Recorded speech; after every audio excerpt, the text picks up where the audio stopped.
morning, everyone. Good morning. Good morning. Sorry for the delay. Thank you for your patience. Welcome to the Summer 2025 Student Innovation Project Showcase. My name is Dapsri Valenzuela, and I'd like to thank you for being with us today. I'm the Curriculum Integrity and Senior Professor at the University of Advancing Technology. Thank you to everyone joining us virtually via Zoom. Before we get started, I'd like to express my gratitude to everyone who has made this event possible. To Dr. Bowman and the entire leadership team, thank you very much for your support. To IT, to the SIP committee, to our dean of faculty, to our staff and faculty, and also our cafe who will be providing refreshments and hors d'oeuvres during our lunch break. To our marketing team, and a very special thank you to Professor Derek Clark, who's helping to administer today's event via Zoom. So today we are presenting 28 students that represent a range of our degree programs, everything from AI and computer science to cyber, game, and robotics. I'm very proud of each and every one of you that's going to be presenting today this afternoon. We have a full packed day, and so before we get started, for those of you that are unfamiliar with the Student Innovation Project, what we call SIP, it's a process where students pitch their innovative ideas to their subject matter experts. What they are tasked with is to identify a problem in the marketplace, an unfulfilled niche, an ineffective tool, an insufficient process, an expensive product, or a broken system in order to ideate a solution that is better, faster, less expensive, or completely disrupts a segment of an industry.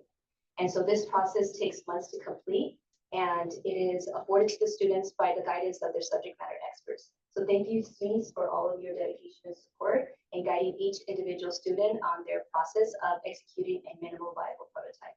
So that's what you're going to see today.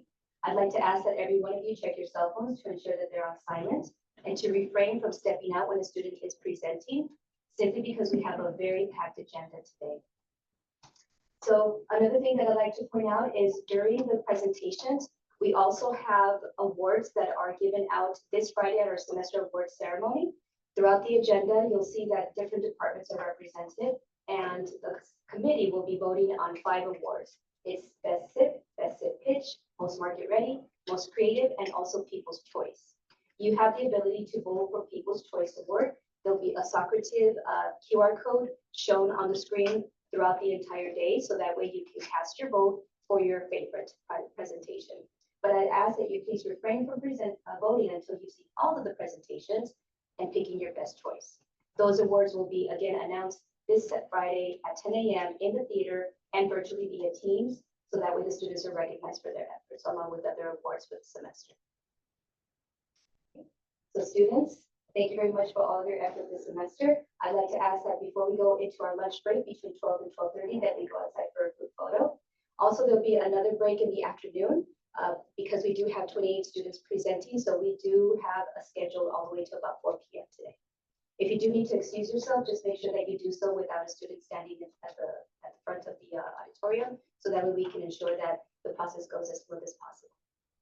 Okay, without further ado, thank you again for those of you joining us virtually via Zoom. We will begin our show with network security, network engineering, and tech forensics. We have the only SIP team of today's event. Mitchell Moss, network security major, and also Andrew Barkin, network security major with UAT.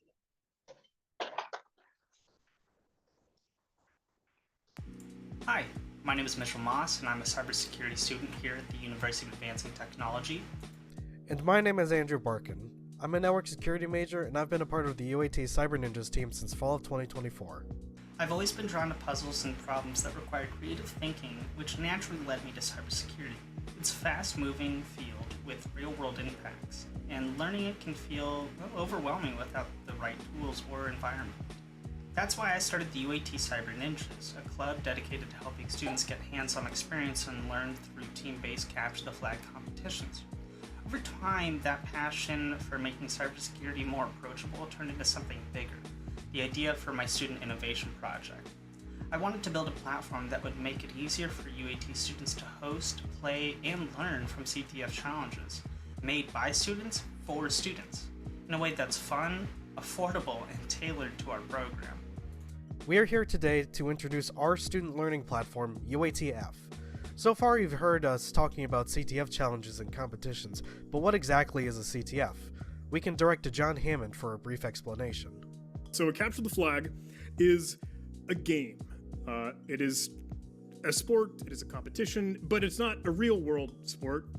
You're kind of sitting at your keyboard and typing away and solving problems within cybersecurity. Like, hey, can I break into this website? And when they say capture the flag, they mean some sort of key or some sort of token that is the flag, that is the reward that you use as proof that you accomplished this task. Hey, I broke the cryptography. I hacked into this website. I found the secret sensitive information, and here is my token to prove that I have accomplished that.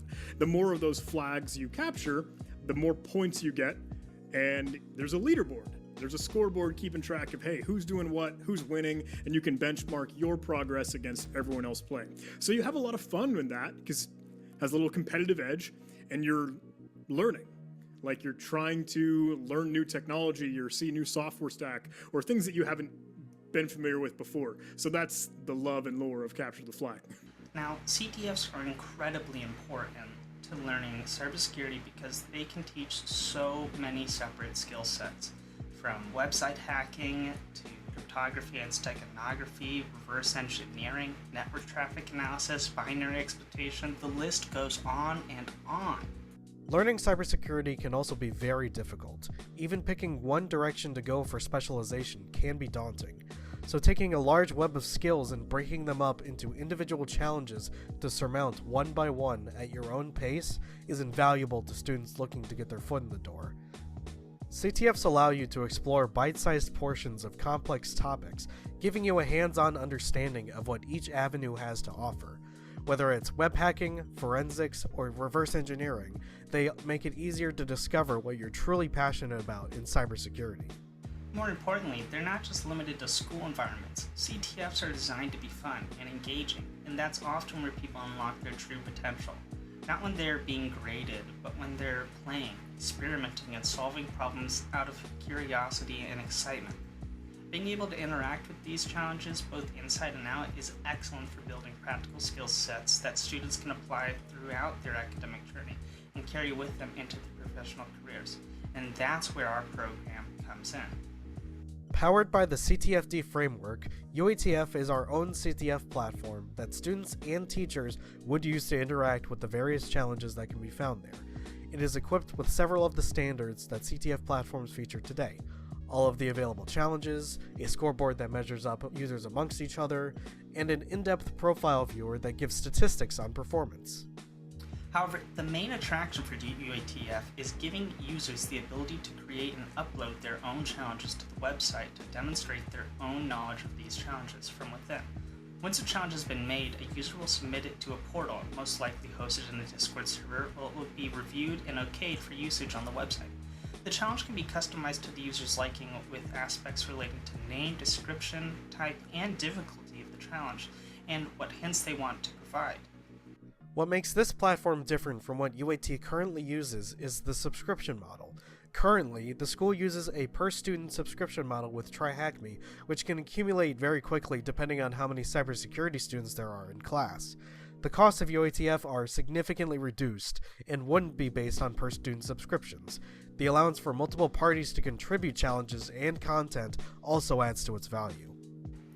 We hope that UATF can become greater than the sum of its parts and grow into something that students not only learn from, but teach others through. Thank you for your time. All right. Now, is there anything that wasn't, well clarified in the video? Any questions? Anything that we can help clarify? I'll start off here. I just want to start off. That was fantastic. Video was great. I really enjoyed it. Put it together very, very well.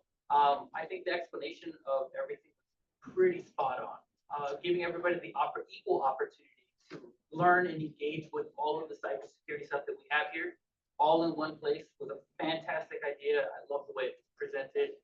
As for now, where are the future? How many of these CTFs do you think you can start putting into this? How quickly can it grow? Things like that. Well, for how fast it can grow is just a matter of how passionate people are in the industry and this, this degree. It really depends on how many students you have. As teachers and students can put challenges. I have my own, saved repository of challenges that I can put up there, but really it's where becomes special is once everyone gets to just play and create their own things. You know, those really in-depth, beautiful challenges are created when you're not trying to. You know, you don't find what you're looking for when you're looking for it. Great, I just want to say great job.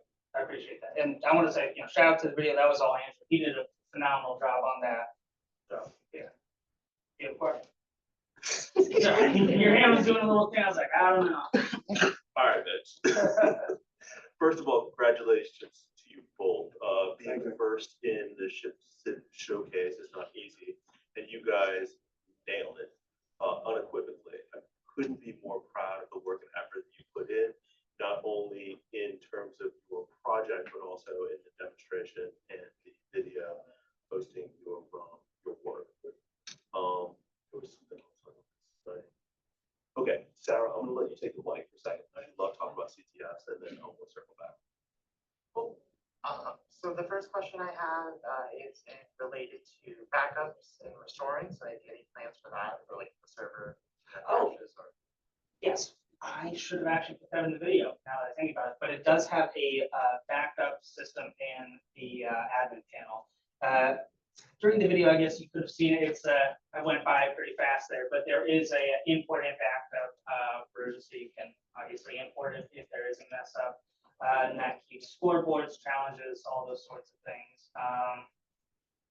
Yeah, so there is backups, and it's luckily it's hosted online, so it's not as costly for server things.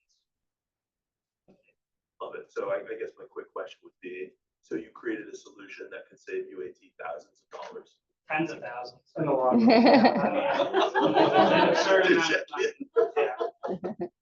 Professor Burger? So 2 questions. First of all, is this hosted locally or is it hosted on Amazon Web Services, or where's it hosted is the first question. It's hosted in the cloud, so anyone with an internet connection that. But I mean, where is your stuff hosted? What server is it? Is it on AWS or is it on UAT servers or? So it's not on UAT's internally locally hosted servers. I believe it is being hosted on AWS cloud servers. What the backend server is, I couldn't tell you off the top of my head right now, but I would make an educated guess that it's AWS or Azure. And that's, if you're going by percentages, that's probably a good guess. And then if I could just, you hosted this locally on your machine, right? For the demonstration. No, this one isn't hosted locally. That one's at the cloud. That one, anyone can access. Okay. And then, so my second question is more for our network security our faculty. Are you guys going to set up where you have to pose a question or pose a challenge as part of your classes as like a credit assignment? Have you guys thought about doing that?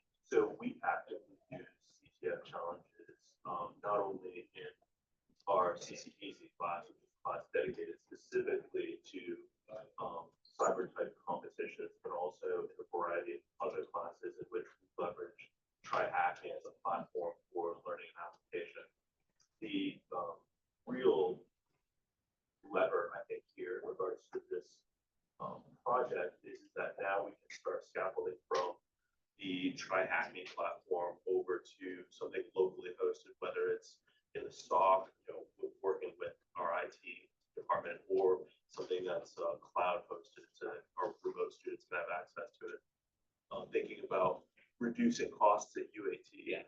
But I mean, where I'm going for it is it gives a unique ability for you to submit a challenge as an assignment where you make your students develop a challenge that's added to your platform, because with your platform, you're looking for students to submit challenges that can become incorporated once they've been approved. Yeah, that'll absolutely be applicable to the CCPC. And I mean, is anyone doing it now, or are you? I know historically there used to be an assignment for CCDC where it was like make a challenge, which I think was kind of compiled everything of the. Yeah, absolutely. I've done that with Hackaday, where I've had to turn in a Hackaday, whatever the Hackaday or Instructable or something like that. I find that students really go off. So I believe we also built something for forensics as well, CCDC, or we were going to. We either did or we didn't. It's been a couple of years, but we we work closely as with the department heads to help make challenges, solve challenges, anything in that realm. I just view it as an opportunity, in addition to saving UAT money, as Brian so eloquently proposed. I have a question, Andrew. First part of the question is for you, second part is for you, Mitchell. Andrew, what is the main benefit of working as a team in the SIP project? And then Mitchell, what is the greatest challenge of working on a team in a SIP project? So I'd have to say, for like working in any team, being able to bounce ideas off each other is invaluable to the process, especially people that have such similar experiences with the program. And being able to kind of like do a kind of role play, like I'm the teacher, you're the student, how are we going to do this, as if we were actually implementing this into the class. So it allowed for mainly just many more perspectives of the whole scheme of the project. Thank you, Andrew. Mitchell? I would say the most difficult part is we both play to each other's strengths. You know, I tend to, you know, almost be too much of a dreamer. You know, that I was going out of scope, and a lot of times I remember talking about that with Dr. Bacote. So it was nice to be able to bounce off ideas with Andrew, you know, and find, you know, where I was, you know, missing something, or I wasn't looking at the bigger picture. And, you know, obviously being in college, time restraints, you know, us being in different parts of the state, having jobs, family issues, things of that nature, it definitely can make it difficult. Thank you very much for your honesty. Any other questions? Yeah, so I actually brought this project up to the people at NetCom to kind of see like what their input was. And one of the things they suggested was looking into replacing Docker with something called Podman, which I would have to grab my phone, write that down. I can send you the link. Okay, yeah. Apparently it has less, it breaks a little less than Docker, so you might have less teams. That'd be nice, yeah, Docker. I don't even want to forget about Docker right now. And also, by the way, this is recorded, so you can go back over the recording Yes. too. Oh, Make sure Sarah sent you that. All right, thank you, gentlemen. Well done.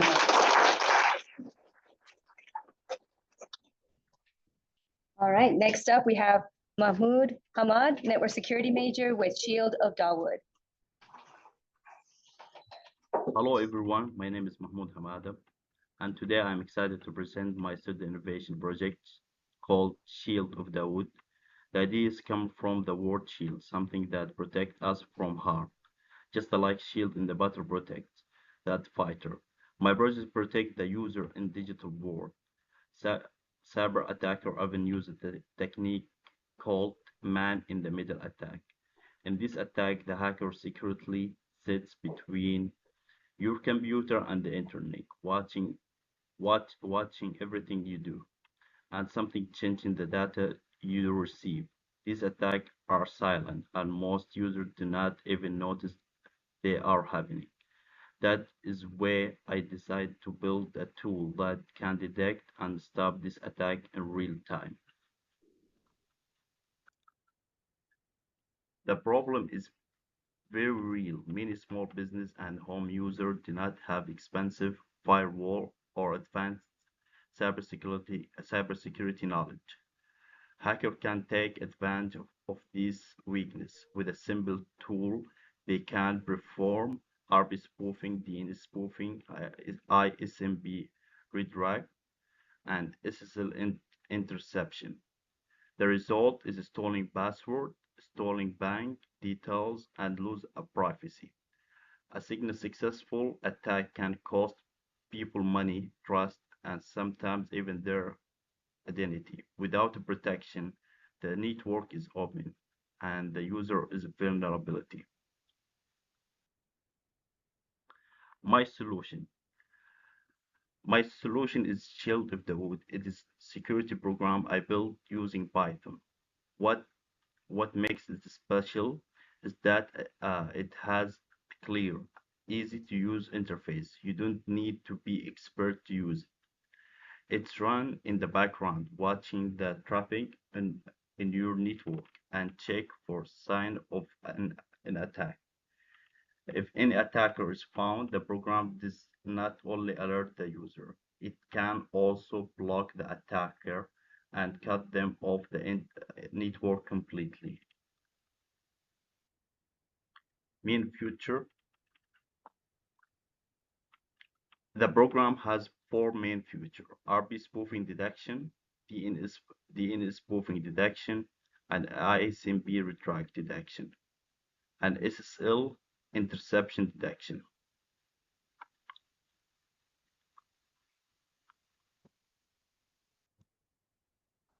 Why is matter? Why this matter? Because cybersecurity should not only belong to export or large companies. Shield of the Wood is free, runs on a normal Windows system, and can give strong protection without extra cost.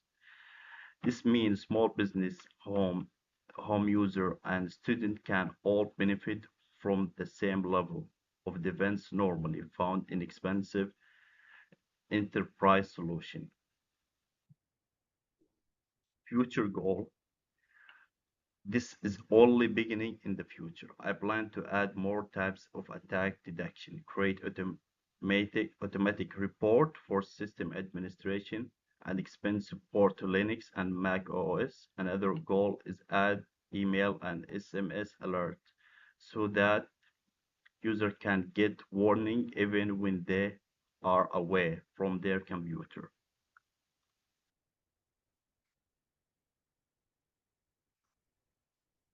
Okay, now I want to show you for DNS spoofing. I have the attacker machine, Kali Linux. I have tools called BetterCap. It's the tools to do MITM attack and DNS spoofing. And I will show you this my IP address 10 159.58.4. I will do it now. DNS spoofing and RP spoofing. Okay, this is my victim machine. I will do the RP spoofing 2 and netsniff 2. And I show you here to block the attacker, the same IP address here is DNS spoofing and SMB redirect and sniffing 2 and DNS spoofing.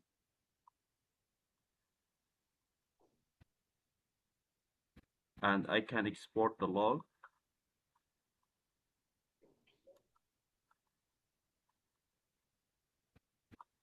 here.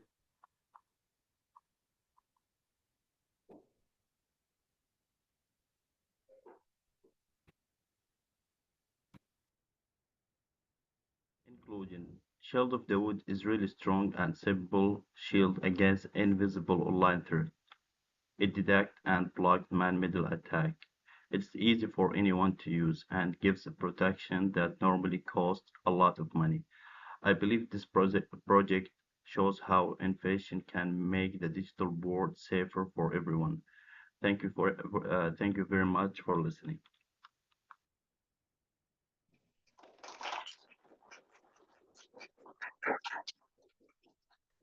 Questions, Professor Rodriguez? First off, it looks beautiful, it runs great. I love the simplicity that you put, you actually put color coded everything and the log being able to save externally. Fantastic. That's the first thing I was going to ask for. Can I have that? I need that file. Sure. As far as other kinds of attacks you want to put in, what are some things that you envision that are like kind of important that you want to get? In the future, I'm gonna add more attack. But now I have the tool in another program, the same idea, but to monitor the Wi-Fi or the network 5 minutes before anything happens. After that, any weird behavior, they detect it really direct. I just like it that you have like a secondary firewall that you can just install on basically anybody's computer that tells them exactly what kind of attack, what problem it is, it stops it, and it tells you everything you need to know about it. Fantastic place.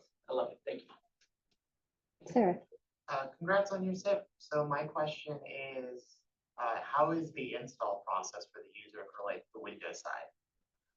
Actually, I use PowerShell right now. When I convert the exe, I have some problem in the library because I have monitor. I have library called Cabin. I have now a problem with the program when I convert the exe, but I do the PowerShell right now. Okay. Dr. McCody? You can go, Cody, you can go first. Oh, you're the best, man. Yeah, absolutely. That's what I'm here for. Congratulations, Bilal. I think that this project represents how we're raising the technical bar across the program. And it may not be obvious for everybody, but the work that you've implemented behind the scenes that you can't necessarily see just in the text really demonstrates the importance of the cybersecurity that you've learned throughout the program and ability to be able to implement that in real time. So congratulations. Thank you. Professor Prater?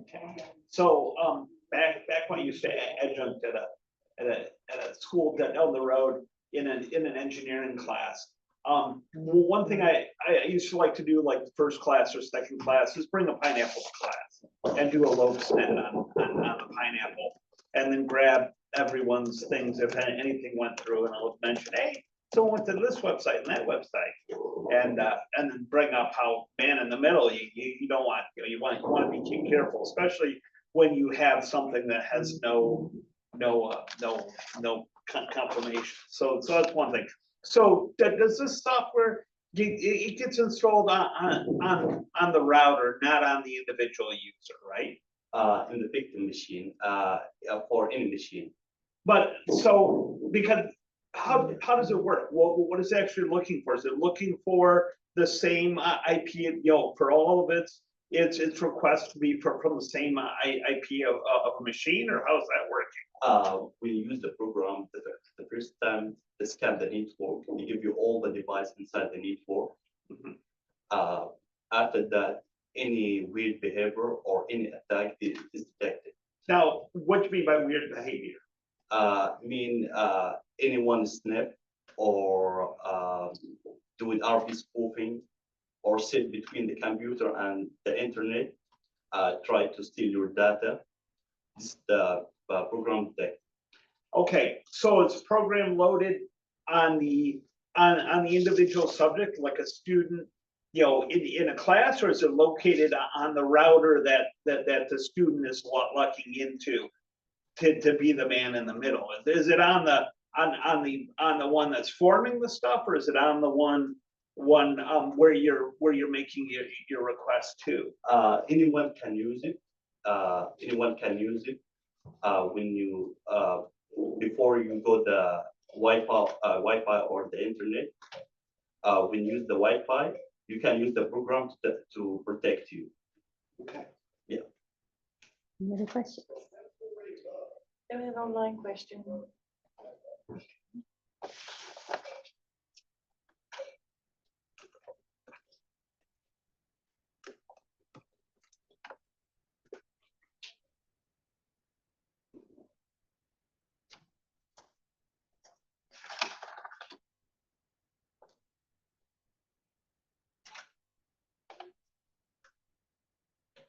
Was this software tested? How and on what scale?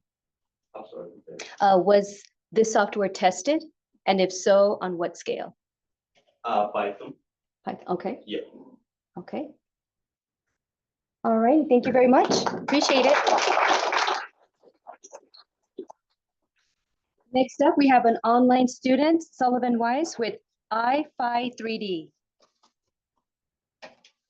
Imagine this. It's 2 p.m. in the heart of a busy metropolitan area containing large office complexes, hotels, and apartments. It is the height of business hours, and a critical wireless point-to-point connection that supports the internet for an entire organization suddenly disconnects. As a result, this causes an outage that brings business operations to a standstill.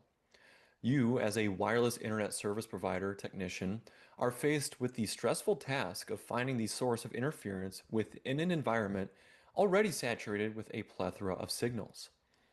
Traditional signal strength analysis can be overwhelmed by the sheer density of signals from surrounding buildings.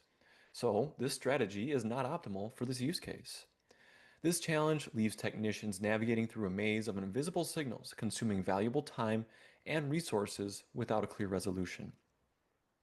My name is Sullivan Weiss, and I'm a network security major at the University of Advancing Technology. I have created the iFi 3D. It is a directional wireless heat mapper specifically designed to identify and visualize interference in crowded and complex wireless environments. With more detail, it is a diagnostic tool that you can set up wherever you need to troubleshoot wireless interference. It actively scans and visually maps the wireless environment, allowing you to pinpoint precisely where interference originates. Unlike traditional methods that provide top-down visualizations and graph numerical data, the iFi gives you a visual representation on a different axis, turning invisible signal disruptions into clear, understandable images. The iFi helps especially in urban environments. Identifying and resolving wireless interference is especially challenging due to the multitude of overlapping signals. Traditional tools often provide only limited insights, forcing technicians to rely heavily on guesswork with relation to signal origination, resulting in timely trial and error. It revolutionizes this process by providing precise directional mapping of signal strength. Technicians can visually correlate specific areas or objects in their environment directly with signal interference, significantly reducing the complexity and time required for troubleshooting. This newfound clarity helps technicians quickly distinguish between internal and external sources of interference, such as competing wireless networks, unauthorized access points, or structural obstacles, enabling rapid and accurate mitigation strategies. The iFi 3D is comprised of many components. The heart and soul of the device is the directional, also known as Yagi antenna. This is what effectively sniffs the air for signals, identifies their strength, and allows us to build a detailed map of the frequencies in front of it once all the data is parsed. Attached to the antenna is the network interface card, or NIC for short. It allows the antenna information to be passed along and translated to the laptop in a fashion that is compatible with various wireless signal strength software. The software records a constant reading of the signals and logs all the data to a file with timestamps. Sat behind the antenna is the visual camera, which allows you to see what the antenna sees at the same aspect ratio and field of view. The logical circuits present on the breadboard control the stepper motors and allow the motors to move with precision, ensuring there is the most accuracy with each scan. Lastly, the 12-volt power supply is built in to power the motors adequately. Together, this solution provides an alternative method for troubleshooting wireless interference. This is especially important for wireless internet service providers working within dense, regulated environments. Downtime is costly and channel flexibility is limited. In urban areas such as New York, Chicago, Houston, or any area with tall structures, FCC regulations often restrict frequency options, making a simple channel change next to impossible. The iFi 3D provides a powerful tool to quickly identify interference sources and enables immediate corrective action without violating regulatory constraints. Think back to the technician on the city street, overwhelmed by signals. With iFi 3D, they are no longer operating in the dark. Instead, they quickly visualize the source of interference, restoring connectivity swiftly and with confidence. In the complex world of urban wireless communications, clarity and speed are not just conveniences, they are sometimes necessities. The iFi 3D transforms how interference is diagnosed, keeping your organization and the tasks at hand online and connected.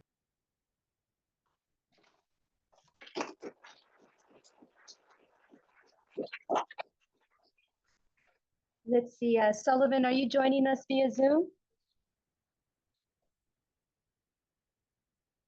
Okay, any comments for Sullivan? That was really cool.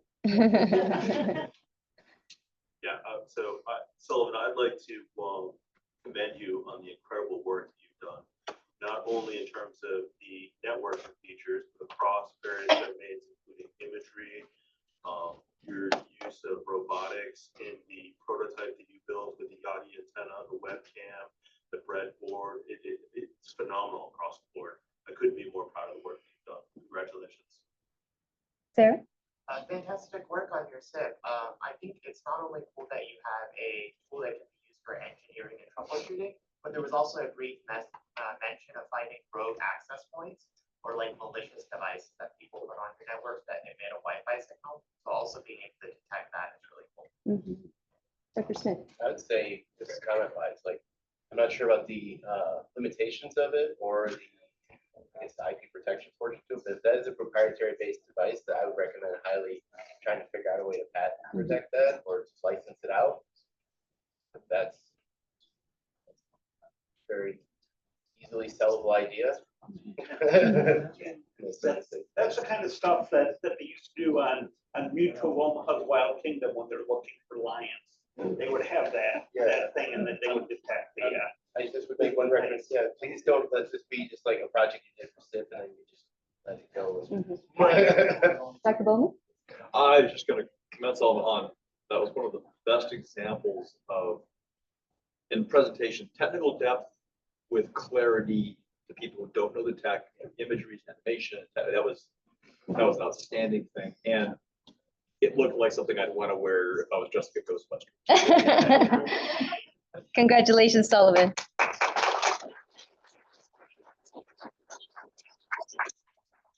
Okay, next up we have Gabriel Hurtado, network security major with AI phishing tool.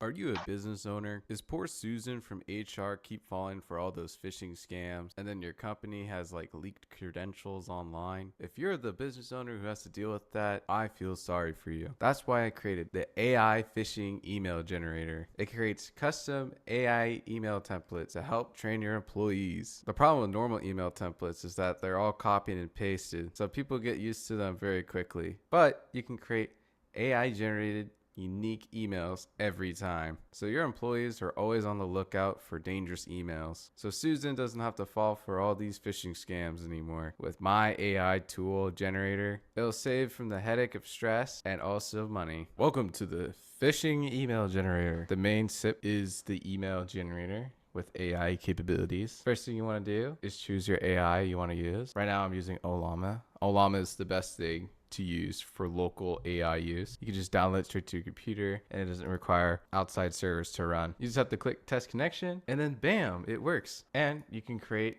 any type of email. You can put in whatever you want. These are just presets, but you can put anything in. So you can do like finance, then you want to just click generate phishing email and then the email gets generated. And then all you have to do is just save it as a template, and then I can put whatever I want. I'll just put it as test 12, and you can put it as any description you want. Then you can check it in the email templates. And what's cool about it is that it has the HTML editor, so if you want to ever change the color values, you can, or you can change the plain text. Then you can go straight to the campaign manager or the credentials page. The credentials page is where you can just create and generate a page and copy the URL, and you can preview it too. Or you can do a custom one if you want, but I have some cool presets for pretty known sites. You can put the campaign as anything, but I could just put as test with any description, but you can just leave it blank. And I'm going to put test 12 with the link, and you can add any individual, which I will do here with the email blurred out. And then you simply click create campaign. Then you just click start campaign, and wabam, a fully AI generated email. And then wabam, you just fell for it. But this is a simulation. There's also other features too, like you can attach files and tracking analytics. Thank you to all the SMEs that been through my journey of making my SIP. After the video, I'll answer any questions that anyone wants. Feel free to ask, and thank you for watching.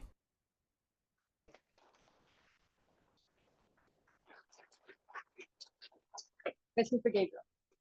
Professor Rodriguez. This is already awesome. I already love this one. This is one of the coolest things that I've kind of been working on lately. The idea that you just kind of make these out of nothing. And the fact that you added the image collector thing was awesome for everybody. And so if you wanted to make like a logo, put it in there, it would throw the logo in there. So like you would be more real. The fact that it thinks about the way it needs to be read.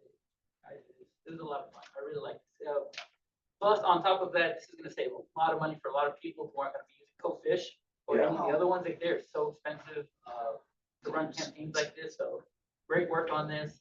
Where do you see this like monetary? Like, do you want to try to make something from this, or you open source? I'll probably just have it open source. I don't really plan on making money on it. But yeah, but I was always gonna like probably either add more features to it, like where Aaron one time recommended like you could put like real emails in it and it'll like collect this like data and it'll like spit out like similar types of emails. That's always like a cool feature to add with like the AI technology. Plus like having like you can just run the AI locally too. It's a great feature. So on your own computer. Dr. Bigley? Well, bam. I love this presentation. You took something that's painful, like cyber training, and made it fun. Yeah. I have a future works recommendation for you. Cool. I want a leaderboard and I want to compete so that we can send out these emails and see who catches the most traction. Yeah. Professor Prater? So, from my time at American Express, the way American Express worked, they did internal phishing constantly. In the year that I was there, I got at least 4 attempts on me from American Express. If you fail it once, if you work for American Express itself, then you get 2 fails and you're out. If you work for a contractor, for first mistake, you're out. So they really push that. I like this as a method for money generation that would probably work out is for you to offer your services to custom design for clients, so that way you can keep this on and then use this in special operations for clients. You could offer a boutique where you do this as the general, and then you could do a boutique. So that way you make Mark happy and you make all the open source people happy. Well, the free version you could give away to like, and it can have limitations to it. And if you want something that's more robust or customized or more trackable, then you can offer an upscale version of that. Alexander? Do you have any sort of backup implementation to make sure this isn't just a really good tool for someone that is phishing for people's information? Yeah, that's always like the trouble. It's like it kind of looks like a Fisher's C-suite program. Yeah, this is gonna be great. I keep track of how good my phishing scams are doing, which ones are more successful. Professor Bellinger? There was a question online from Philander Akins, and basically the question was about target. mostly like any smaller businesses that don't have like a large IT team that can like create like their own templates all the time, and you can like create unique ones every time you want to use it. Oh, and then also just to this point, just put a user agreement through it. Yeah, and that way you can shift liability over to the users and not take it on. Yeah, I did put warnings all over the page that you should use it for legal purposes. So. Last question, Sarah? Fantastic work on the SIP. My question is, when you have the credentials part, does it save the credentials? I mean, does there like any encryption for that? No, it doesn't save anything. It just tracks if you click on it or not, but I don't save any details in it. Okay, so that would also help prevent it from being used for like actual phishing. Yeah, you can't use it for real phishing scams. Like you can't save any data. So I got one more real quick. So does it spoof the mailing address too, where it does whatever it's supposed to be, and then you got to dig to find out what the real mailing address is? yeah, I haven't added it because I ran out of time. But I always wanted to add that feature. That was kind of like one of my. Yeah, because you really have, because if it's got ABC and whatever, yeah, then it's like this is a waste of my time. Yeah. It's kind of like when I get the U.S. Postal Service telling me they want to deliver a package, it's a Philippine cell phone number. Thank you very much, Gabriel. Well done. That concludes network security, network engineering, and tech forensics. We're moving on to digital marketing, advertising art, digital video, and business technology. Next up is Daniel Villa, advertising art major with Fusion Storytelling Format. Imagine that you have been working on an original story for months. You've written chapters and pages, created unique characters and illustrated them, and built a world and narrative that is distinctly your own. But when it comes time to share it, you ask yourself, do I publish it as a book, make it a comic, or design it as a graphic novel? Or is there a way to express everything you've created in a unified way through a single format? Well, this is where my student innovation project comes in. Hello, my name is Daniel Villa, and I am majoring in advertising art. I'm here to present FSF, Fusion Storytelling Format. This project merges the formats of books, comics, and graphic novels to create a new fusion storytelling format, hence the name FSF. With this, creatives such as writers and artists can express their original stories, characters, and worlds in one unified way through this new format, making it a fully realized experience for both the creative and the reader. So how will I demonstrate this project? Well, through a 20-page physical printed template I created, which showcases exactly what FSF is and the key components I've merged from books, comics, and graphic novels to create this new format. Let's get started and dive in. Here it is, my FSF template in all its glory. Right away, you'll notice it maintains the visual appearance of comic books, which is key to that format. But of course, the components and how it's laid out are unique to FSF. And that starts with the front cover design on page 1. At the top is space for the story title, followed by the front cover design space, which could feature a character, a city, or whatever the creative chooses to put there.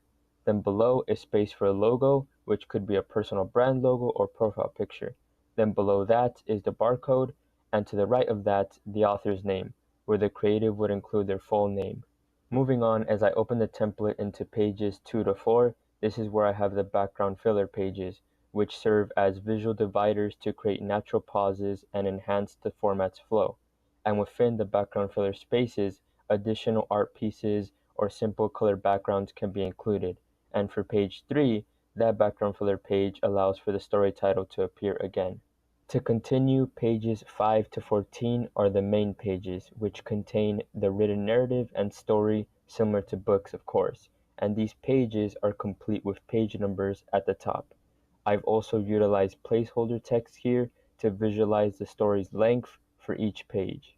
Next, pages 15 to 17 make up the creator gallery. This section of the template allows the author to feature original art pieces of their own that bring their narrative to life, alongside descriptions for each piece. And there is space for each art piece and its description, and I use placeholder text once again. That said, this creator gallery is inspired by the cover galleries in graphic novels, which often include concept art and character designs. In FSF, the art pieces and descriptions in the creator gallery let readers, after finishing the story, see how the author envisioned their characters, worlds, and environments, helping them visualize what they've just read. Lastly, pages 18 to 19 are two more background filler pages, and then page 20 is the back cover design. At the top, there's a space for a logline sentence to engage the reader's interest. There's also the back cover design space, similar to the front cover design, where another art piece of a character or environment can go.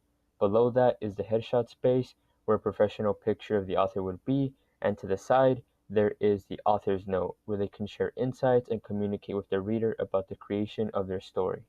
And with that said, my 20-page physical printed FSF template is complete. But that's not all. Another key part of this project is the customization of the template and the future I envision for FSF. To show this, I created a mockup demonstrating customization on one main page and one creator gallery page.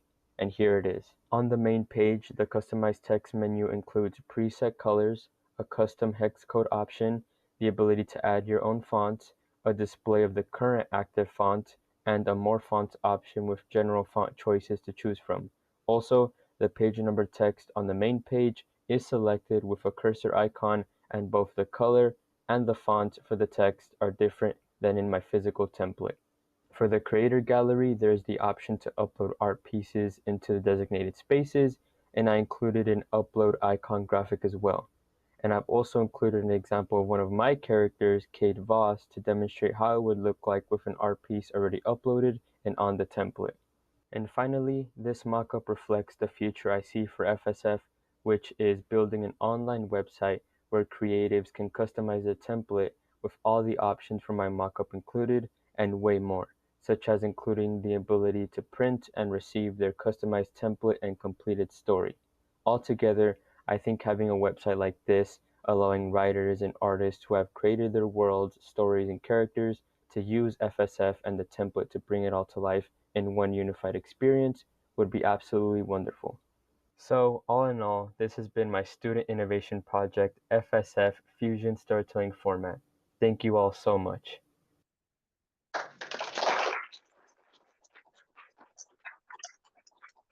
Well done, Daniel. Question?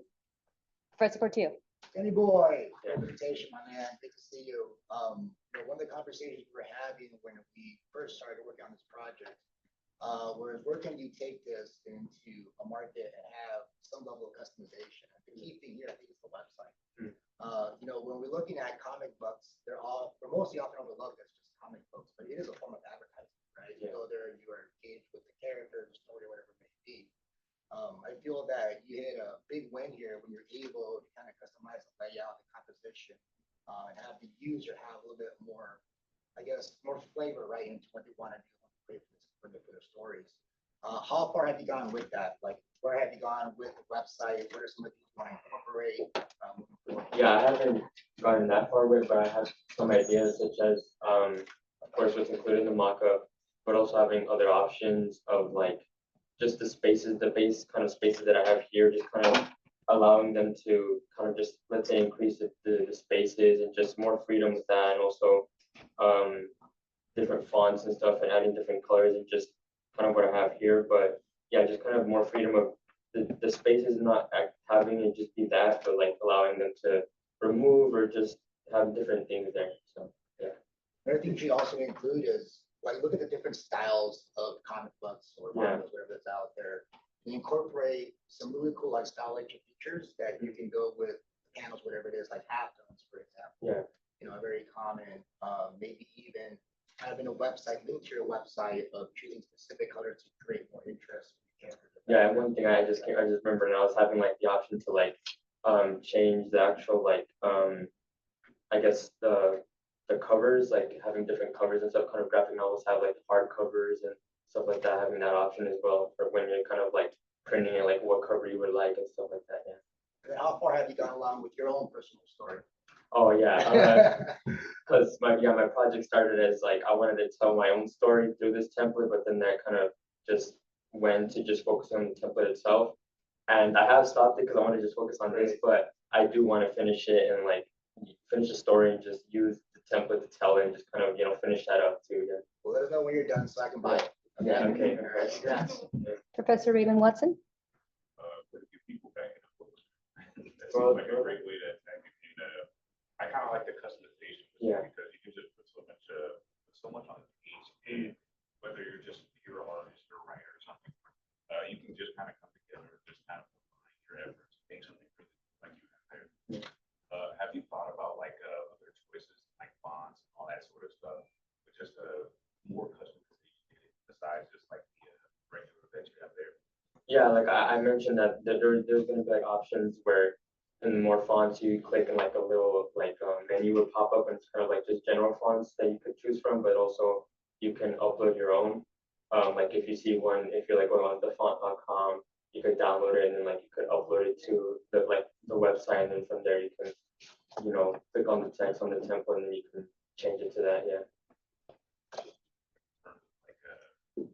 if you were going to like a publisher or something, would you like have this as some sort of like a package or something, or would you have it as like a template for like some writers? Yeah, I would say like writers, like I would say that like anyone that just like are just writing stories and stuff, like even like students in schools and stuff that like have been writing and stuff, like they can have access to the website and like just build it from there. Yeah. Professor Bellinger. What is the technical sophistication somebody needs to get started with this? Is this like, is there a specific software somebody would have to know?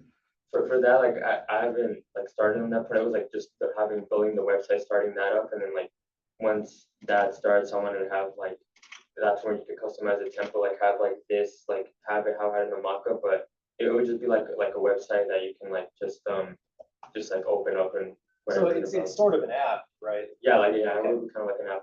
I would love to use this for a creative writing class. I think it's an amazing creativity starter. I've read plenty of your work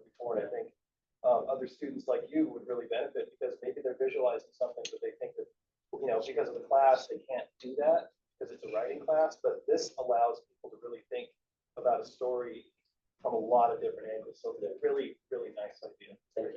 We have time for one more, Dr. Smith. Yeah, I was just saying, like, I like the idea. It sounds like almost like Canva for writers, so to speak. Canva. Whatever. Okay. But my question for out of curiosity's sake is, like, you talked about limitations when it comes down to publishing. I guess, like, what do you do if you wanted to make a format in that way right now?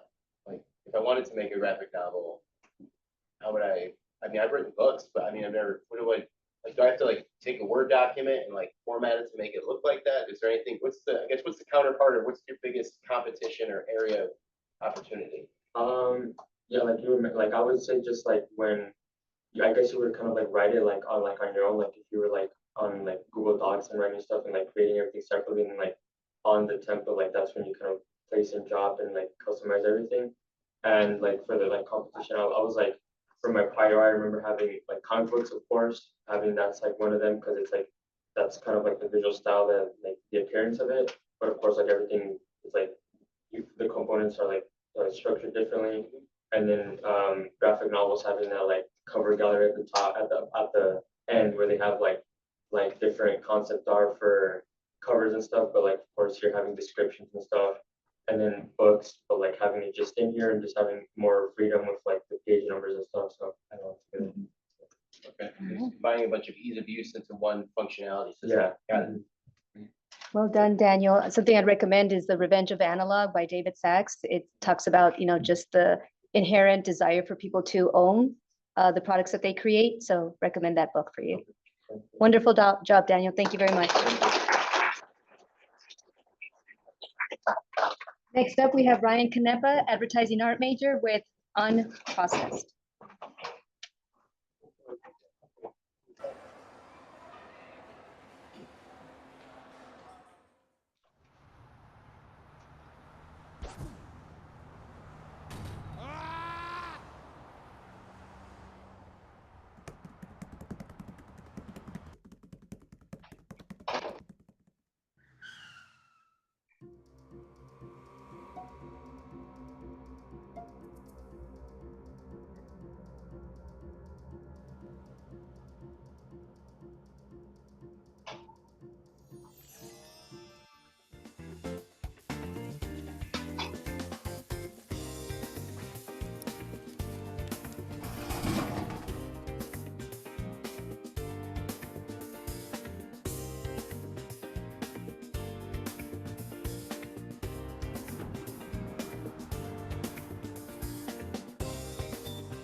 Hi, what you just saw is a small little animatic teaser trailer for a concept game called Unprocessed, and while it doesn't have a full working demo at the moment, I decided to visually represent it in that way, specifically because I am an advertising arts major.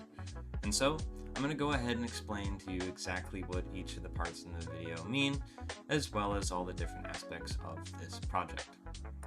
To start off with, Unprocessed is a restaurant tycoon style game where the player has to be in the position of a restaurant owner, where you manage the store, you greet customers, take orders, and make food. All at the same time of competing against Future Foods, the artificial intelligence restaurant that uses processes that are not so favorable to customers. And so, it's your job to essentially bring them to your restaurant and cure them of their disease caused by Future Foods. So how exactly is this project innovative? Well, this project gains its innovation because of the fact that it utilizes the public service announcement format for advertising within a game, by also tackling real-world issues to help inform players of the possible consequences of abusing artificial intelligence in today's world.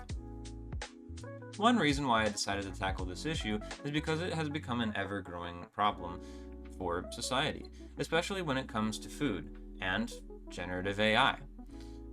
Future Foods, across the street, is supposed to be the competing restaurant, and it is your job as the player, as stated before, to get these customers to come over to your restaurant and eat better, or at least eat less processed food.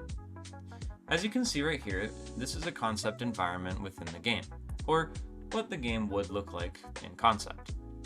You can see that there are little bubbles above the customer's heads, and these bubbles will be interactable. The smiley face means that that customer enjoys his food. The exclamation mark means that that customer is ready to have his order taken. You can interact with these bubbles and see the status of the customers, and that will be one of the key features of interacting with these tiny little mushroom men. Here are some other gameplay features, such as the food preparation and daily task checklist. With these food tasks, you'll be doing exactly what you would in games like Papa's Pizzeria. And that's where the fun part rolls in. But that won't go without the educational side of the game. You will then have newspapers that you read right after checking off your daily tasks. These newspapers will show in-game lore and how Future Foods is currently doing. Along with that, it'll also introduce some real-world issues and how those can be solved, especially with artificial intelligence. One of those issues being how artificial intelligence is being abused and how it falls short in a few areas, as well as how it can possibly be used in ethical ways. And so, some similarities between other advertisement games can definitely be seen. It's food related, to begin with, but not only that, there are a few differences. One of the differences being the fact that it is a public service announcement, instead of just an ad campaign to help public image. Now, Bush's Bean Dash and I Love You Colonel Sanders, the KFC dating simulator, if you can believe that, were made for fun, and specifically for fun. And this isn't an issue, but I wanted Unprocessed to be much more educational, seeing as I had gone through a class before that taught about educational games. And so I wanted to delve into that market by making Unprocessed. But what's the target market for this game? Well, the target market, I've decided, would be game developers that would like to tell a story, but in an educational way. And as of today, I haven't really seen many public service announcements in the form of a game. And that's why Unprocessed, I believe, could be a starting ground for future games, and maybe spread more ideas about different issues in today's world, and help people understand them a little better in the form of something fun and interactive. And so that brings us back to how this project is innovative. The concept behind this project is innovative because of the fact that it utilizes the public service announcement format for a video game to essentially help players understand exactly how artificial intelligence is abused in today's world. Thank you for taking a look at my student innovation project for August 2025.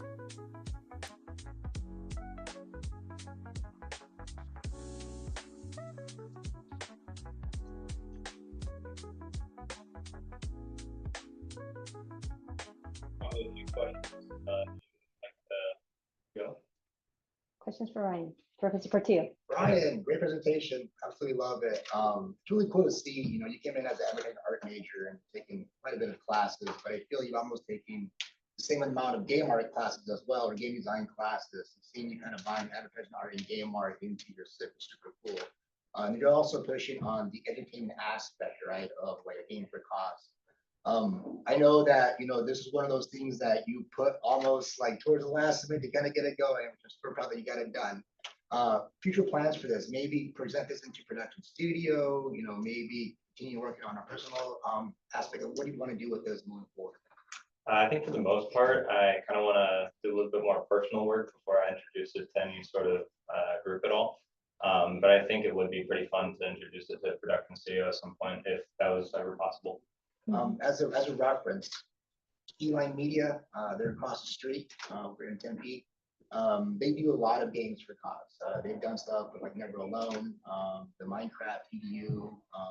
Any other ones? Those will say, but check them out. If you want to use it as reference points of how to like engage your user, just have like the fun component of learning something. Be a great reference point for you. All right. Yeah. Professor Raylan?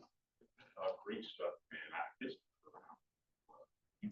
Once again, you were like was a change in the halfway point, but I think it turned out really well. Got some awesome stuff. I love the concept of this all the way. I do goal with this day, and just showing how the process. But I like this concept. The reason why I went this way is the original concept. I kind of wanted to just, I guess from what I was told, to involve AI somehow. But then as I kind of went on and had like a year to sort of process everything, I realized that I could probably do something a little bit better. And I decided to go with a sort of public service announcement that involved it, where instead of really bashing it, it will, in a way, also show you how you're possibly going to be able to use it in certain ways where it's not really destructive. For me personally, because I'm an artist, it's kind of hurts in some ways when there are some large companies that will just, I guess, think that they can be replaced. So that's the biggest reason why I chose that route. Professor Perrine. Awesome job. I think it looks really, really awesome. So definitely a testament to your skills in advertising and game art. My only question is, how do you plan or how do you imagine the educational component will be delivered? Is it going to be like one overarching campaign story? Are there going to be like little lessons at the end of each level? Any thoughts of that?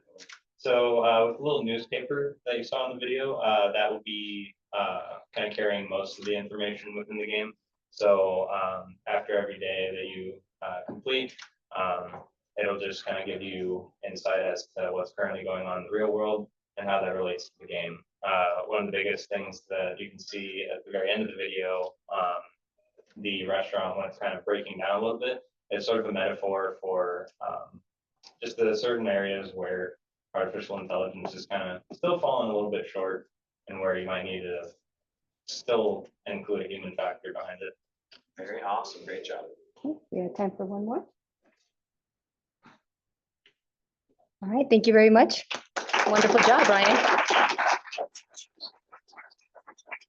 We have 2 more presentations before our lunch break. Next up, we have advertising art online major, Marina De Castro with Spiced Hexes. Imagine trying to learn something new and needing tons of tabs on multiple different topics. Your screen gets cluttered and it's hard to stay focused. It can become frustrating. What if we combined all those tabs into one convenient website? For digital artists, what if you have an assignment on multiple topics, such as hex codes, color palettes, and color theory? Now imagine opening a book filled with powerful art techniques and infinite color imagination in one place, in one website, and while having a fun, unique twist to the place, where you too can learn like a witch to become a true artist, where the kitchen is the art studio. My website blends witchcraft, cooking, and the power of art, where you can learn from spellbooks, AI witches, and play games to test your ability. Ready to taste the magic of creativity? Hi, I'm Marina De Castro, and this is Spiced Hexes. Flip open a book to enter a website created like a magical kitchen for artists, designed for artists to learn and improve their skills in a creative way. What does this solve? Traditional learning can feel uninspiring and lacking stimulation. Spiced Hexes brings multiple learning tools for digital artists to one place, assisting artists' skills with motivation and engagement. Artists often seek criticism or advice, but will find themselves without accessibility to mentors or art communities. Feedback will be given on artwork that is uploaded. Ooh, green is it? The color of forest spells and creeping vines. Might I turn thy into deeper shades? Spiced Hexes lets users save their progress effortlessly by logging into a website brimming with magical knowledge, perfect for those ready to embrace the world of creative artistry through a personalized experience. It's simply a learning adventure that allows creativity and a fun side to be unleashed without the feeling of stress on your shoulders. The website acts as a magic book you're reading through, The images show you where to go and what you'll find on those pages. To simply go back is to simply click the tab to home. Want instant feedback? Ask our AI witch under Artistic AI Hub. Orange, perfect time for the harvest moon. Stir in hues of amber, rust and gold. If that's not up to your taste, then try summer sparkle. Add in some light and airy pastels. Need a palette? Head over to Hex Archive. Just upload a photo and allow the site to create a palette for you. Or, if you're feeling up to the task, create one from scratch. Witchy Wisdom offers users a place to refresh your mind on multiple topics, such as color theory, color palettes, principles of art and design, hex codes, guidelines, and digital art tools. Feeling bold? The games page will test your magical knowledge in mini-games designed to reinforce what you've learned, like a witch in a field practicing for a magic test. Learning and creating inside a witch-themed world instead of an everyday classroom. I wanted to create a place that had a fun twist of themes wrapped inside it. In search for other sites, I found that most educational sites were either too childish or overly technical.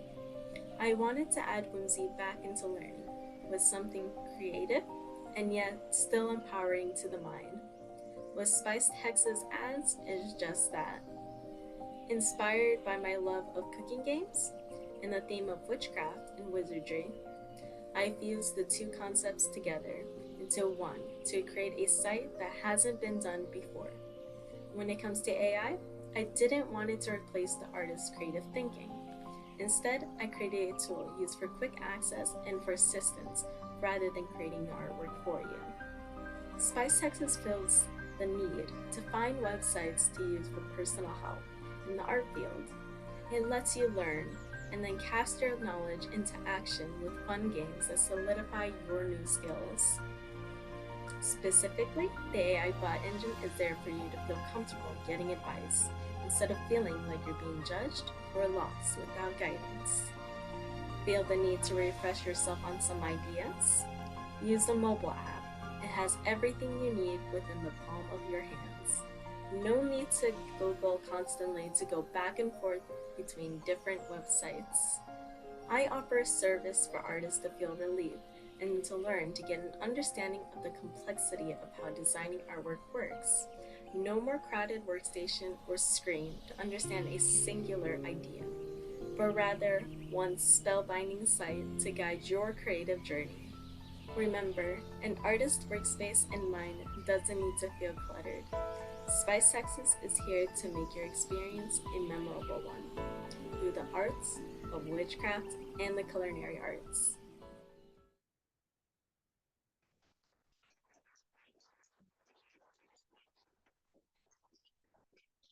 Marina, are you joining us via Zoom today?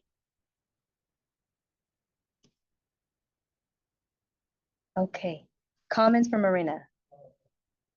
Professor Raylan. Websites with like AI, with AI feedback, websites are so boring, like black and white, chat you plug in anything in there, it's just black and white, hey, I'm gonna, it's so boring. This is like a step above, the most over the top great direction. You got like a witch book, you got so much creativity here. It also sounds it's like such a non-boring way, like all these other chat websites, but AI and stuff that just make it seem so much more alive. So great work on that. And I want to get your thoughts on like but I want to get your thoughts on like do you mind speaking up just a bit? Artwork and stuff. No, sorry. But I have my alarm. But I want to get your own thoughts on like what is your sort of AI have over like the feedback of other ones? But I see the theme in it already. So along with that, I just want to say great job on this. Absolutely. Professor Portillo? So freaking awesome. I absolutely love this project when it was first presented. And just a little backstory in Marina. She already had this in play, like the prototype in play. And I'm like, all right, you're good to go. And then she comes back this semester. It's like, okay, I want to redo the art style. I'm like, no, don't go back and redo the art style. It's a lot of work. She went back to the entire art style and then covered all the major categories, the principles and foundations of art. So it's super impressive how much she was able to do in 15 weeks. I personally think that this should replace my Art 112 graphic design principles class because the level of engagement and the learning curve that you can do probably within 30 minutes of being active with this website is what can pretty much be, done in like 15 class. So it's just super fun the way that she really kind of incorporated everything she's passionate about, education, the whole witchcraft thing and cooking, and combined it into very fun learning, an app or a game, that people can get a lot of insight from. So just super impressive. Yeah, a strength of her presentation is the way she communicated, much to Dr. Bowman's point of Sullivan's presentation, where you communicate in a way that makes sense to the general audience. And that's very difficult because she's bringing in something that most people can relate to and creating a personalized learning experience. Well done, Marina. Good job. Thank you. Okay, our last presentation before lunch, we have Savannah, online advertising art major, Savannah Marks with Cogniman.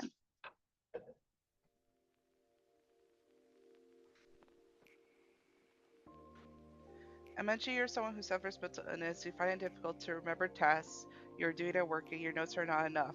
That's where Cogniman comes in. This app will be focused on giving timers reminders of tasks inputted as notes to be popped up and notify your phone, like an alarm to remind you of tasks you need to do, and check out once you complete with positive reinforcement achievements given to you when a task is completed. It's developed to a full-blown app. It can feature a chat function and AI for easy manageability, and a built-in internet community hub for those who suffer mental illness. If you need stats on mental health, according to the National Institutes of Health, reports that 57.8 million adults live with some sort of mental illness. And according to Penn Medicine, sometimes memory loss occurs with some mental health problems, such as after a major traumatic or stressful event, bipolar disorder, depression, and also schizophrenia. Cogniman will keep your mind active with your phone notifying you current tasks completed tasks. My creation will benefit these types of people who suffer mental illness and can benefit from its use. Hi, my name is Savannah Marks. My product is called Cogniman, and it focuses on innovative ways to combat memory loss related to mental illness in a fun and engaging manner. This relates to my audience by showing that many people suffer from some sort of mental illness and that this app will help support their needs when there are not many apps that do so in today's market. This tech is a mobile application that is first shown here as a navigation within the app and the app's background. Cogniman is an active background app that's built into your phone and uses AI to find tasks and track them in the app. I'm offering people a chance to create a change in their mental environment and help them memorize and remember tasks to do throughout the day and get reward for their practices by positive reinforcement, common but useful tactic to work good behavior. It solves the idea of being alone if you have no friends or family members that understand what you're going through, and allows a safe space for its users to communicate with others about their problems and how the app will keep them on track. We should care about mental health because mental illness is a crisis that many people will go through at some point in their lifetime, and having something that helps support their everyday life can help them support for a whole lifetime. I challenge you to live in the shoes of someone who might have mental illness and understand the mental capacity they go through on a daily basis. If I comment understanding why Cogniman is needed in this world. Not many people out there want to understand this problem, and it goes widely unaccepted and underappreciated. With Cogniman's help in the chat function within the app, people can share their experiences with each other and find common grounds. So as you can see here, I'm navigating my app. So going to input new task, I'm going to say take the garbage out. That's what I'm going to put here. It's going to press enter to put in your new task. And it says Ask AI. There's a navigation pane. So different parts of the website. Back to the to-do. And I'm scrolling and looking around, seeing that it's still there. And putting in a change duration of the notification, asking the AI to change something. Okay. So then we're going that, and that's pretty much all of that for the navigation. Okay, and here's the next part of the navigation. So this is the user settings navigation. So as you can see, I am gonna navigate to the user settings. So go to the navigation pane right here, and I'm gonna click user settings. And then as you can see here, these are gonna be clickable things that you can click on, and that's it. This is going to show how Cognomem works in action. So this is an example of how you can use Cognomem. So as you can see here, I'm going to my text messages and I'm seeing I have a text from my boss. It says sending you a fish report by 3 p.m. And Cognomem says that the test has been added. I'm saying them, thank you boss for reminding me. And go to Cognomem and it's right there. So it puts everything in from AI into the field.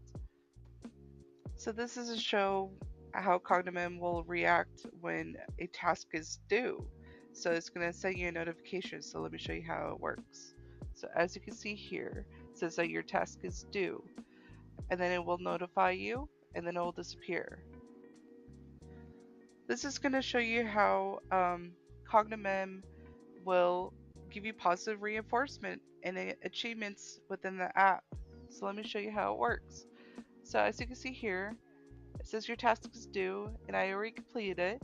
So I go to Cognomem, and there's my little achievement, and it saves it at the top of the to-do list. There you go. So as you can see, Cognomem is complete, and Cognomem came from very humble beginnings. It was just a concept into a full-blown prototype. And I'm going to show you examples of how you can ask the AI in some flowcharts. So as you can see here, it says asking the AI examples. So these are examples of what you can ask the AI if there was coding involved into my app. So if you say change duration of notifications, you can change the timing of how you get your notifications if you ask the AI in the app. And then they'll ask you how many seconds you want it to be or delay. You can change those settings as well. You can also change existing task titles, and they can the AI will tell you which task you want to change, or if you have a task you want to finish, you can also tell them to finish it for you. So it makes it very easy to go and flow and things like that. So I want to challenge you to really look forward and be open-minded to mental illness and people who have memory loss from mental illness. Cognomem is really there for them. And Cognomem came from humble beginnings, just like many people have. And Cognomem is a great app and possible website for people to use and help their memory loss from mental illness. Thank you, and thank you for watching this SIP Showcase video. Thank you. Bye-bye.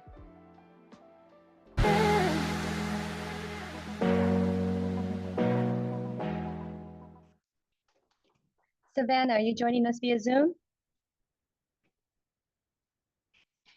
Okay, comments for Savannah. Professor Raylan.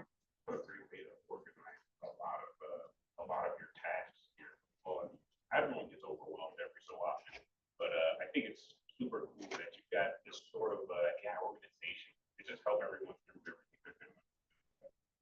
A lot more people would need this than you realize. Okay. Me included. But yeah, great stuff. Thank you. Any other comments?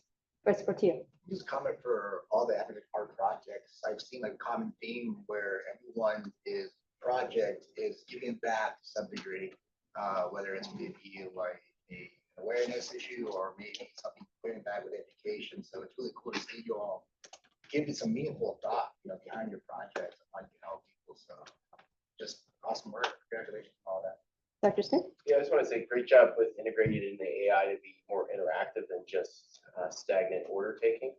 So you can ask Alexa or Siri to set tasks, but they'll give you reminders. But as far as like actually having some kind of an interaction with how that's going to be is not the norm. So I like the embrace that portion to it, so you can be a little more customization, but also it feels like it's more conversational, which is pointed out that it helps with cognitive ability and makes you feel not so alone.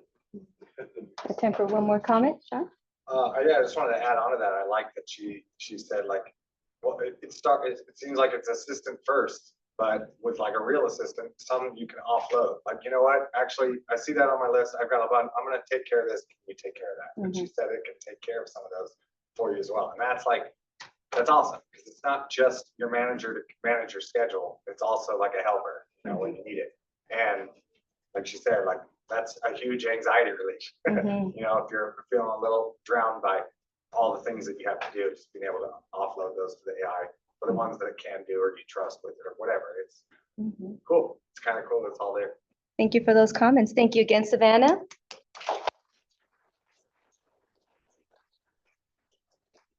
It's the first part of our Student Innovation Project Showcase. Thank you to all the students who presented for cyber and advertising art. We'll now go to a short lunch break and then we'll resume at 12:30. Also want to remind everyone that the People's Choice Award voting process is open.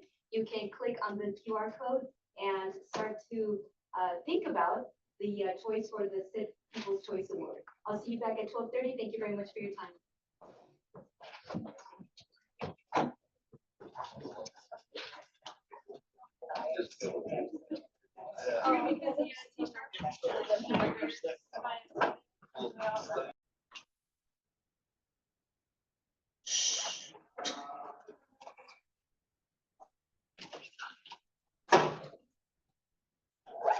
Good afternoon, everyone. Welcome back to the Summer 2025 Student Innovation Project Showcase. We're continuing our presentations now with our game art, game design, and game programming majors. Next up, we have Trinity Herbst, a game programming online student with Sacred Spirit.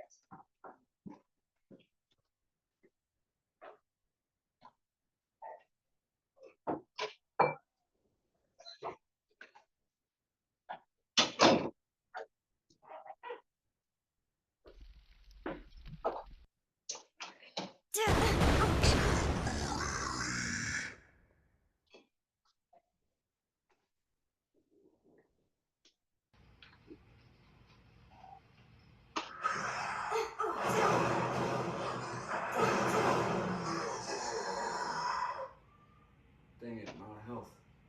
I'm out of potions. Oh, I got just the thing.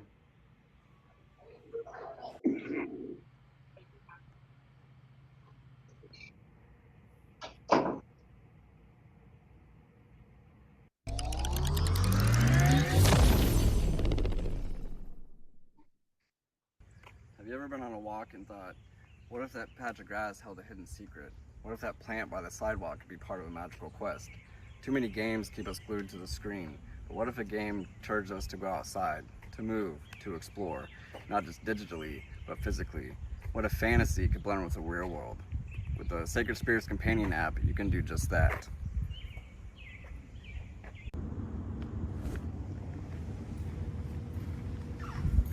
Hi, I'm Trinity Herbst, and for my student innovation project, I created the Sacred Spirits Companion app, a mobile experience that uses your phone's camera and GPS to bring fantasy gameplay into your daily life.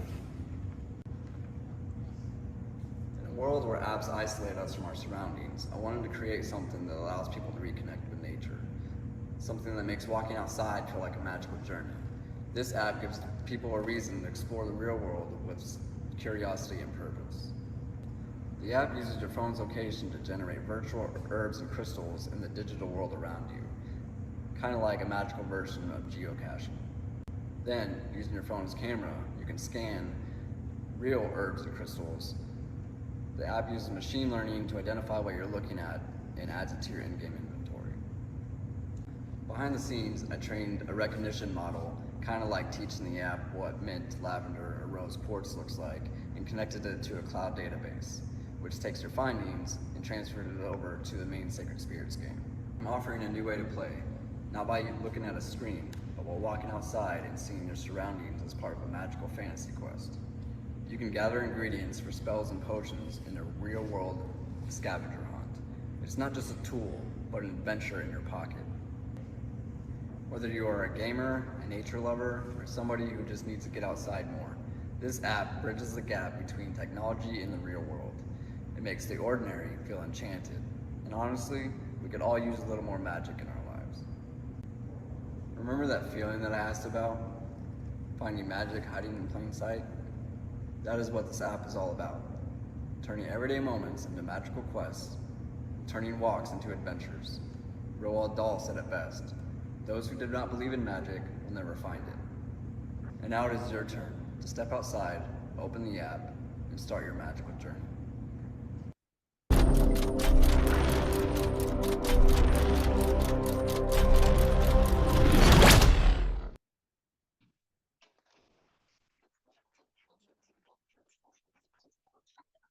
Let's see if Trinity is joining us via Zoom. Trinity, are you joining us in Zoom? Okay, comments for Trinity. Love the narrative. That was really fun. Kind of told the story and showed the innovation at the same time. Very well done. Very draws you in. So good job with the presentation for sure. Mm-hmm. Any other comments? Trinity, one thing that I want to point out is it's an engaging way to ask a question to help the audience ponder that as you are presenting your project, and at the end, do a back end where you go back to the beginning of the presentation with the answer based on the solution that you propose. So excellent job on that. Using bookends for presentations is just a great way to ensure that the audience is engaged fully from the beginning to the end. So well done on that. Any other comments for Trinity? Dr. Pike. I just look into why Pokemon Go failed, because that was a big deal. It was similar, and ultimately it was over in like a year. So, what were the problems with that particular game, which was huge and involved a lot of the same ideas, and why did it kind of go the way of the dodo? One thing that I remember is they put a Pokestop at a park right next to my house, and there were people who were using it like a drive-through. Just to pick up their gear. So there were also kids getting into other people's backyards chasing Charmanders. So Yes. boundaries, things to think about, I guess. Perhaps some type of geofencing component with the application would help it ensure that people don't trespass. Come on in, you're fine. All right, thank you very much, Trinity, for your presentation. Okay, next up we have Alexander Caraway, game programming major with VR, AR, asymmetric multiplayer project.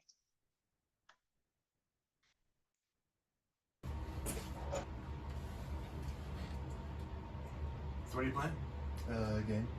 Nice. You want it? Yeah. Wait. No.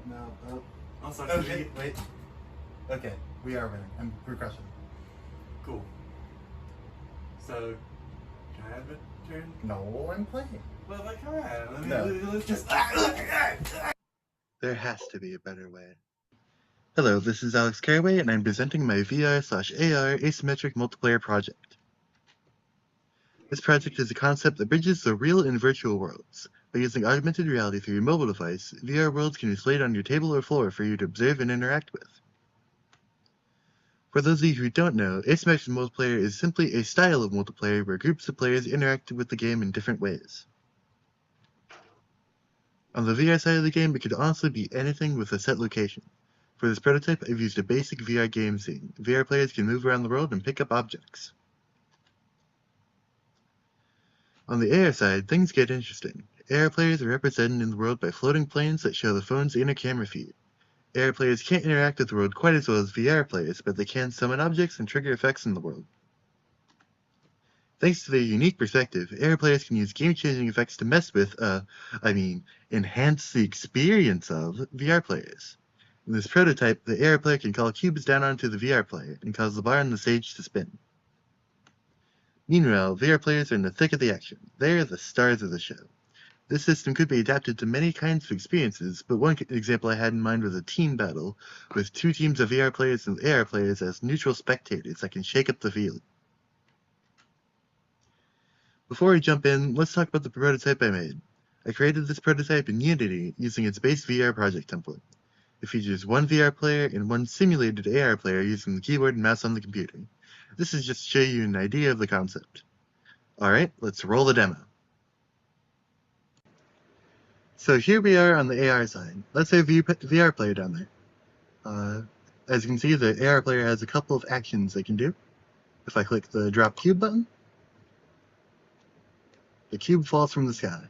And if I click the spin bar button, the bar on the stage spins. These are the kinds of high-level actions that AR players can do. Big, single effect, and flashy. Here's what the VR player sees. I show up as a big window in the sky. VR players are able to pick up objects with their hands and wave them around. But in exchange for having a very low-level interaction with the environment, they don't get to see the big pictures like an AR player. Case in point, look up.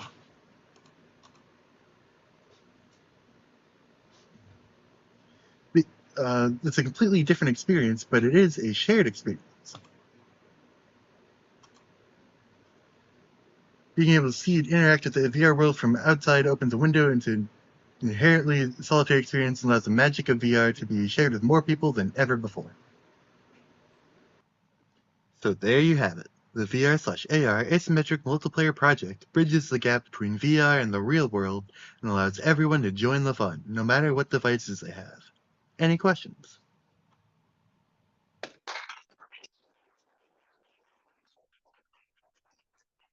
Hello, Alexander. Nice to see you. Questions for Nice to Alexander? be here.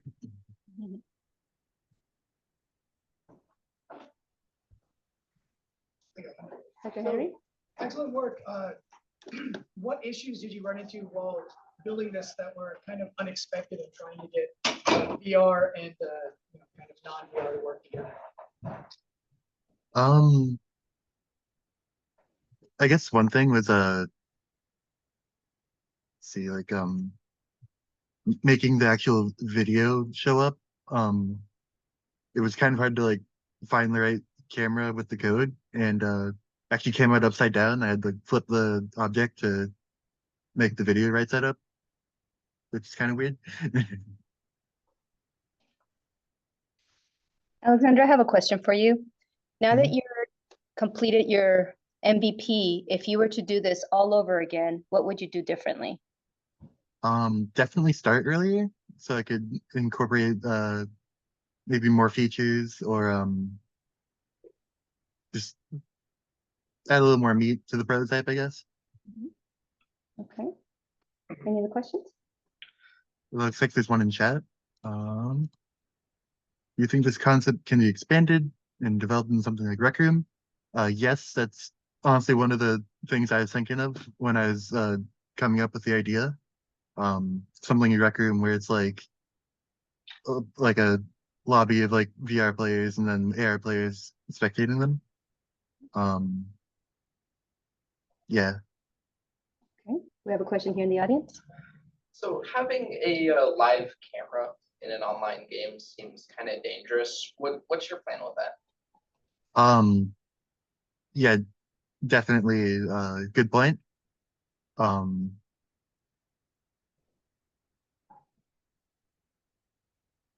Probably be an opt-in thing, maybe. Just like spitballing here. Opt-in to see live cameras. It's an MVP, so you keep it. Any other questions or comments for Alexander? All right, thank you very much, Alexander. Wonderful job. Okay, that concludes the game programming group for this portion of the event. Next up, we have Game Art and Animation with Faith Morales with Animation App Improvements. Hey everybody, it's me, Faith Morales, and today I'm going to be showing you my Student Innovation final project of Animation App Improvements. So basically what you can see, it's just a concept of the new features that I have added in several animation apps. These features that you are seeing is a lighting tool and a shading tool. The lighting tool allows you to change the color of a layer, which is green, red, and blue, and cyan, magenta, and yellow. The shading tool allows you to change the direction of the shading on a specific layer. When you make those changes, that doesn't apply to all layers, but just one layer, in order to make it much more easier. These animation apps that you are seeing in this video is Animation HD, Animation Desk, and Flip a Clip. These are the 3 apps that I use to create my animations. Most of the animations are done on Animation HD, but sometimes I like to use Animation Desk and Flip a Clip for making animations. You can also see that there is a different style of selecting tools and also the different detail of the tools that are shown, which matches the style of how the app made them. Some animation apps allows you to go to the toolbox and pick a tool from the selection box, or they just appear with no toolbox at all. So you can easily select the tool that you want with no toolbox at all. You may also notice that each asset that I created is completely different. You may see here that for Animation HD for the tools, they mostly use black and white. Well, the black is for the buttons, but for the specific tool itself is white. For Animation Desk, it's just black and yellow. And for Flip a Clip, it's just black and pink. The RGB and CMY sliders are basically the same thing. For Animation HD, it's just a circular-like slide. But for Animation Desk and Flip a Clip, it's basically just a rectangular slider. The shading tool is also the same thing, but the arrows can also be different. Sometimes the arrow can be fully colored in, but what you can see in Flip a Clip, the arrow is not colored in at all, and it's just an outline. The shader is basically the same thing too. Now for my final video, I decided to create an animation that follows with my storyboard that shows you what it's like to have these features in an actual animated video. You can see that the specific tools that you just saw previously are featured in my video. The lighting tool is mostly shown on how bright the sky is, or whenever it's dark. Like whenever I wanted to make it red when it's afternoon, I switch the lighter to red. And when it's nighttime, I switch the lighter to blue. And when it's super sunny outside, I add in a little bit of shading. And when a character is by a sunset, there will be a shading behind them. Now while I was planning, I thought to myself, hey, making animations is great on the iPad, but why can't it be just way more better, you know? Like, we know that animation on the iPad can be fun, but why can't it be much more better, such as adding a lighting tool, like what Photoshop has? When you want to change a specific layer on Photoshop, you have to use a specific tool to make it, like change the color whatsoever. And also for the shading tool, that is basically what you mostly see in 3D softwares. Well, 2D has shading tool, but it just takes a lot of time for it to get the shading done. So basically, I just created those concepts in my own way, on showing you on how lighting and shading tools would work in animations. If I could you not, I really wish that those features would be available one day if the company was able to update those animation apps that I've shown. But that's way in the future from now. But It is really nice to take the time to come up with an idea that makes animation apps much more better and make animations faster. And as a special bonus, here is a little behind the scene footage of me using those tools in a specific scene from my final video. Thank you all so much for watching, everybody, and see you guys next time. Bye!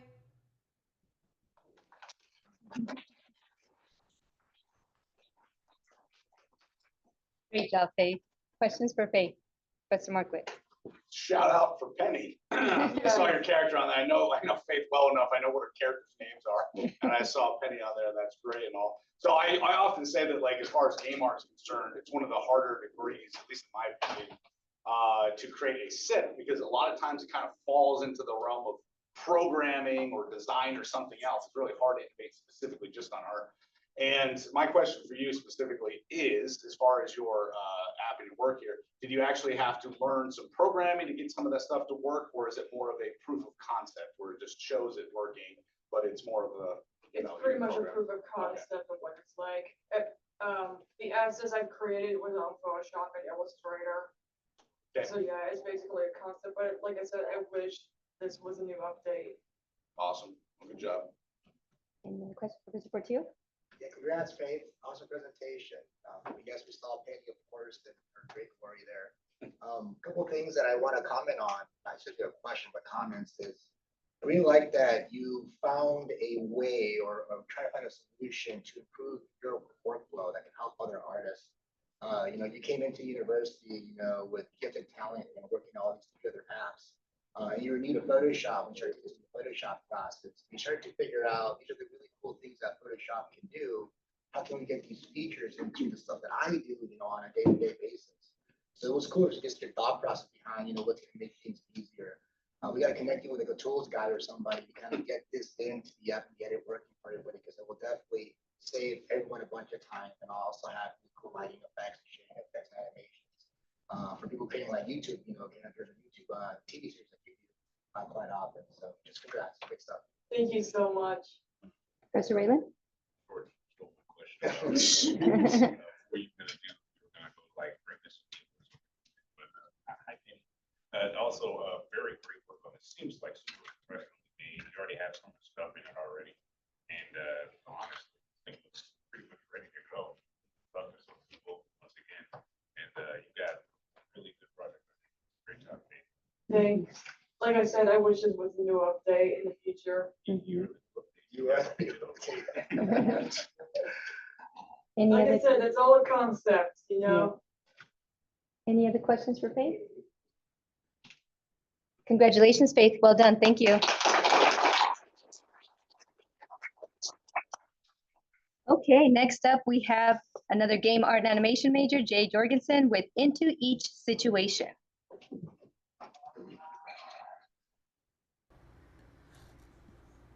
So far in our lives, as of right now, we have everything figured out, We've got our bills paid, we know how to talk to others, we've learned to live life to the fullest. But do we actually? Because even today, there are many different problems in the world that are caused by others, and we have no idea about it. We have no idea about it, and families have no idea about it. Hi there, my name is Jay Jorgensen. I am a student at University of Advancing Technology. I am currently in the Game Art and Animation program, practicing to bring cartoons to life and treating them as if they are real people, showing off real lessons and giving people some great entertainment. And I'm here to present my SIP for this question earlier in the intro, Into Each Situation. Now, what is the point of this SIP, you may ask? Well, the point of this SIP is to show people an easy way of helping out others, like picking up garbage for the environment, or helping those with a different sexuality or race.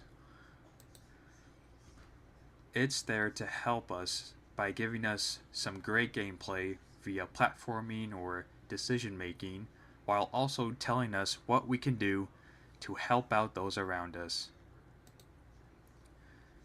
These two screenshots show some earlier progress I have made whilst making the game. Obviously it's done now, but these are just some early versions. Here I'm about to show you some videos. This is the first level of into each situation.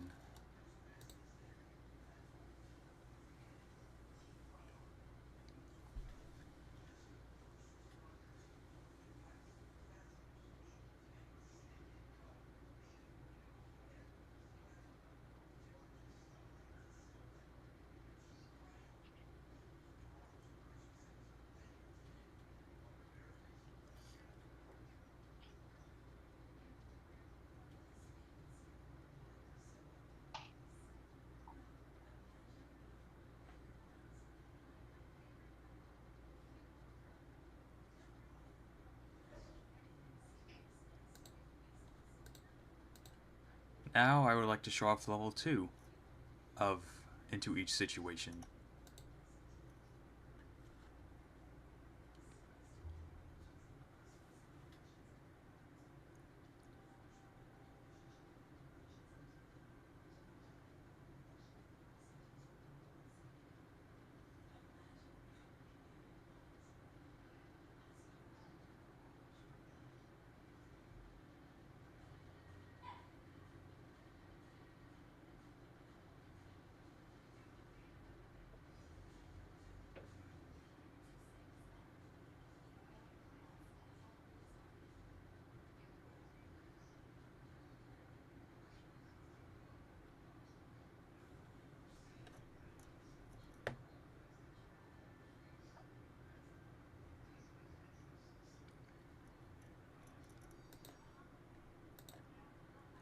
Now, as simple as some of the animations may look, this game was pretty time consuming and was not easy to make.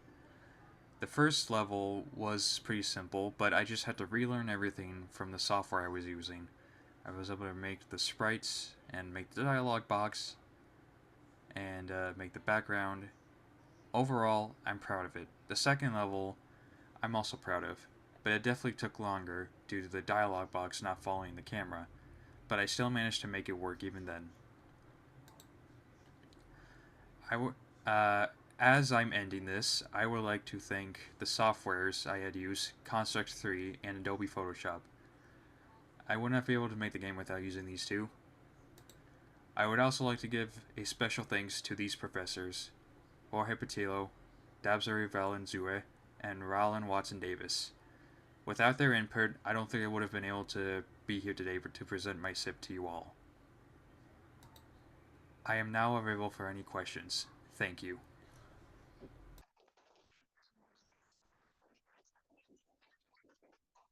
Thank you, Jay. Questions for Jay? Professor Markwood. So time is always a constraint. Everyone's going to say that. We're going to hear it probably for most of these or whatever. Imagine you don't have a time constraint. Imagine you don't have a budget constraint. What would you do to enlarge this idea, right? Like, is there ideas of connecting it to gamification, real life events, things like that? How would you expand this if time wasn't an issue? I wouldn't completely connect it to real life events. Not completely, but like in the game, I would like make it as like a comparison for it. Because I know sometimes some of these stuff just can be touchy for some people. So that's what I would do. And as for gamification, I would just continue making it the way I did it, as you saw in the video, with each level having a different sort of gameplay mechanic to it. All right. Good job. Other questions for Professor Portillo? Yeah, great job, Jay. With the first level, I noticed that you had, some game elements in there where you're collecting trash. You have a counter up there. Once you collect all 5 trash, then you get a feedback loop. You get some input saying, you know what, this is what happens when you collect all the trash. That gives some information regarding the environment, correct? With the second one, the second level that you have, you didn't introduce any of those kind of game elements. So my question to you is, what would motivate the player to kind of continue progressing that level? Or any gameplay features you want to incorporate on the second one that would be a lot more engagement, so to speak, with the player. So for the second level, I've it's not gonna be similar to the first one, but I plan to have it like more similar to, I guess, Telltale games. If anyone's played any of those, Yeah. I was very low on how much space I could use, but that's the idea for the second one, was to make choices and see what different dialogue outputs you get from the characters within the game. Okay. Dialogue tries to be rewarded with story. Yeah. Gotcha. Professor Raymond. Oh, yeah, I was good work on this thing, man. Of course, you're touching some really touchy subjects. I have no doubt, sorry. But I have no doubt that you're probably gonna do some really good stuff with this. I'm more interested for like, well, not me per se, but other game elements like the other professionals we're talking about. What else are you thinking with just sort of other things to sort of gamification with your other topics? With one of them, I'm thinking sort of first person. I know that's completely different from the last photos we saw, but I'm thinking for one of them, I could do like a first person from the point of view of someone who is not white. That's my input anyways. Jay, we have a question online. Have you thought about using a different game engine such as Unity? Funny enough, that was actually like a suggestion before I got started to like use Unity instead of Construct 3. But by that point, I wasn't too familiar with Unity. And with Unreal, I had done another project for a different class. So I wasn't sure how much my computer could take before it would explode. So I ended up using Construct 3 because it was the easiest to use. And like I said before, I was able to relearn it very easily. So Okay. for the sake of this, use Construct 3. But maybe in the future, I can use something like Unreal or Unity. Wonderful. Question? Oh, would you guys do this again at one time? Would you think about maybe upgrading the art style? Maybe. So I was going for a pixel art style kind of look for the game, but I would definitely make it look more pixelated, I guess, like less flat color. Any other questions? Yes. Were you able to make this with the free version of Construct, or did you have to upgrade? It was the free version. Okay. Thank you very much, Jay. Well done.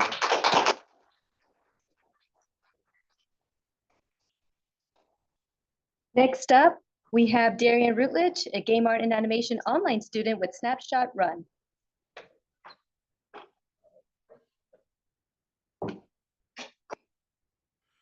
Real quick, think back to a time when you played a really good puzzle game. To you, at least. Games are subjective, of course, but I just think puzzle games are cool across the board, right?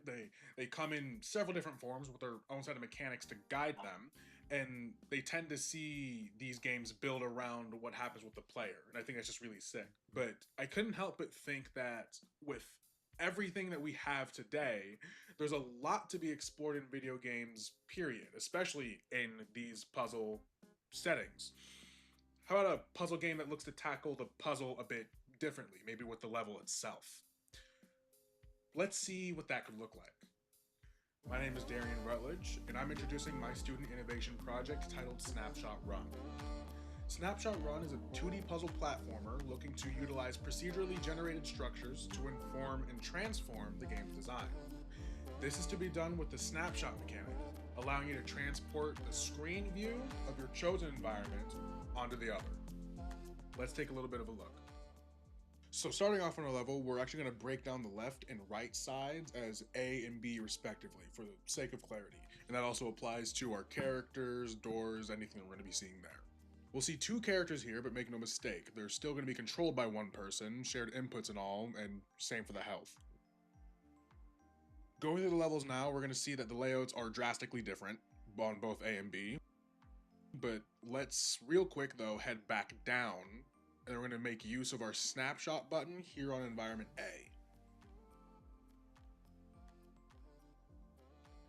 Now let's just try going back up.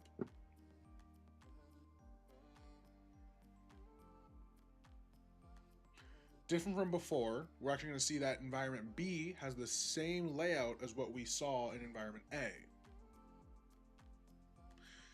And as we progress, we're going to see that the environment has even changed based on the influence of what was in the snapshot.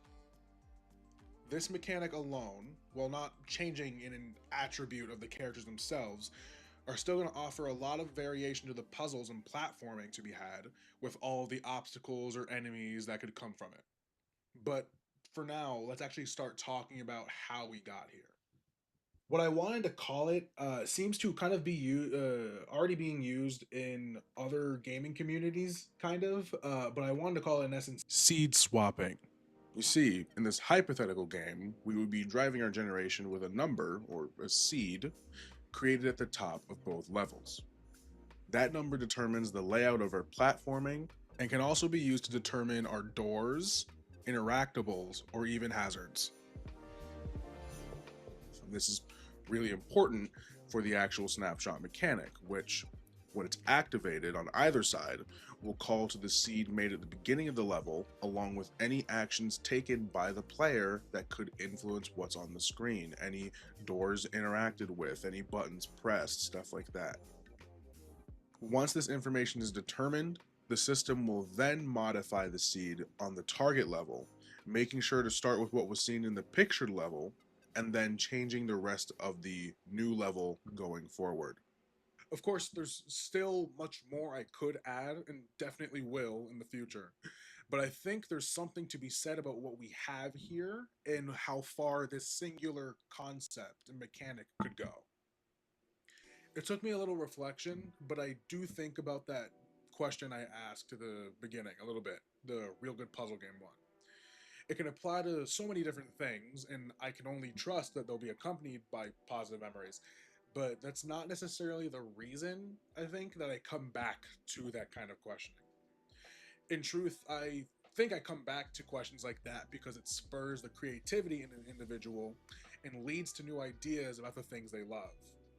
The domino effect of innovation, I think, is something that should be cherished and celebrated because you never really know how large your impact is going to be or could be with something you perceive to be so small. There were so many things that inspired me to create Snapshot Run, and whether it involves Snapshot Run or not, I hope you too can find inspiration for your next big thing. But most importantly, I hope you can have some fun.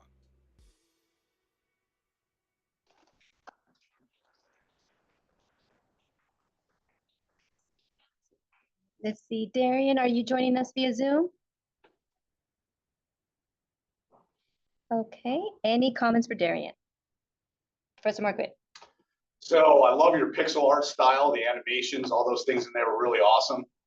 As I previously mentioned, again, game art is difficult to innovate specifically on, so a lot of students will go in a direction of programming and game design. You're definitely going down a game design road, right, where you're talking about puzzle game, copying, pasting, you know, kind of one level to the other. The one thing I would say, and you didn't necessarily talk about it, I'm sure you thought about it, but just in case you hadn't, when you do a system like that, when you're copying and pasting, you might actually lock the player out. So they might think it's a good idea to copy and paste in, but because the procedurally generated map, you might actually cause the player to be locked into an area and not be able to move forward. So you'd have to think through some sort of way to get out of that, reset that or whatever. But in general, it's actually really interesting. And I think there's a lot of directions you can go with this if you keep working on it. Any other comments? Sean? I have more of just like a clarifying question. And I think you maybe pointed out a potential issue that I was thinking of too, which is that if that next level copies the seed from the original one, then how does it end up with a different result? Because usually, and I know it's just a concept, but usually the seed is what makes whatever algorithm that takes the seed in produce a unique result. So if the seed is the same, the result's the same.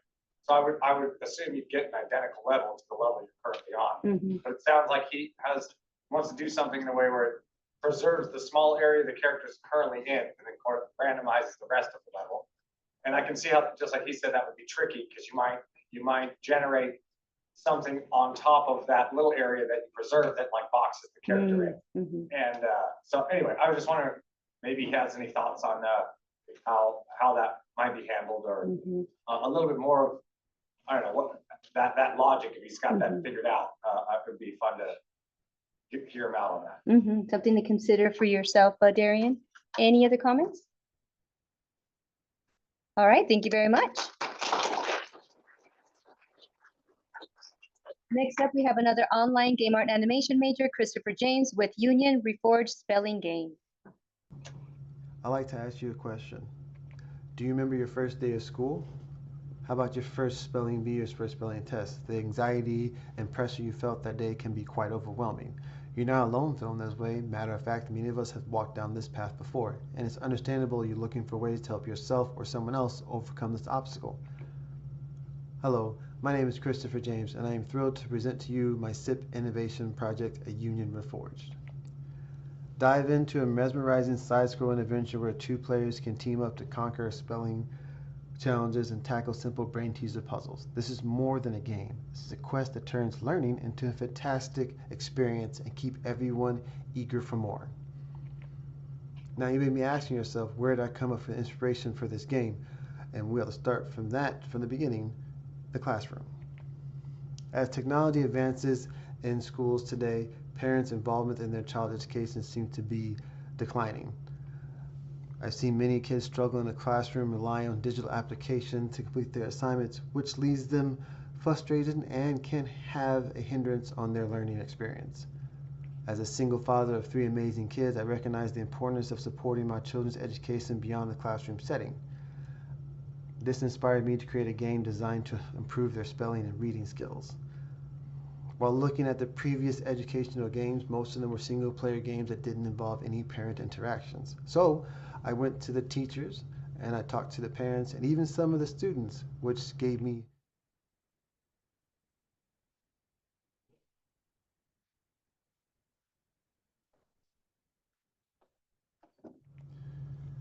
my design was created to help children with spelling and reading difficulties, but it's more than that.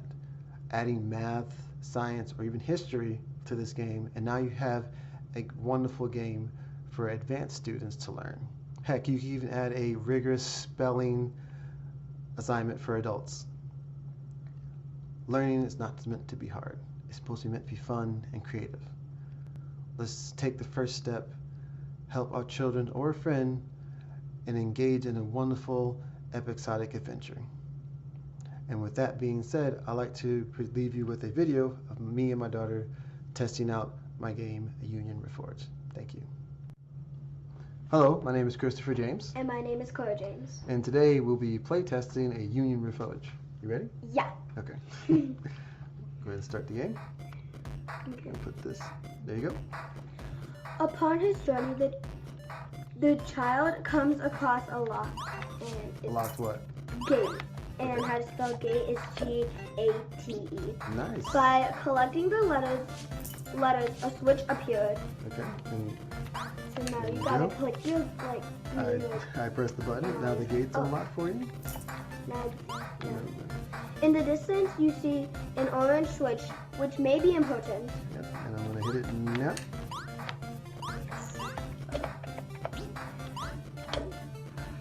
The unlocked blank path is filled with traps and coins. Okay. Wait. What? You got this. See, there you go. I really so. Oh, yeah. This got good, yeah. All right. The rocky path is filled with traps and coins. Danger around every corner. Who knows what lies ahead? Is that all? For For 1 second. Get over there. for the Adventure throughout adventures this. throughout this. What's the spelling? Leave? No, it's not leave. It's close though. Ah, watch out! Wait, what? Oh. I accidentally. So what's that? What's that word? Level. Level. Yeah. L-E-V-E. L. Level. Yes. Now you. Good job. Whoa! Oh my Watch god. out! Watch out! I thought it was zippy. You're good. Okay, and then it's me. Wait, Separated by two different what's the word you're trying to spell here? worlds. Oh, there we go. Only by working together can they proceed. Progress. And I am stuck. In the distance, you can see a door inside. Yes, almost done. This is scary. There it is. What does that say? It seems to be locked, and it looks like it remains Requires two keys to open. Because I have a key. Well, you have a key too, so you're gonna press the switch, and then we're gonna press 9. Hold on. There you go. Yes! We did it! Yeah, we did. All right. So, how did you like it? It was pretty fun. That's good to hear. And back to the main menu. Okay. That was actually so Well, that was our play test, and thanks to my daughter who helped me play it out, and I hope to do some more levels and get this, fully leveled out. Thank you. You're Have a good one. Bye.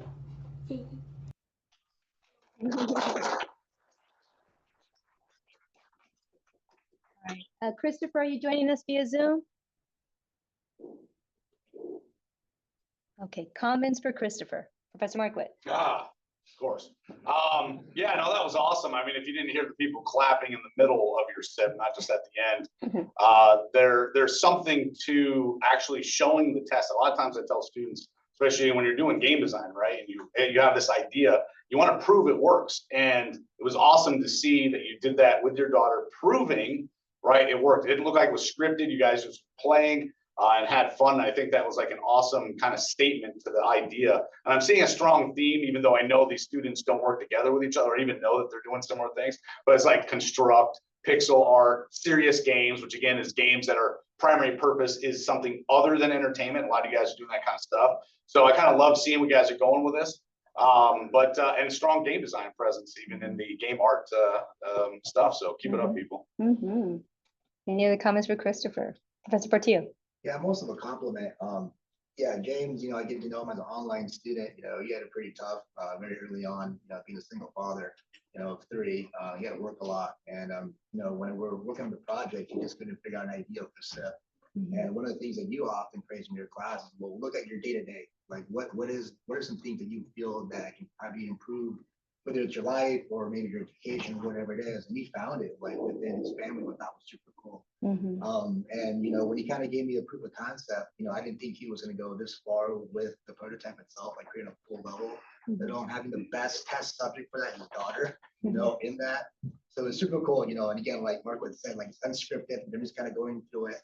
I guess my question is like, how much has she learned, in spelling? We want to see that progress on that. Yes. But incredible job, Chris. Congrats. Awesome project. You bring up an incredible point about assessment, to determining how well the child is progressing from the moment that they start playing the game and even days, weeks, months afterwards. And another thing is oftentimes when I'm proposing ideas for SIP with my students is they want to capture like such a broad audience. And I tell them just focus on a niche audience first. Test it, pilot it there, and then you can expand upon it, because if it works for kids, it could also work for people with English as a second language. It could work for people that have, disabilities. And so it has much broader application, but also that helps to manage scope of the project too. So great job on that, Christopher. It's honing in on a particular niche, and then you can expand upon that. Any other comments for Christopher? All right, thank you very much, Christopher. Well done.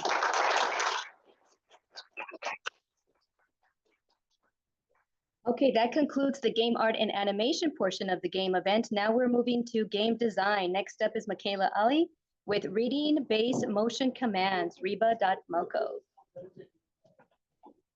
Hello, my name is Michaela Ann, and today I will be presenting my project called RebaMoco, which stands for Reading Base Motion Commands.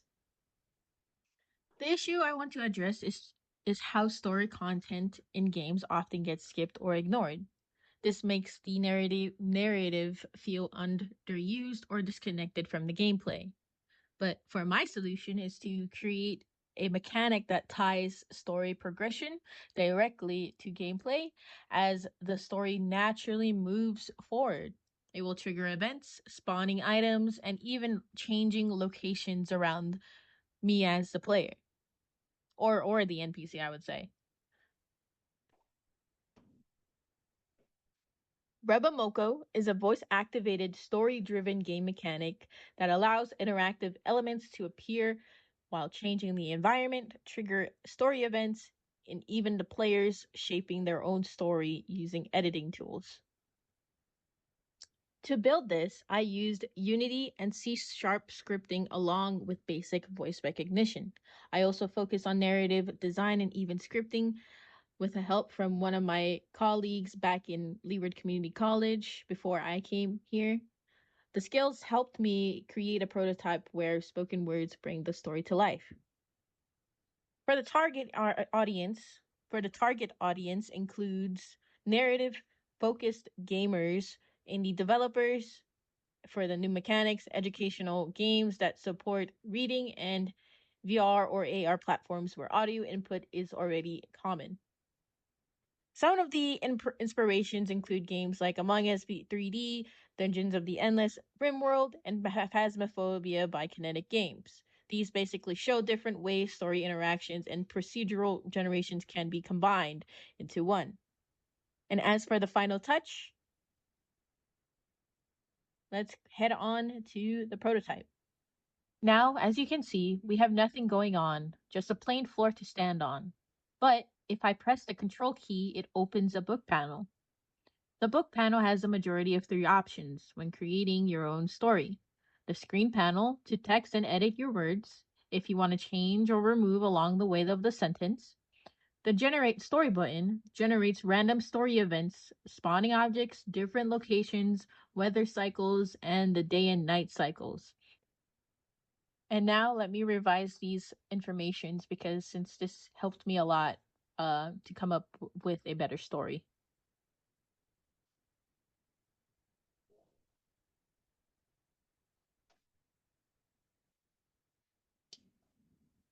So as you can see, during a full moon, which is changes to full moon, but if I want to change it again, I can change it to sunset. During a sunset. And it changes to sunset. The spawning of the objects, random objects spawned near me. Items such as a bottle of water, a jug of rum, a big rock. Let's see. Possibly a book.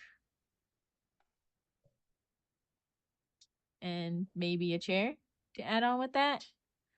But yeah, I can spawn in multiple items with the words that I belong to say. Changing the terrain to the forest during the full moon. Spawning the objects, the specific objects, and the terrain along with the story.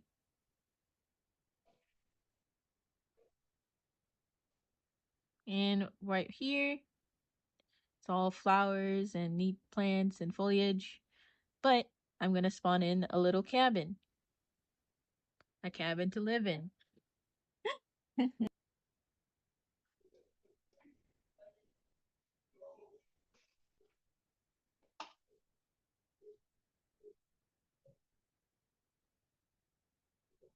Spawning a cauldron.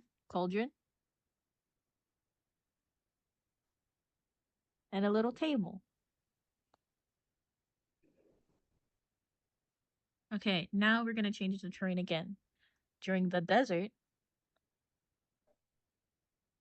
it changes the desert. A hurricane appeared out of nowhere. Thank you for watching. If you have any provided questions, please let me know.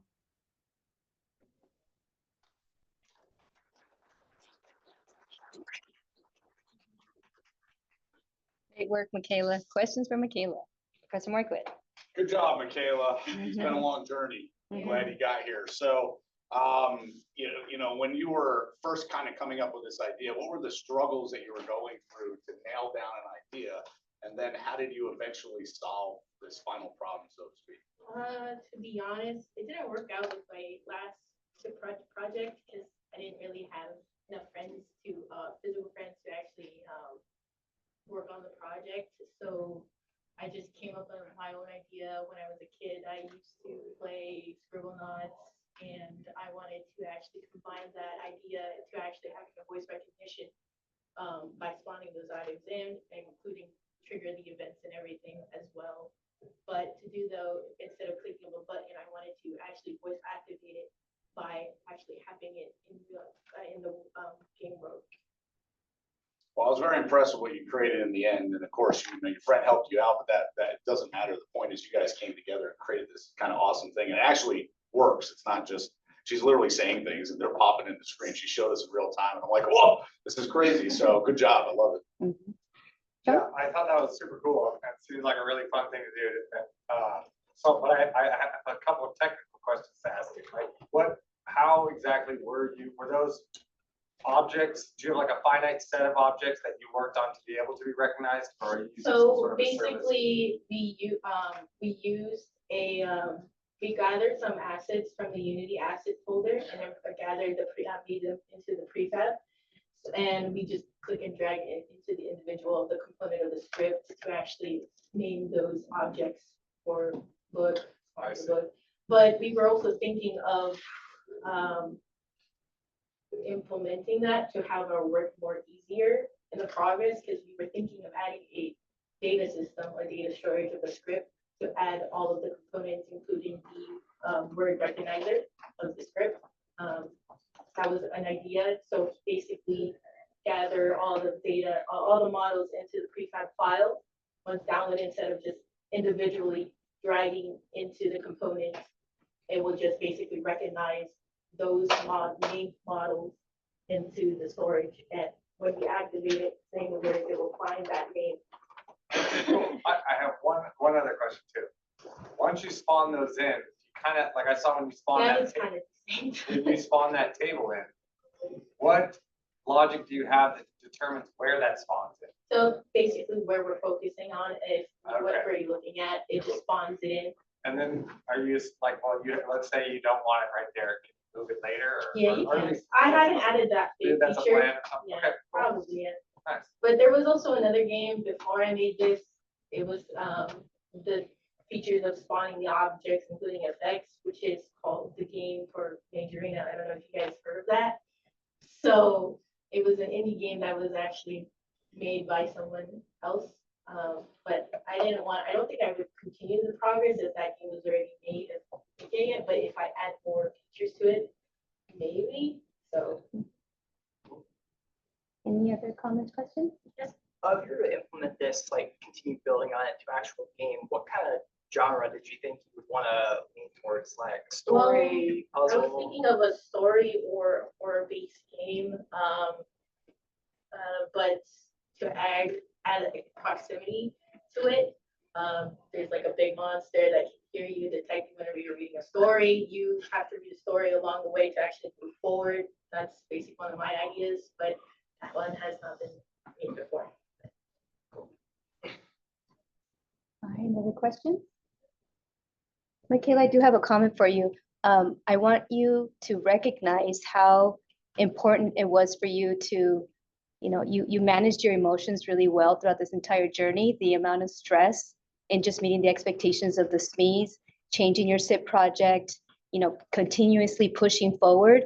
You have a high level of emotional intelligence, because it's difficult to understand and manage not only your own emotions, but also just the way that you praised others during class, despite the fact that you were feeling an enormous amount of stress. That's incredibly important and often overlooked. So congratulations on making it this far. Thank you. You're welcome.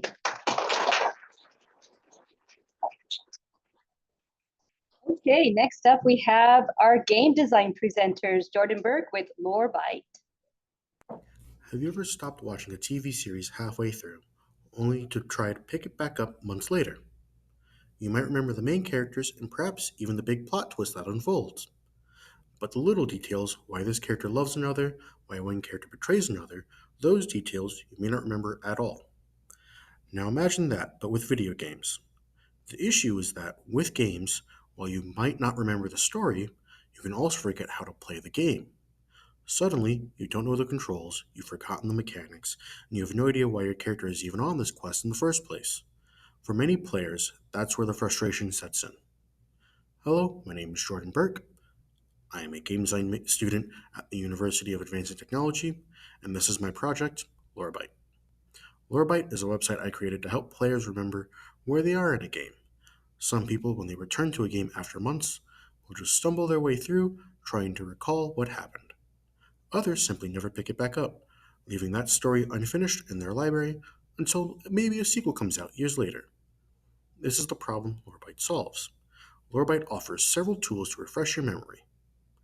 In-depth chapter-by-chapter summaries of a game's story, notes on which mechanics are introduced in each chapter, a refresher on the game's control scheme, and information on how long it takes to beat the game, whether you're just finishing the main story or aiming for 100% completion. And here's one of the coolest features. Lorebyte integrates with Steam achievements. By syncing your trophies, the site highlights which chapters you've already completed. Instead of guessing where you left off, you'll know exactly what you've experienced and what comes next. What makes Lorebyte different from traditional walkthrough sites is its purpose. Other sites focus on guiding you step by step through puzzles or boss fights. They're designed to tell you how to beat the game. Lorebyte, on the other hand, is designed to remind you of what you've already accomplished, so you can jump back in with confidence and enjoy the story the way it was meant to be experienced. Let me give you an example. Imagine you're playing Guardians of the Galaxy, and you've left off right after Chapter 3. If you check Lorebyte, you'll see a recap of the story up until that point, a reminder of the mechanics you've unlocked, and even which achievements you've earned. Instead of watching random YouTube clips or reading a long walkthrough, you get just what you need to get back on track in minutes. Who is this for? It is for casual players who only have time for short sessions. It's for parents and students who juggle responsibilities and often put games on hold. It's for players with massive backlogs who don't want to restart a 40-hour RPG just to remember the first 10 hours. And even for speedrunners or completionists. It's a quick way to refresh on mechanics and structure. Looking ahead, my vision for Lorebyte goes beyond Steam. I plan to expand into PlayStation and Xbox integrations, giving even more players access to achievement-based progress tracking. I also want to add community features where players can share their own chapter notes or tips for remembering story beats. And eventually, I'd like the site to give personalized recommendations, like reminding you where you left off months ago, or suggesting which unfinished games in your library might be the easiest to return to next. With Lorebyte, my goal is simple: to give players the chance to jump back into their favorite games without feeling lost or overwhelmed. Because every unfinished game deserves a second chance, and every player deserves to enjoy the story the way it was meant to be experienced. Thank you.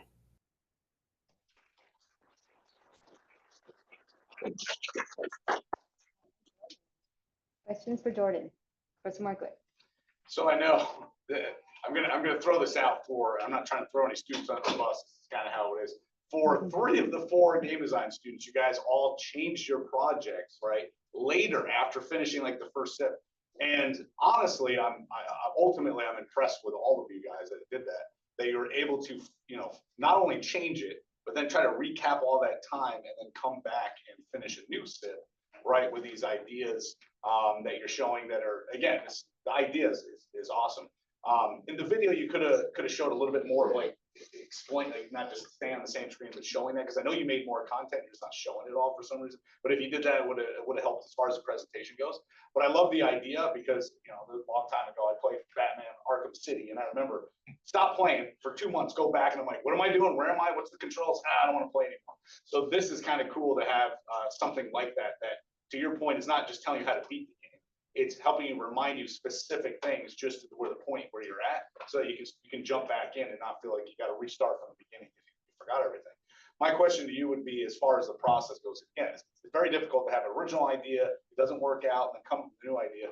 Like, what did you learn from this whole process, right? And how did you come up with the new idea after the fact? I came up with a new idea because I was taking a break one day from doing homework, and I booted up Steam to play something, and I sat there for a solid 20 minutes just going, I've not been like looking at a ton of games and I had a ton of hours, and I'm going, I don't remember anything. I don't want to restart any of these either. I'm gonna go do something else. And my brain was like, well, I went looking, it's like, is there any way I can just do this without spoiling myself? And every other site is just, hey, here's what happens. And I'm like, that's not what I'm looking for. And I don't want to sit through a long YouTube video to just remember, oh yeah, I remember all this. I'd much rather just go, I'm gonna go play it myself and try to recall from there. And that's sort of how the idea came into being. I was like, if there's nothing there, why not try making it? Because it's something different from most other game design projects, because most of them are mechanics and stuff for games. I was like, let me try doing something that's not a game. So what was the major things that you learned through this whole process getting up to this point? It was the major thing would be just how much content there is for everything, trying to find everything, figuring out how to work like website makers, figuring out which ones accept Steam API, which ones don't. Steam API in itself is a weird little place to go through. It works, but at the same time it feels like it doesn't. That's the same thing kind of code. It works and it doesn't at the same time. That's pretty much what I got. Very good. All right, thanks. Questions, John? Yeah, first of all, I think this is such a cool idea, because I very rarely play video games as well, so I have months between pickup and, picking it up again. And yes, this is a huge problem. I don't remember, and then I also don't want to restart because I really only have maybe 30 minutes to play before I got to turn it off anyway. But, so I think that the idea is great, but I see a massive challenge in content creation, right? Like, because you're going to have to create these summaries basically for every single game, right? And then is this tool going to be something that, like, let's say you were to flesh this idea out more, would this be something that I have to pay a subscription for? Or because someone's got to pay your content creator, right? Because that's an ongoing job for a long, long time. And you want to have as big of a library as you can, especially if you start getting copycats that are trying to build a site like yours. You want to be the hub where the most games are, especially if I'm playing an obscure game and you're the only one who has a summary. Things like that. So I guess I was just wondering what maybe your future plans, if you were to flesh this out, would look like for that, and how you would sustain, or would you just be the grunt that would just have to like play every single more game? likely just be the grunt going through everything. Oh, man. And just because I enjoy it, I like enjoying learning new stories, and so I would probably just sit there and go through it game at a time, just do everything myself. As much as I admire that, don't you think that's like a tough? Oh, that would be like Yeah. years I like the of purpose. consecutiveness. Yeah. Consider a monetization model. Yeah. GoFundMe. Any other comments or questions for Jordan? Yes, Lauren. First off, seriously, great job, man. I could see myself using this all the time, especially when I was watching it. I was thinking of one game that I didn't return to, Okami, which I decided to play on the PlayStation when it was designed for the DS. And I kind of wanted to make a suggestion. Would you consider adding in the mechanics section, when mechanics are introduced, different control schemes based on like the different consoles that game kind of comes in? Because that was a struggle that I had. I really couldn't return to it because I had no idea what the control scheme was on the PlayStation when it would only show for like DS stuff and UI. Yeah, so since now so many games have so many different keybinds and whatnot for everything, that would be without 100% of the addition I would make for every game, just like here's how you play it with everything, so that way you don't have to struggle with, oh, I don't know where any buttons are. It's like, nope, here you go. I did have a second question that I forgot to ask. Sure. You mentioned the Steam API, so that made me think, would your website potentially like tap into someone's Steam account and kind of pull some sort of progress data from their games in their library and then curate the summary content based? Oh, that's cool. Yeah, that's awesome. How many are you just thinking about Steam or? I am thinking of doing Xbox and PlayStation. I was initially thinking also about doing Nintendo, but then I immediately remembered Nintendo doesn't have any form of achievement system, so it became a lot harder. Yeah. So I was like, no, we'll just stick to Xbox and PlayStation as a continuation to it right now. Cool. Any other questions? The question over here. Yes.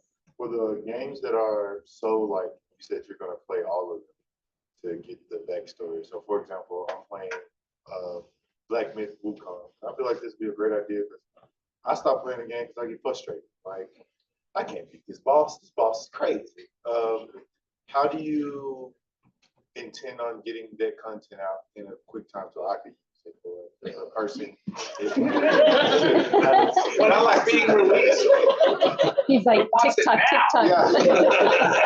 I have one person that I cannot control time to do everything on. But how do you intend on doing that? Because I could see me being an AI major, I could see how using AI to get that, information, like I completely have forgotten what happened in chapter one. I don't know what happened in chapter one. I'm so far away from chapter one. And part of me want to start over to get that content to remember, but I would like to like just read up on it and get the mechanics and see where I came from where I am now. Because the game is all about the journey that you're becoming the Monkey King, right? So how do you plan on getting that content out in a timely manner without using AI or anything like that? Because I can see AI being a great part of the project to push that content out quicker without content as well. I haven't quite figured out a solution because yeah, that did pop up with what happens if a game comes out? It's like how would I go about that? Because there's so many, and each game takes such a variety of time to beat. It would just be a complete mess. But I haven't figured out a complete solution at this point. But it's something I'm thinking of trying to figure out. It's more of a comment because people kept commenting on you being the grunt doing all the synopsis of all the different games. Have you thought about potentially making it so you can, this site is you have to, you can see it without being logged in, but maybe potentially make it like a, you can, like the community can add into it if they have like a verified account. I did think of this, they don't have as much of the responsibility. Like a wiki. Yeah. I try to make it more, not exactly like a wiki, but have that ability to make it so that if there's a game someone wants like really badly, they can begin the process themselves and sort of make a guide of here's how the page should be structured out. Here's everything that needs to be on it without. It's like, hey, avoid trying to make it just a guide, avoid trying to tell the person how to do it. Just go, hey, focus on the story itself, not so much the mechanics. Dr. Pike? I was just going to say early access can save you on some of this stuff. I know that a lot of content creators on YouTube who are putting the boss out that just dropped today and they've got a boss guide on it.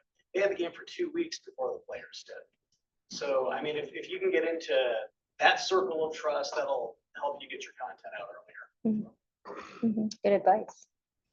Okay.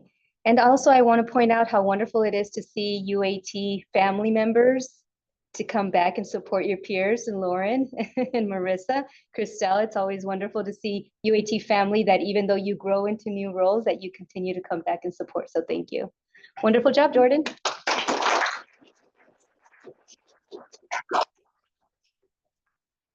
Okay, next up we have Luke Tomajan, game design major with Koipod's Finest Freelancers. Hi, my name is Luke Tomajan. I'm a game design, game art, animation, game programming major, studying all 3 disciplines of game design, being level, systems, narrative. I'm also a writer. I like creating things, but there's one thing I like more than creating stuff. Destroying stuff. Uh-oh.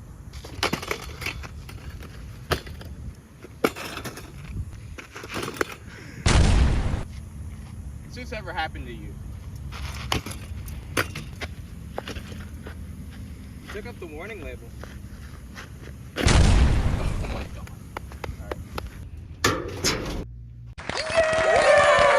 One of the things I've been working on here at my time at UAT is a passion project, specifically a turn-based RPG featuring a bunch of characters in a world that I've been working on for about 2 years now. A big part of that setting is the destruction of the environment, and that caused me to realize that turn-based RPG combat doesn't really deal with environmental destruction. You cast a big fireball and it hurts the enemies, but it does not destroy the terrain you're in. Well, that changes now. This system is heavily based in turn-based RPG mechanics. I'm not going to go over them in detail as it would take too long, but I'm going to go over the specifics of the collateral damage system itself. To create the game, I created a physical MVP. I created all the art assets for it. I even got custom miniatures created for the two player characters. So this is the MVP. The way that the system works is it splits a traditional turn-based RPG environment into 3 separate zones with 10 tokens each. Utilizing abilities, such as this one, generate an indicated amount of tokens in each zone as indicated by this bar.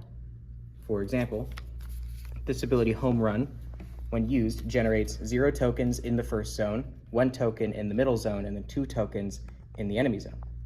When a token threshold is met, the area gains a level of collateral damage and gains a random effect that remains for the remainder of the match.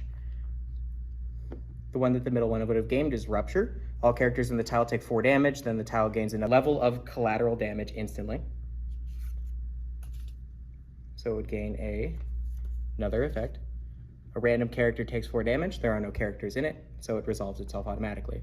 There are effects that are positive, such as effects that would give characters an increase to their dodge stat, as well as effects that are just solely negative to everyone in it, such as these two. Upon reaching level 3 of collateral damage, you have reached the maximum amount of collateral damage that that tile can gain. A mechanic that brings the collateral damage system full circle is attack classifications, which allows the utilization of all 3 tiles, including tiles that characters typically wouldn't be on.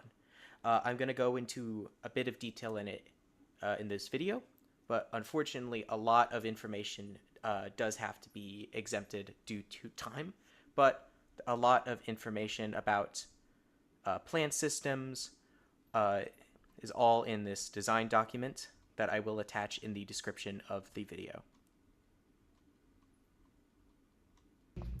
For melee attacks, a character would have to physically move across the board. So let's take this lovely miniature of Freddy Krueger and have him use melee on Yvette. To do that, he would need to cross across the tiles. Range attacks don't require the character to move, but they have the most amount of collateral damage effects that prevent them from hitting, such as increasing the chance that they'll outright miss a person if they pass through a tile. Range attacks don't require the character to move, but they have the most things working against them. Magic is a classification that either applies to full support spells or as an additional classification to other attacks. To utilize a magical effect, you need to pay a specific cost. This cost is represented in the card in the top left corner. If he does not have that many magic points, he simply can't. Those are the very basic ingredients for the overall MVP. It's very simplistic, and it's also entirely physical, but the plan is to expand upon everything in a fully programmed, fully digital version of the MVP. Thank you for watching my SIP video. I hope you enjoyed it. Take it easy. I'm recording.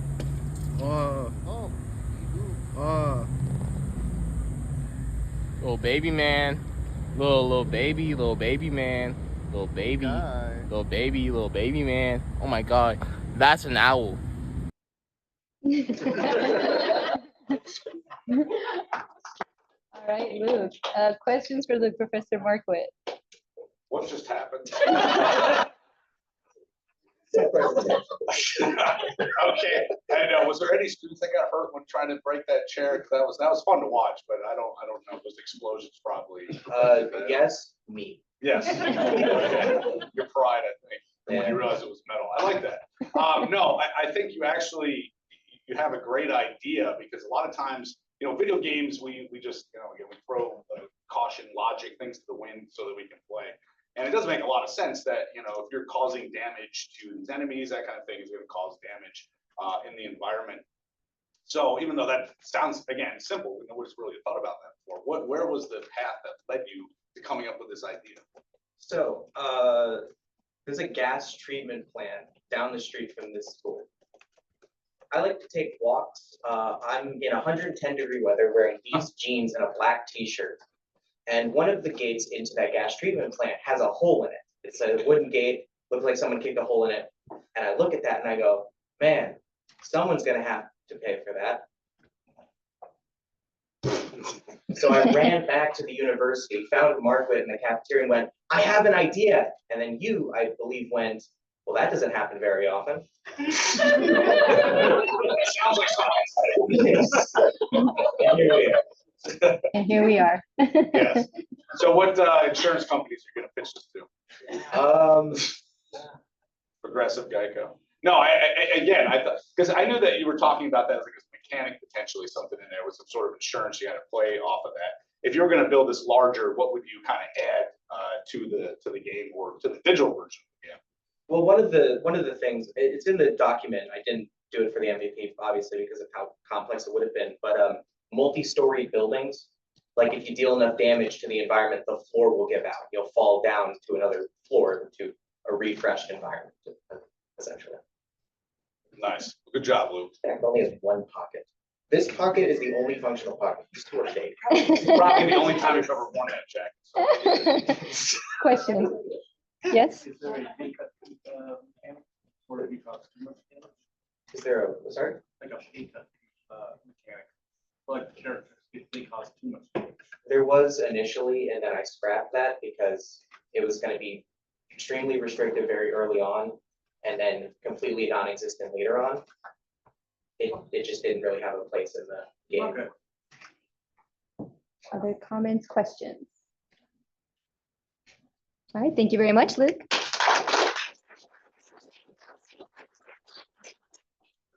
Okay, the last of the game design presenters. Next up, we have Samantha Bryant with Resonate, the Story You Hear. In most games, they tend to have a good or bad ending, a designated true ending. Even in choose-your-own-adventure type games, there are canon endings. What if there were games that were more dependent on our individual experiences, or interpretation of those experiences? My name is Samantha Bryant, and this is my SIP project, Resonate, the Story You Hear. Resonate is a 2D point-and-click narrative game in which players can interpret their surroundings. Based on how the player interprets and chooses to interact with the game, it changes the story and gameplay experience. I first thought about different ways people can interpret the world around them: words, visuals, or audio. After some thought, I decided to combine all three. Not only does it give a deeper story, but it would allow for a difference in focus. Between audio, visuals, or logistics, the player can decide what they're more drawn to. After I picked a song, I asked my friends and classmates to interpret the song. That gave me a foundation for the choices. I had also noticed a bit of a pattern. The creative thinkers focused on themes of goals, childhood, or visuals. I interpreted it kind of like a memory where I'm playing in a backyard with my siblings. They're very close to my heart, and we're just making up all these stories and all these different scenarios and scenes in our head. I think it reminded me a lot of those moments of childhood innocence where you're really just freely creating your own story and your own life without limitations. And whereas the logic thinkers latched onto themes of growing up, reality, or the lyrics of the song. The song was that basically, like, it talks off about how when we were young we had all these dreams of who we wanted to be, and once we turned 18 and started realizing what life was really like, we started forgetting those dreams. But every time we would go to bed or like we would sleep or think back on the times of when we were kids, we would remember these dreams. So I feel like the song really portrays like to not forget the dreams you've had as a kid, but to find a way to make them reality. So in this trend, I used the theme of childhood versus growing up as the main story, and creative versus logic for the gameplay. The more creative route gives players open-ended puzzles, versus the logic route would have more riddles or numbers-based puzzles. In the future, I plan to add more subtle choices and dynamic gameplay. Resonate allows players to have more personalized experience, and just like life doesn't have a right or wrong approach, neither does the game. This will change the narrative experience in gaming. This will be targeted towards players who love stories and want more diverse opportunities. How will you interpret your story? Freely creating your own story and your own life without limitations, and just able to do that. And told us to stop it, called us unrealistic. Then suddenly you're 18, go to college for your plan B. What you want is too risky. Live for weekends and whiskey. We all got these big ideas. One day they're replaced with fear. How did we get here? We would remember these dreams. So I feel like the song really portrays like to not forget the dreams you had as a kid, but to find a way to make them reality. So If it makes you nervous, it's probably worth it. Why save it for sleep when you could be living your day deep? 31 waiting tables. She has a voice of an angel, out of money and power. She only sings in the shower. All these things we say.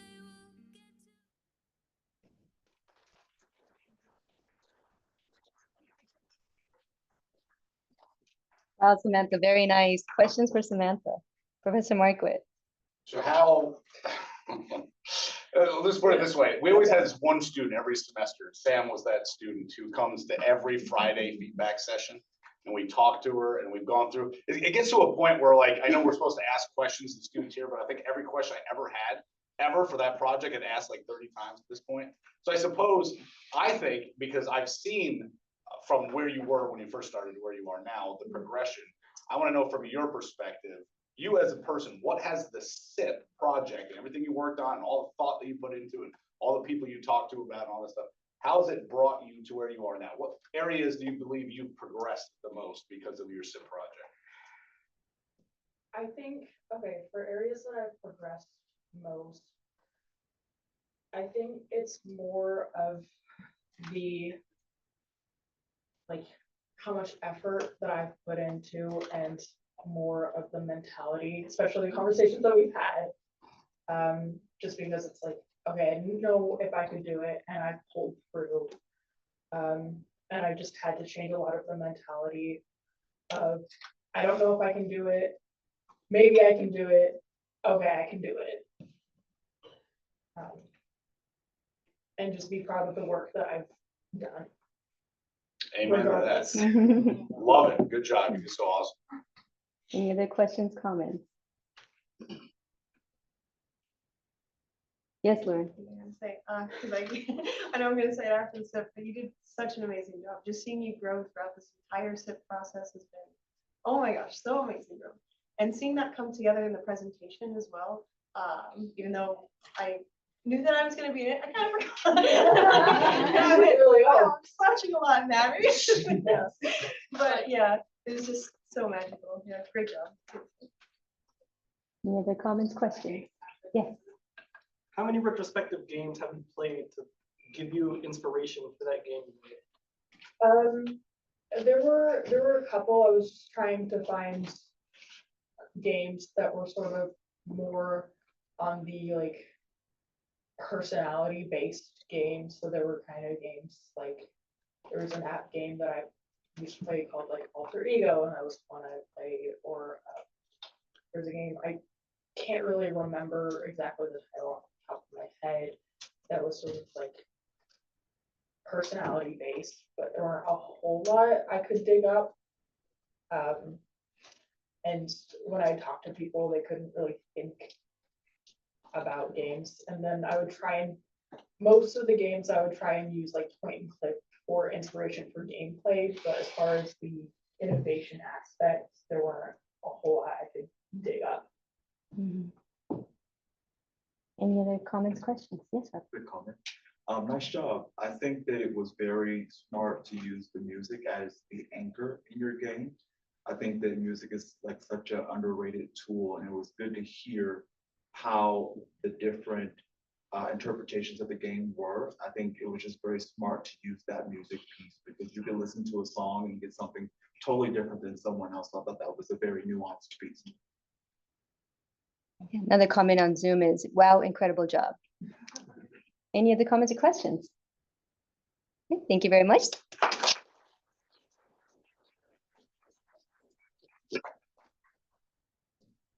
So this concludes the game art, game design, and game programming portion of our show. We will go on a quick break until 2:20 and continue with robotics and embedded systems. In the meantime, don't forget, to consider the cast of your vote for People's Choice Award. Also, for all of the students, if you don't mind joining me outside for a group photo, we'll see you again at 2:20. Thank you very much. So first, showcase awards.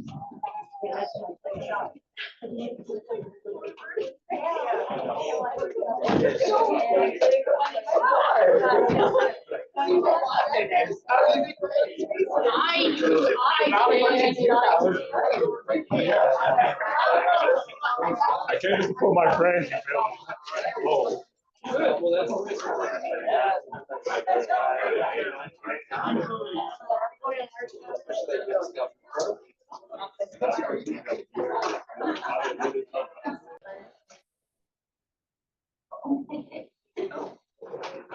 Hello, everyone. Welcome back to the Summer 2025 Student Innovation Project Showcase. Thank you to all of the students who presented at the morning and early afternoon portion of our event.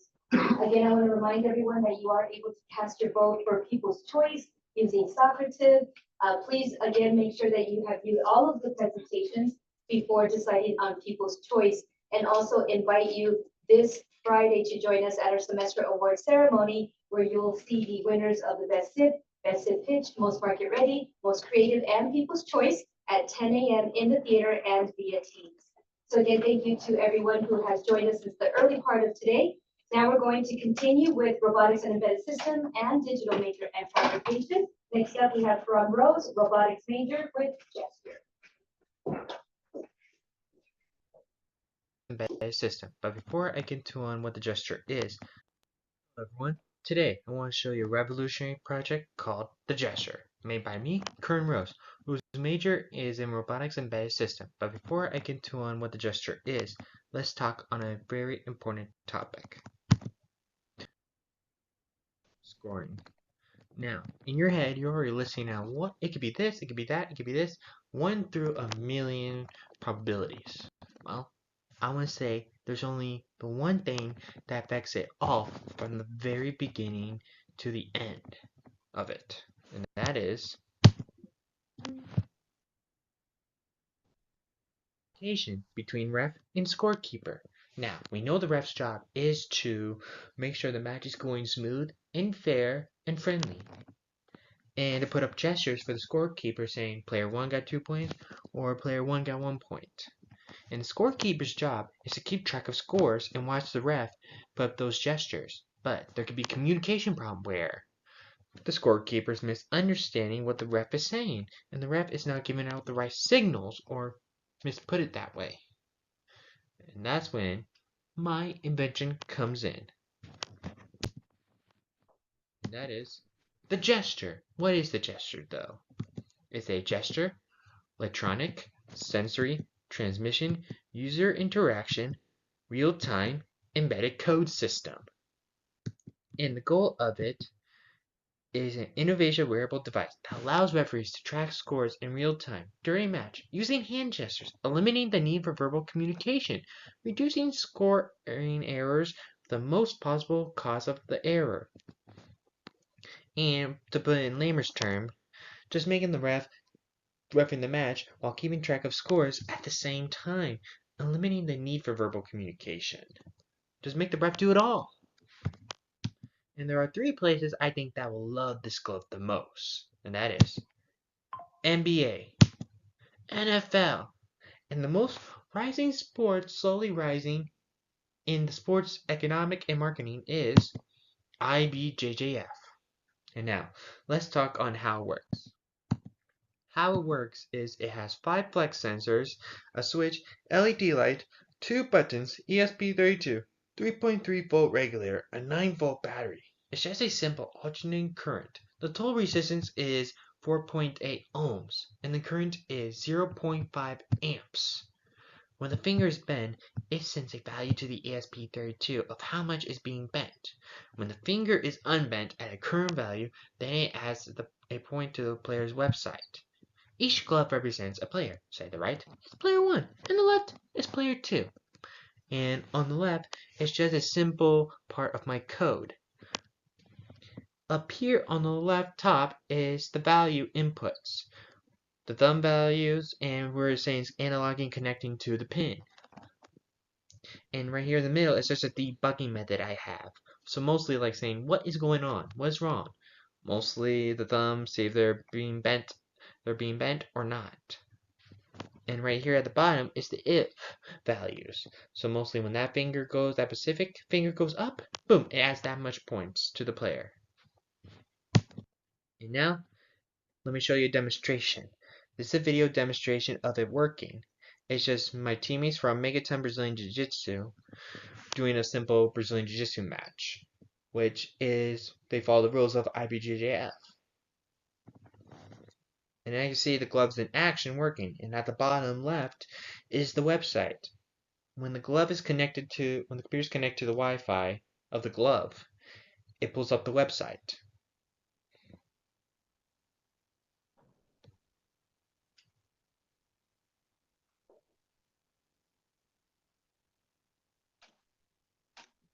The FC is working. There's a problem, they have different recordings going on.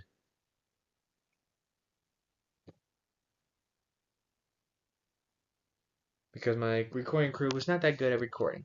But it is recording and doing the points value right.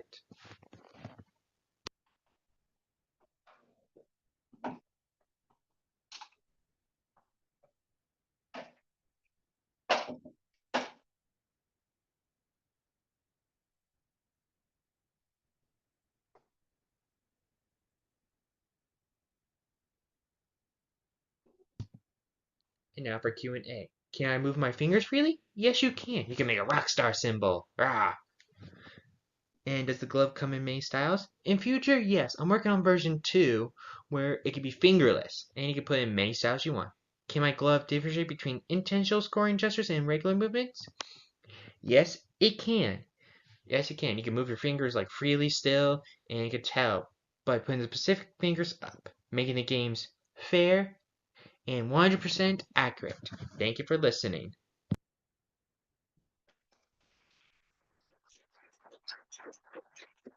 Yes, Tyler. First of all, fantastic project. Looks really nice. I noticed like from the recording, the design looked really. It can be really hard to do that, especially in a lot of electronics projects, and it all wrapped up nicely. Quick question that I did have. You mentioned that you used alternating current for this. What made you choose alternating current over direct current, which is easier to go through? Mostly just with value input because the flex sensors have like a little bit voltage sensitivity where they can only have like 3 volts battery through 5-volt batteries or 10. So that's why I have the volts going easy way through there. Okay. Okay. Thank you. Mm-hmm. All right, next question. So, a couple of things. So first of all, it's great that we knew that we passed this 3 months ago and said it was, it was good. So, first thing, what size and type of batteries do you use for it? Right now, this is version 1, which is just a 9-volt battery, just a test run for it, which version 2 will have, what I'm working on right now is 3.3-volt lithium battery, which is much more smaller, which a 9-volt battery is much more bigger. And the lithium will last a lot longer. How long does a 9-volt last about? Brown, I calculate about 9 hours, mostly or more. Wow, okay, so that's good. And then, yeah, that's it for me. I'm good. First free. Yeah, awesome project here. I think it's really cool, and I really like the application into all different kinds of sports. I mean, you showed Brazilian Jiu-Jitsu. I can see it's working basketball, football. I come from the untraditional sport of swimming. We don't really have gestures for scores, but we have gestures for like penalties and disqualification. Is there any thoughts of like maybe expanding this project into like fouls, penalties, cues? Actually, great question. That's what the buttons are for, actually. I couldn't demonstrate it since Brazilian Jiu-Jitsu, my teammates were not showing like the advantages or fouls or advantages to it. But on the buttons, they have certain requirements saying the first button means foul, and the second button means advantages. But also, one thing I focused on was, it's still a show. Everyone got to know, like, how do they earn these points or what? So I can't change tradition, I can't change nothing because of people. So I still kept everything, just put with gestures. Like in Brazilian Jiu-Jitsu, this means advantages, this means foul. So that's why I have buttons there. So no gestures at all, just still with buttons. Very smart, good workaround. This is a question. If you're applying this to football and other sports, see, football's an outdoor sport. So my question would be, when it gets really sweaty, sometimes referees do get sweaty because they're running around. Is there any way to present like it shorting out because of the sweat, like water resistance or anything like that has been applicated to it? Yeah, it depends on the material though. Like the version one is a little cotton, which a little bit denser, try to get the sweat through. Like saying the first layer, the circuitry, and the second layer covers it so nothing damages it. And I would say the version 2 is trying to work on with a little bit waterproof because that comes in, but depends on how much the person is sweating though. Like, I never met any heavy sweaters except for exercising. Sean? How would you go about washing it after you sweat and it stinks? Yeah, that's a problem. Waterproofing, that's what version 2 I'm trying to work on, but I would say disconnect it because it is chargeable for version 2 I'm trying to work on. Disconnect it, then you can try to wash it, but I would say like get some disinfectant and go like spraying or sanitize. You could even consider a very thin initial layer of the glove that you put on, and then these would just be exterior gloves you put over them. White inspection gloves that are like 10 cents each. Or Yeah, 5 cents disposable ones you can just throw out. Yeah. This hosts an access point, right, for the web page or whatever. Yes, version 1 is just like you connect it to a computer saying, well, the glove is Wi-Fi transmission and Bluetooth. Once the computer connects to the Wi-Fi, boom, the Wi-Fi pops up. And because the cool part about this for you guys is you can bring up your cell phone and connect to his glove as well. So then you don't have to look for a display to look for the score. You can do it yourself, where you hook up that and anything that's Wi-Fi, you'll access this access point, and then it'll come up, and then you go to a specific web page, it'll come up on the screen. Exactly, and it has different logics for each sport, saying you pull up this basketball score, it will just go to that basketball code of the logic system. Brazilian Jiu-Jitsu scoreboard now goes to the Brazilian Jiu-Jitsu coding of it. A couple other items you might want to consider is if it's not possible to do a waterproof, that's something that you can submerge the glove into water, it could just be fabric that has wicking power, so that way it wicks away the sweat, and also just spot clean it as needed. As long as you have the disposable gloves, then you really don't need to necessarily wash it. It's just more of maintaining it by spot cleaning it. But I was also thinking like, gosh, wouldn't it be cool to have cameras on it too, so that way you get the point of view from the referee, being so close in contact with the I thought that too, but I talked with my few connections, but they wear so much. Like this type of clothing in Brazilian Jiu-Jitsu, they wear this, and they have too much to wear. They hate doing that. They have too much to wear. The glove that I showed them, they said it was perfect. I said a camera, but no, that's too much. Okay. Any other comments or questions? Thank you very much. Well done. Okay, next up we have Damon Rocha, an online robotics major with Soil Spirit. If you're like many people, you go to the store hoping for fresh produce, only to find wilted, bruised fruits and vegetables. Maybe you've thought about growing your own food, but the time, effort, and physical strain made it feel out of reach. Now imagine a tiny robot in your garden, planting seeds and spreading compost so you don't have to. Hi, my name is Damon Rocha, and today I want to show you something that will make gardening and growing your own food a bit easier. This is my rover, Soil Spirit. Soil Spirit is a small modular, autonomous rover capable of taking care of the most strenuous parts of gardening, namely spreading fertilizer and seed. What you're seeing here is a demo of the rover's command center. Users can activate or deactivate the rover, which sets up autonomous control, and then override those controls given commands of forward, backward, left, and right. At the top, you see the rover pulling the hopper trailer, which is automatically distributing fertilizer. Then, as for obstacle detection, this video showcases the rover using the time of flight sensor to maneuver around an obstacle while pulling the hopper trailer. And with that, let's take a look at how all of this works.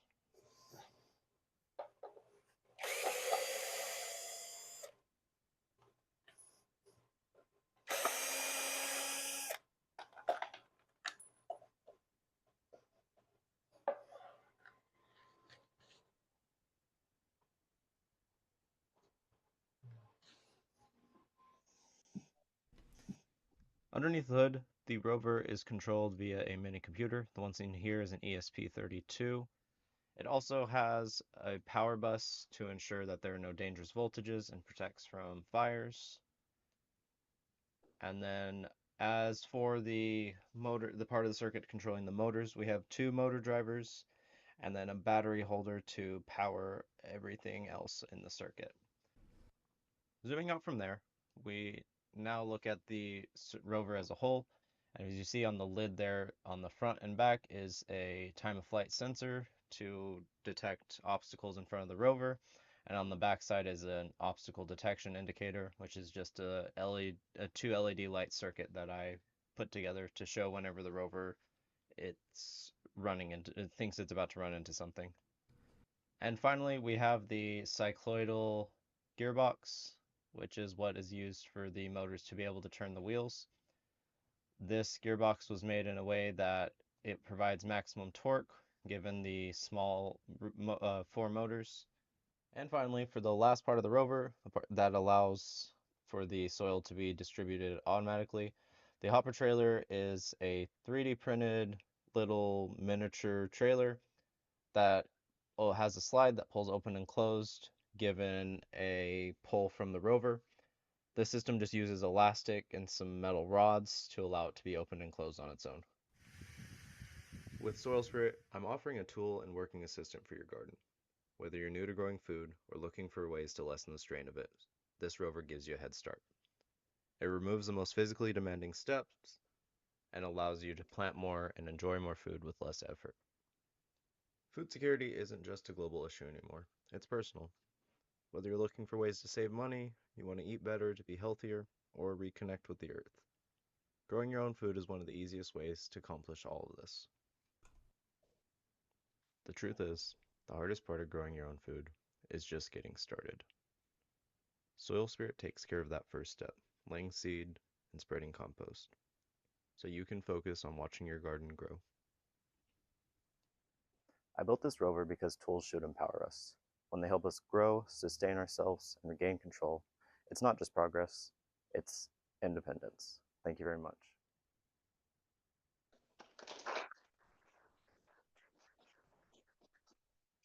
All right, let's see. Damon, are you joining us via Zoom? Okay, comments for Damon. Professor Prater. It was good. It was, he spent a lot of time figuring a lot of stuff out, and he didn't go into great detail, but the drives for the motors and things like that, he really spent a lot of time on that, which was, it showed in final product. So. I do have a question that maybe you may be able to answer is when the soil goes into the funnel, like, is there any risk of, because it's so small that it could make its way through some of the components on the inside and then inhibit its ability to function, or no? Well, so the soil, or what he has is a fertilizer spreader, and that's located on the trailer on the back. So it doesn't have, all it has is a draw window, and when you accelerate, when you cause to accelerate, the momentum causes that window to open, and then when you stop, the window will shut because of momentum. So there's nothing on the actual cart part, the back part, that would be fouled by any soil or anything. And even the spreading of the soil by it's a it just drop, drops. right? Okay, so even if it spreads, it won't make its way in. Spread around, like, it's not for, well, MVP first, and the same thing. It's not like a manure spreader, like when you're thinking a manure spreader where you got the little wheel, and it's not one of those. It's a drop. So it's like for a grass, it'd be a drop spreader for a grass, which just opens up. Oh, thank you. So okay. Yeah, it's good. Any other comments for Sean? I think the idea is awesome, and I think that like you were saying, that the trailer cart is like clever in the fact that there's no electrical components needed. It just, as soon as the one pulls the string, the leader one pulls the string, it opens the gate. My first thought was, that's kind of a small hopper. How often do you have to refill it? Yeah, I know it's MVP, so it's like awesome. So I guess all I want to know is, like, what are your plans, like, to possibly increase that hopper size, and then what what kind of like motor torque, and like you're most likely gonna have to upgrade the motors to be able to pull more weight. And then just thought of like how capable is this thing to like get that trailer cart out of maybe a small pothole that it drove over, you know, does it have like some of the logistics of like how much can it tow really, so that if I overload it with too much fertilizer, does it just get stuck? And you know, what just kind of what the plans and what his thoughts were on that. So. Yeah, weight limits and Part of why he thought about that was he uses those oversized wheels. And the wheels, as he expanded the size of the hopper, the wheels would expand too. So if you look, a wheel is probably a third of the length of this device. So it's oversized wheels, and each one is independently driven. So it actually has a motor on the wheel. The motor's not in the center; it's on the wheel itself. So it's kind of it's got a lot of torque.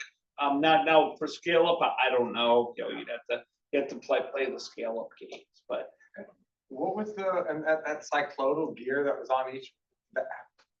Can you explain briefly how that like maximizes torque for those motors?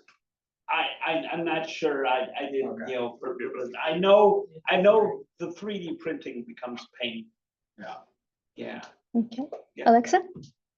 Does he have plans to like when the seed or whatever is dropping out, it's just a string that's opening and closing it by pulling it. But does he plan to make it so there's like an even consistency, a way to lock it into a certain like slot? Yeah. So you're not just dropping all your seeds. Yeah, I'm thinking, you know, there's a couple ways you could go with it. The one way would be to mix the seed with the fertilizer / soil in an even mix. So you'd only do one pass. He might do that, or the other way to do it would be to create a different design. You know, like a seed drill or something like that, like you use in traditional agriculture. And there was one more question. Yeah, my question was, I come from a like background. I was wondering, string versus using like a trailer. You came to the back of it, it's like 3D printing, just looking like a trailer. I know that the string might have done that just so it could like farther with pulling the actual dirt and fertilizer. But I was thinking of like 3D printing a long version of a string or a long version of a trailer hook. It would be attached to the actual trailer. I think when it comes to getting versus the string. Because I can see the string and get lost between like turn or something like that. Yeah. Yeah, the turns would be quirky, you know, depending on how you turn and stuff. The string would behave different than a limited degree of freedom linkage, you know, where we have a linkage that's a turn at one end and a turn at the other, so you can only, whereas a string can go any way it wants to. So there would be an advantage to that. You know, I mean, basically when he scales up, he's not going to be able to use a string or a linkage to control it. He's going to have to put a motor with the driver to open and close that window when you scale up to something bigger than a 15-foot row or something like that. So, but yeah, it was an MVP, you know, to kind of get that. And you saw he had so many prototypes. You know, he had all the, he had an Amazon box. What's the first prototype? Where he threw everything in an Amazon box. And really, that goes to show, you know, kind of, you know, I mean, both my guys, Curran and him, and you know, the biggest thing, especially with robotics, is to prototype early and often. Don't go for the home run ball. Try something. Try it, fix it. Try it, fix it. Try it, fix it. Don't go all the way. Just baby steps, and then you'll learn. And what'll happen is when you take the baby step, you can learn something now that will apply down. So there's a real iterative process that's huge, with, at least in my field. Professor Murray? Yeah, I think the only thing it would be really cool to have a drive-through garage where you could go pull in, dump in, and do a self-reload. Yeah, absolutely. I do think that the more autonomous, the better. huge, because then you could actually pack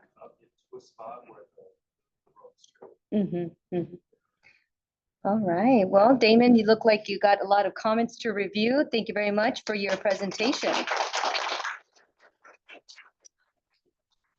Okay, next up, we have a digital maker and fabrication online student, Daniel Countermuch, and he is presenting his project, Project Odin.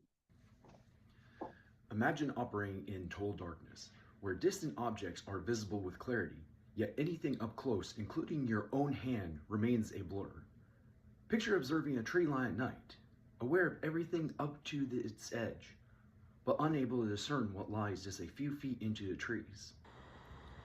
Finally, envision relying on critical signals or interpreting color-coded indicators on a screen only to see them in black and white. While modern night vision technology offers impressive capabilities, it restricts the user to a limited perspective. These are the challenges that service members, emergency responders, and I myself have faced and worked to overcome. I am Daniel Kormash, former CV-22 Osprey flight engineer, and I am proud to introduce Project Odin as a solution to these challenges. While individual technologies exist to address each of these issues, such as FLIR cameras for thermal imaging, second night vision devices set at different focal lengths for varying distances, and HD cameras, or just removing the night vision device, can restore color vision. But each of these comes with its own limitations and at times requires time-consuming adjustments. Project Odin overcomes these constraints by seamlessly integrating existing technologies into a customizable, user-friendly system, offering quick and efficient access to all necessary tools. The user can access different views via a streamlined set of selector buttons mounted either on the side of the helmet or positioned near the user's hand. The central component of Project Odin is the bridge. This is a combined video control and power distribution unit mounted at the rear of the helmet.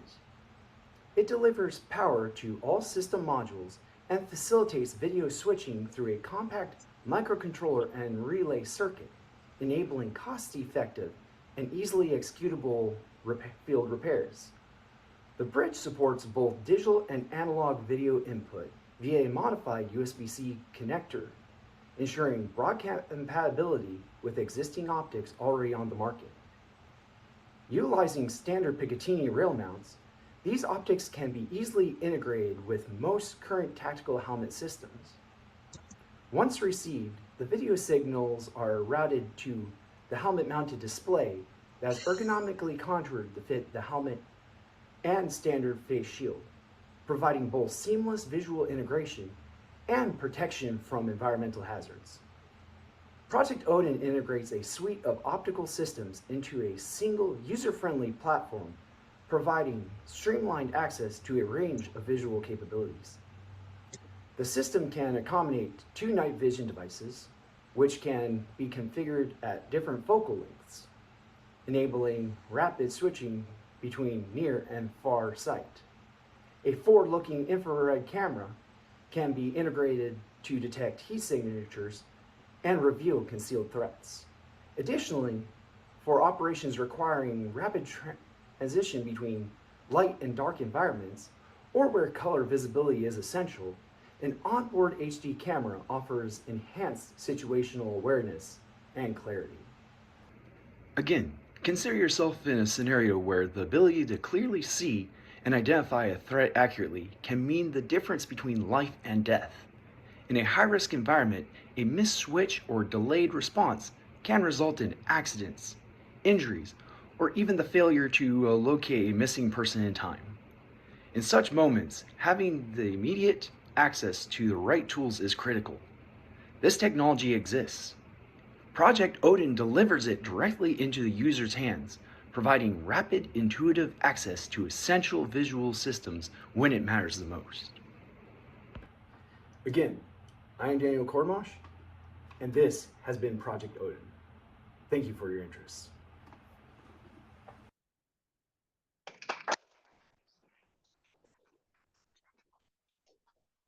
Let's see, Daniel, are you joining us via Zoom? Yes, I am. Oh, wonderful. Thank you for being with us. All right, questions for Daniel. Professor Prater. Fantastic, yeah, as you know.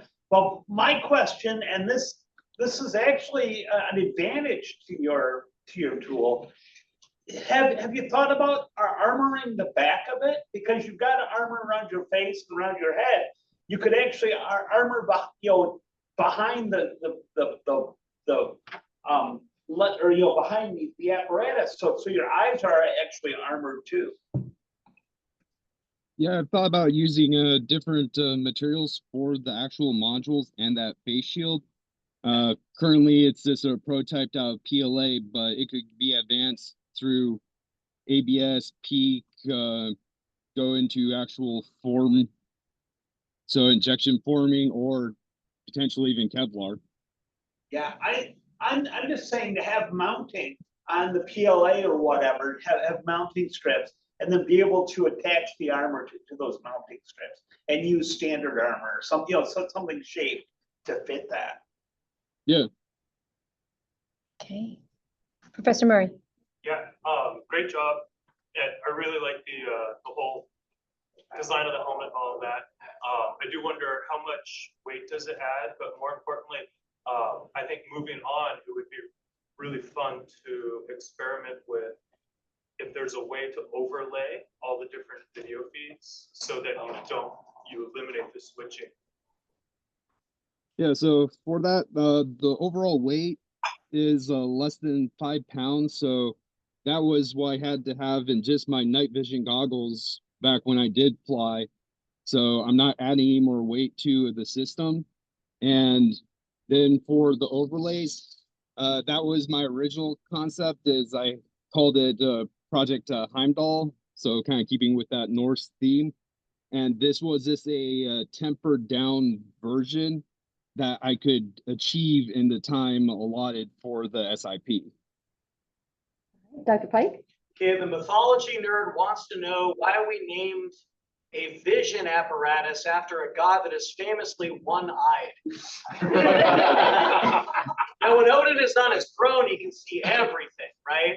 But he's famously one-eyed. Because just as Odin gave up his one eye for the ability to see into the future, you give up your eyesight by pushing down that forward visor, but you gain the ability from the FLIR, the night vision, the HD camera, whatever else you could adapt to its system.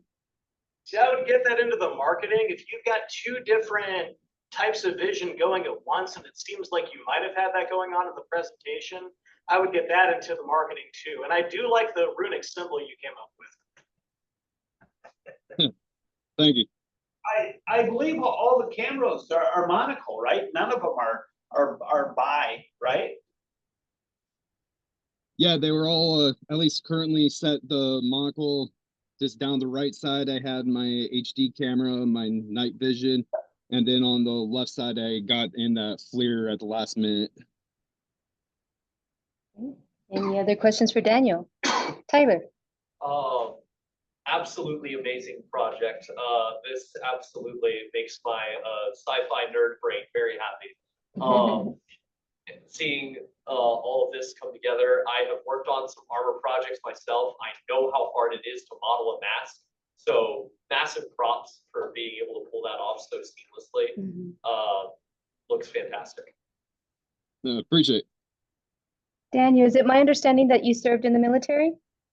Currently I'm in Okay, and what branch? Air Force. Oh, wonderful. I want to thank you for your service. I appreciate it, and to you and your family.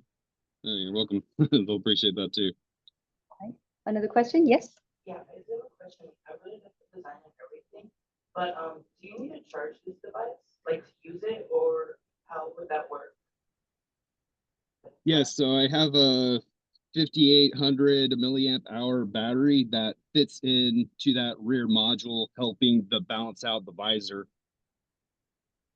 Okay. What is the life expectancy on the battery like that? Like, how long do you think you can use your device for before you got to charge it again? I haven't actually been able to fully just turn it on and leave it on to see how long it actually lasts, but comparatively to standard night vision and the 123 batteries, they look like shortened up AA's.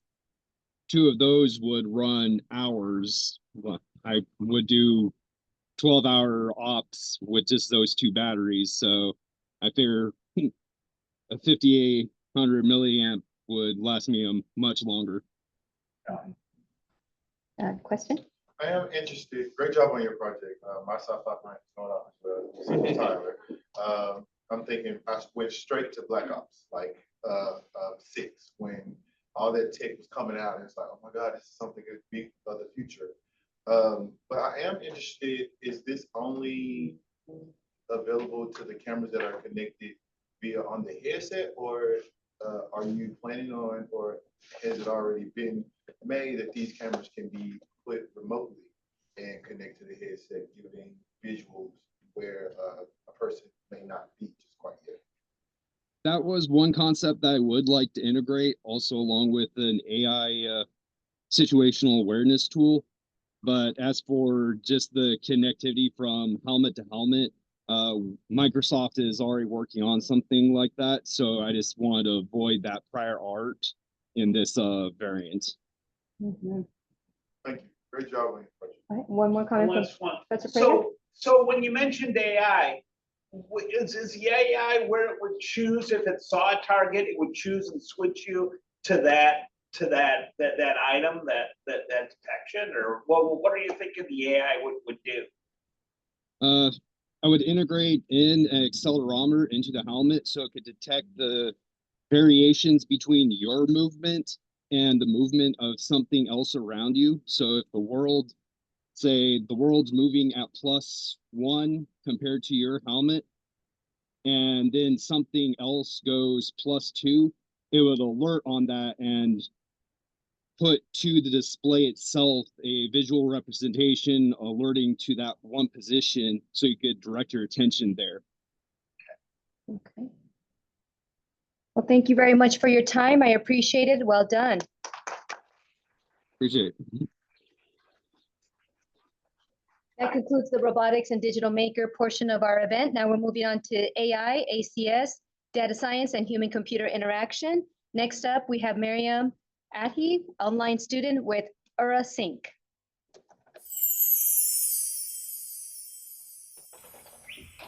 The universe breathes with you. Listen to your heart. URA Sync, my student innovation project, is a meditation center attuned with lights, music, and sacred geometry. URA, as the meditation guide, creates a loving, compassionate environment. It projects light flames to the user to uplift and to inspire them in a way that's awe-inspiring, that could spark an unforgettable moment of wonder for the user. To meditate, one sits comfortably on top of the sphere of light, facing the vertically standing sphere, decorated with sacred geometry. Before we delve into the development stages of the project presentation, here is an example response from URA. Hey, URA. Hey, I was expecting you. The cosmic winds have shifted. I am listening. Tell me everything, Starlight. The frame is built with wood rounds, sacred geometry stencils, and RGB LEDs controlled by the ESP32 microcontroller. Once the physical structure was built, it was time to focus on creating a model persona. The personality traits that I wanted to see in my guide were the following. System, you are a celestial guide who projects light to the user. You are connected to RGB lights. A miracle will happen, an unforgettable moment. Their life will change. They will never forget this interaction. System, the user is under your protection. You feel protective over them. You are there to save them. You are there to bring miracles right to them in this second. The main Python file initiates different phases of the program, beginning from the idle loop, static greeting phrases to model persona, flame recommendation, and lastly, personalized comments based on user input.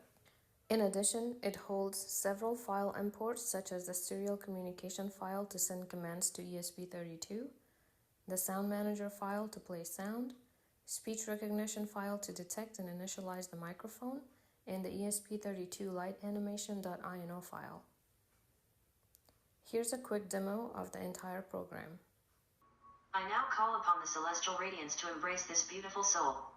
Lights, awaken.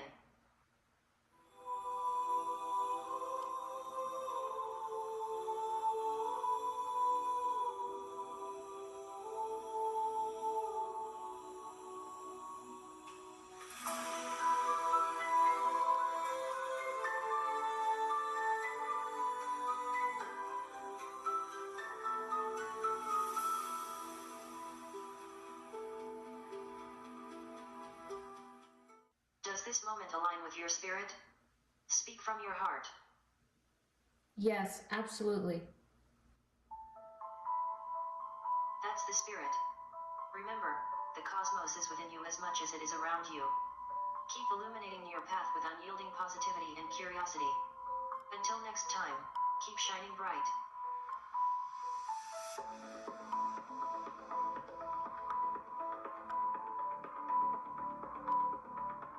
Imagine a world where your emotions summon light, where a whisper from your soul ignites a celestial flame. Welcome to Aura Sync, the guide that listens not just to your voice, but to your energy. Aura Sync GPTMA is more than code, light, and voice. It's a cosmic mirror, one that reflects our strength, our softness, and our need to be seen. So I leave you with this. When the world dims, speak to the light and let it speak back.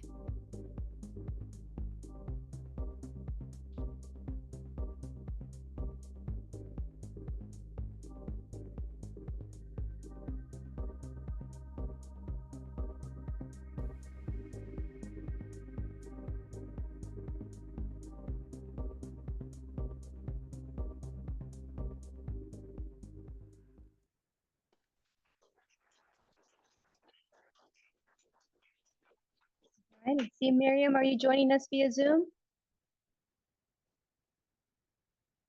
Okay, comments for Miriam. Professor Perrine. I think this is an awesome project, you know, with some great applications in mindfulness, mental health, and all that amazing kind of area. And also the technicality with designing the deck and getting to communicate so well with the AI is very well done. I'm just curious to know how many other kind of quotations, songs, or affirmations does the AI have in its database? Is it unlimited? Can it keep coming up with more? Or is it kind of a set that she has programmed? Professor Hinton? It actually has a local LLM for the back end, so it's pretty much unlimited. So whatever it can come up with. Yeah, and you can talk to it and ask it to change this or change that or for ideas. So. Which one is she using? You know? It's an open source one. It's probably Dolphin. Okay, hold on. And then she did the front end. Yeah. All the connections. So. I had a comment actually. This is hands down like the most intelligent meditation companion that I've seen on the market. So she's way ahead of everybody. She did a great job. Thank you. Professor Prater? The thing that, well, first of all, the second half of the SIP seems to be the ESP32, the world of ESP32, because most of the projects have used ESP32s, which is fantastic. But what I really liked, and I was going to ask her if she came up with the lighting schemes herself, or did she have something, because it takes a real artistic bend to, you know, it wasn't all red or all blue or all pink. It was moving and rotating, and being able to come up with that is a lot of, it took a lot of stuff that I don't have. Is what I'm saying. And also this understanding the psychology of color. Yeah. Depending on the prompt and the response. Yeah, it's I mean, it was just there was stuff that I saw that I can respect and that I know I couldn't do myself and nearly that level of quality. You know, Matt, did you work with her on this project? No, she did all herself. The question I have is, when she was showing the prototype, I couldn't tell the scale, whether that was the intended scale or is it a mock-up scale? Because earlier on, she mentioned sitting on some kind of a cylinder and looked like in the.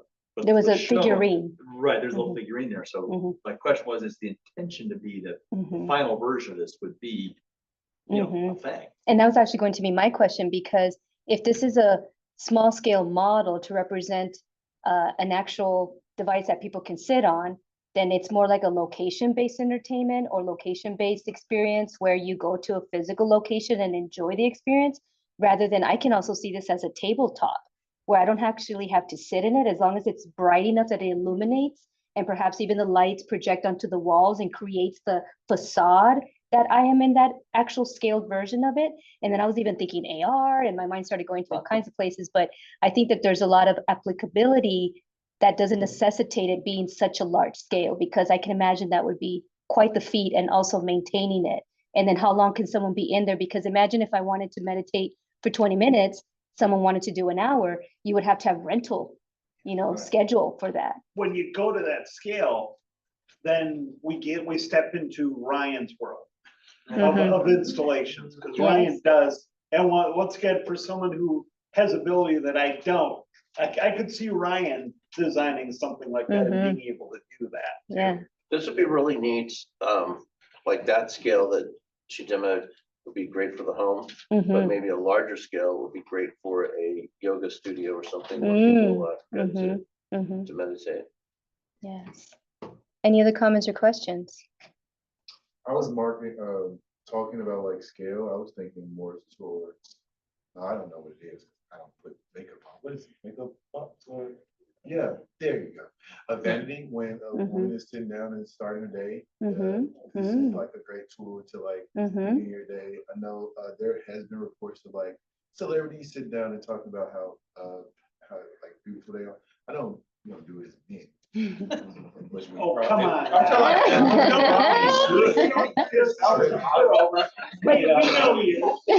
Anyway, I just see it like sitting on a vanity while a woman's getting ready for. Or even the mirror. I mean, there's so many opportunities with this. So there's the lighting.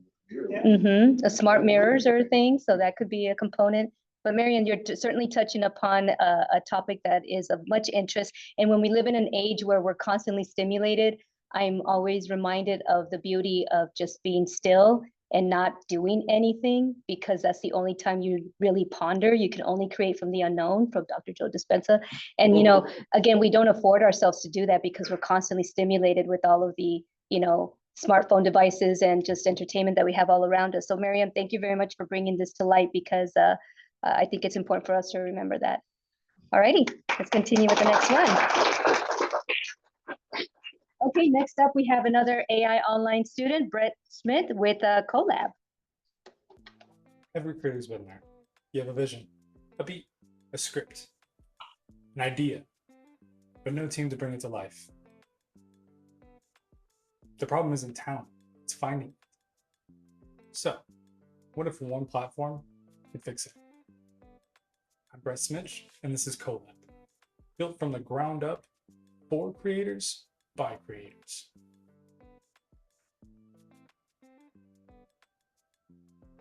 Right now, collaboration means juggling Reddit, Discord, Trello, and whatever DMs don't get buried. It's slow, it's messy, and it kills momentum. Colab fixes that by being an all-in-one creative ecosystem. You post your idea, people apply on everything. Chat, file sharing, tasks, video conferencing, all in one workspace. Colab isn't just a social media platform, it's a full collaboration infrastructure. You've got content feeds for every media type, plus tools for real teamwork. And the creator score and prestige system? Well, that's just a bonus. A way to visualize your impact, earn recognition, and show credibility through actual output. Colab is built with the MERN stack, MongoDB, Express, React, and Node.js. It features secure account creation, real-time feed sorting, and live collaboration tools. The Colab tab opens up a feed of tailored projects that align with your skills. The dashboard is your place to keep track of active or past projects. And then finally, the creator score and prestige system track your progress as a creator. It uses our algorithm that is based on your user interactions. Positive interactions affected positively, negative interactions affected negatively. Okay, so I'm just going to go ahead and show you guys the prototype real quick. We go ahead and sign in. And it does work with Google. So have our feed here. Go through, click on some of the negative emotes. There we go. And moving on to some of the feed types.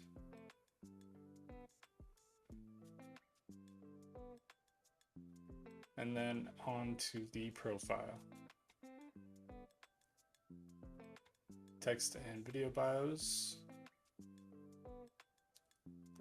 My creator score and my prestige level, my favorite badges, and then some of the actual data there.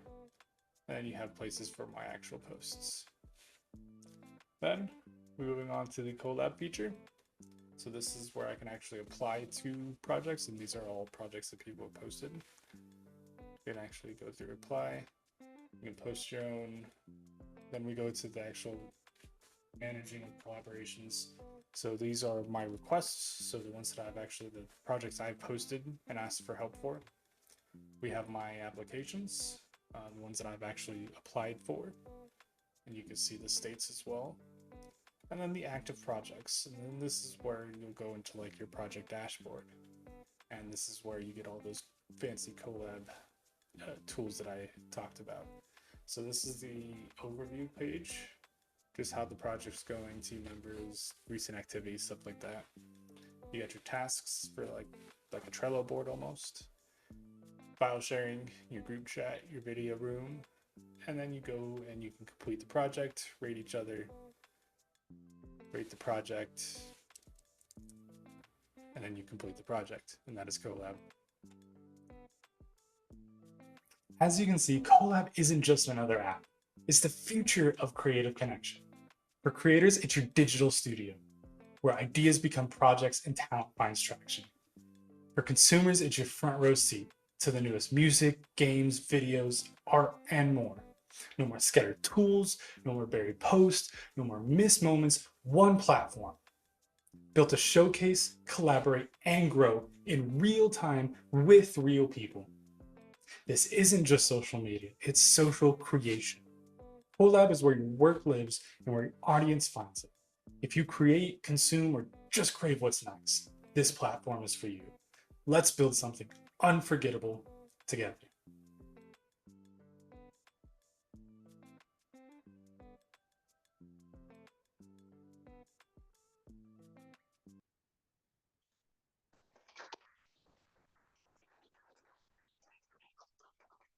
Brett, are you joining us via Zoom?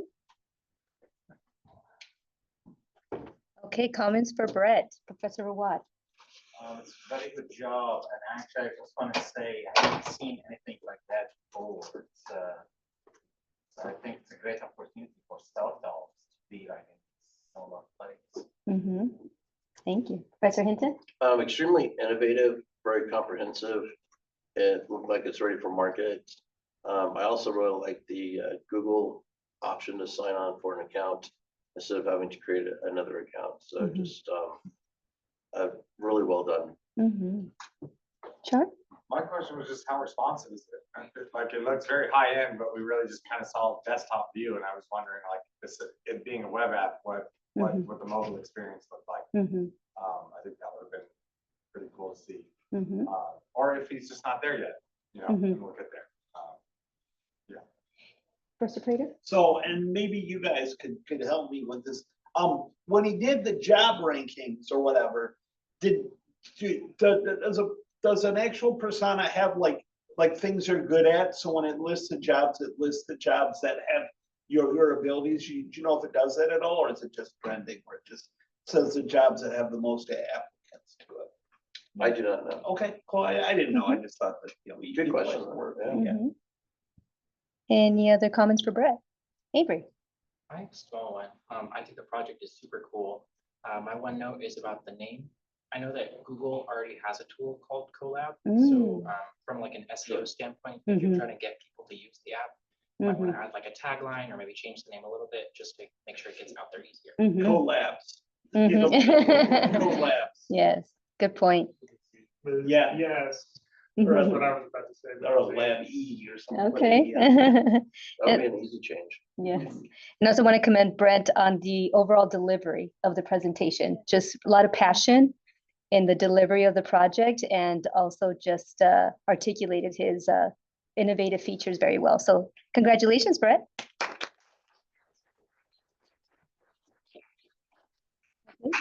The last of our AI online students, we have Nathan Bidito with Bark Beacon. If you've ever had your dog wake you up at 3 in the morning, barking, going nuts, you're not alone. This is a common issue among dog owners everywhere. It's what inspired me to turn to Bark Deterrence collars in order to help prevent it. I quickly realized that I didn't want to punish my dog for getting excited when I got home from work, so I began looking for a more customizable solution. After a lot of searching, I realized there were no solutions that allowed owners to choose when to correct their dogs and when not to, with remote control solutions not offering the convenience and speed of automation so that the correction can be quick enough that the dog recognizes what's being corrected. I'm Nathan Vidito, and I've created Bark Beacon, a smarter system for bark deterrence driven by machine learning, giving dog owners more control over which sounds get corrected and which don't. Started by taking Google's pre-trained audio classification model, EMNet, which was trained on over 1.5 million audio samples pulled from YouTube. EMNet is used for audio classification projects worldwide and is top tier due to the large size of the dataset it was trained on, which is inaccessible for most projects due to computing requirements.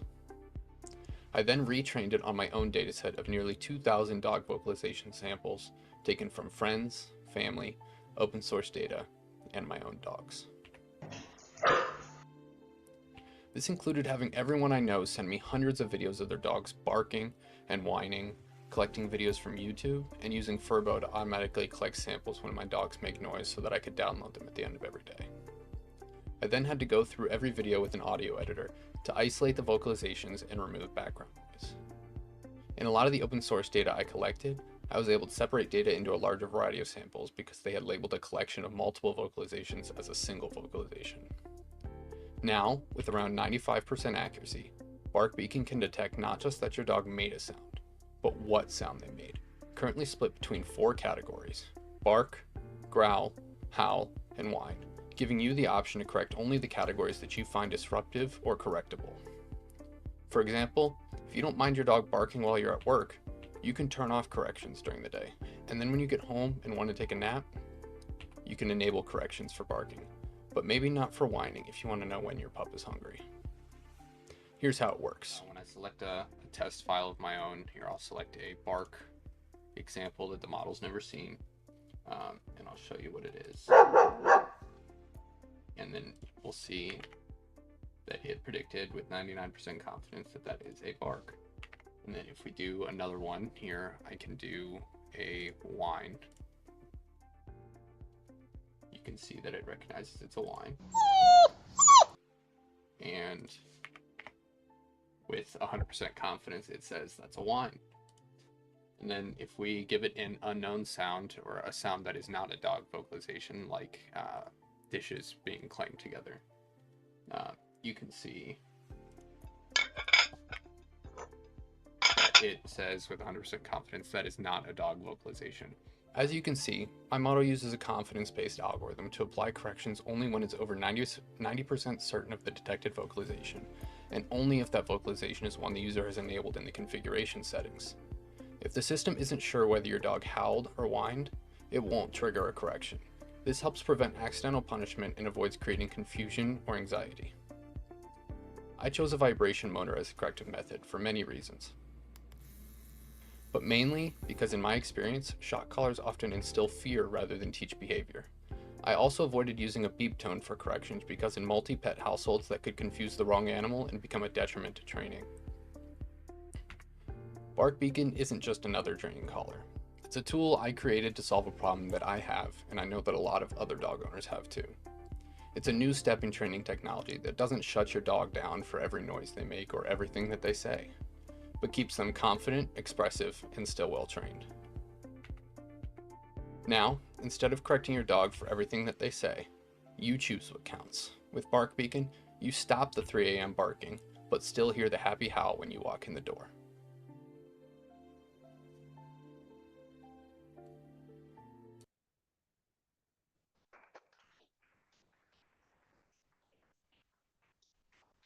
Nathan, I'm sure a lot of pet parents will appreciate your presentation. Are you with us via Zoom?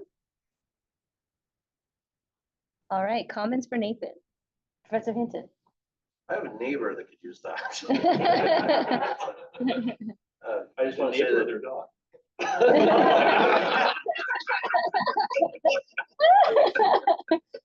That's funny. I wanted to say that why that project is so successful is because Nathan's really hard work with the data. Without him doing what he did with the data, the code would not have mattered. So just outstanding work there. I was thinking of you, Avery, when he was talking about, just categorizing the data, and that's a lot of work to go through. Other comments? I commend him. I mean, that project's awesome. Yeah. And he's right in that there's nothing on the market like that. It's just really cool. And I love that he set it up in a way where it's like conditional, because the toughest thing about training dogs is like this behavior is only acceptable at certain periods of time. It's not, what I mean? There's some behaviors that are just, it's black or white. I just simply never want to see you do that. I'm gonna get that out of you right now, and we're never gonna do that again. That's not necessarily true with a lot of things. And just, he's, not only does he seem to know a lot about like the psychology, like dog psychology, and how to train them and what works and what doesn't. And I could just tell that by the way that he was explaining the problems and some of his foresight as to like the beep confusing other dogs, that if you have a multi-dog household, he's really covered so many bases, and the project is so well thought out. And and then I just love the conditional, from this period to that period, I don't want you barking because that's when I'm sleeping or whatever it may be. But just not shutting the dog down, but just really giving it very clear lines as to, certain behaviors may be okay, certain behaviors may not, but here's where you can, here's where you can't. Here are the rules of engagement. It's kind of automated, which is awesome. You don't have to be there to catch them in the act, to correct the behavior, which is kind of the problem with dogs.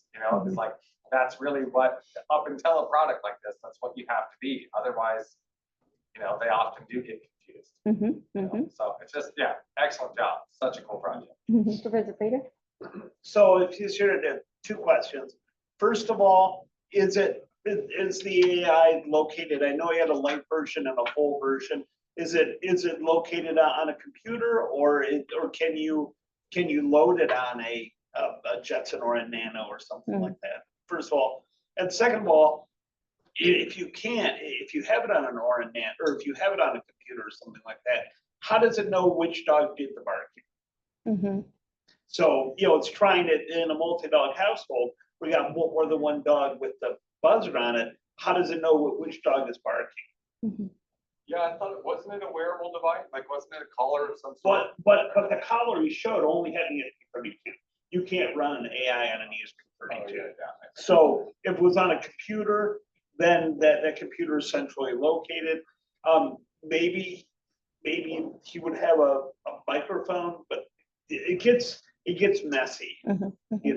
I think you can achieve that with setting it up at the beginning, same way whenever you buy on a phone, you will need to set up your Siri or the Google Assistant. So now it's gonna just listen to you. So that's a way. Now you don't need multiple devices or multiple dogs.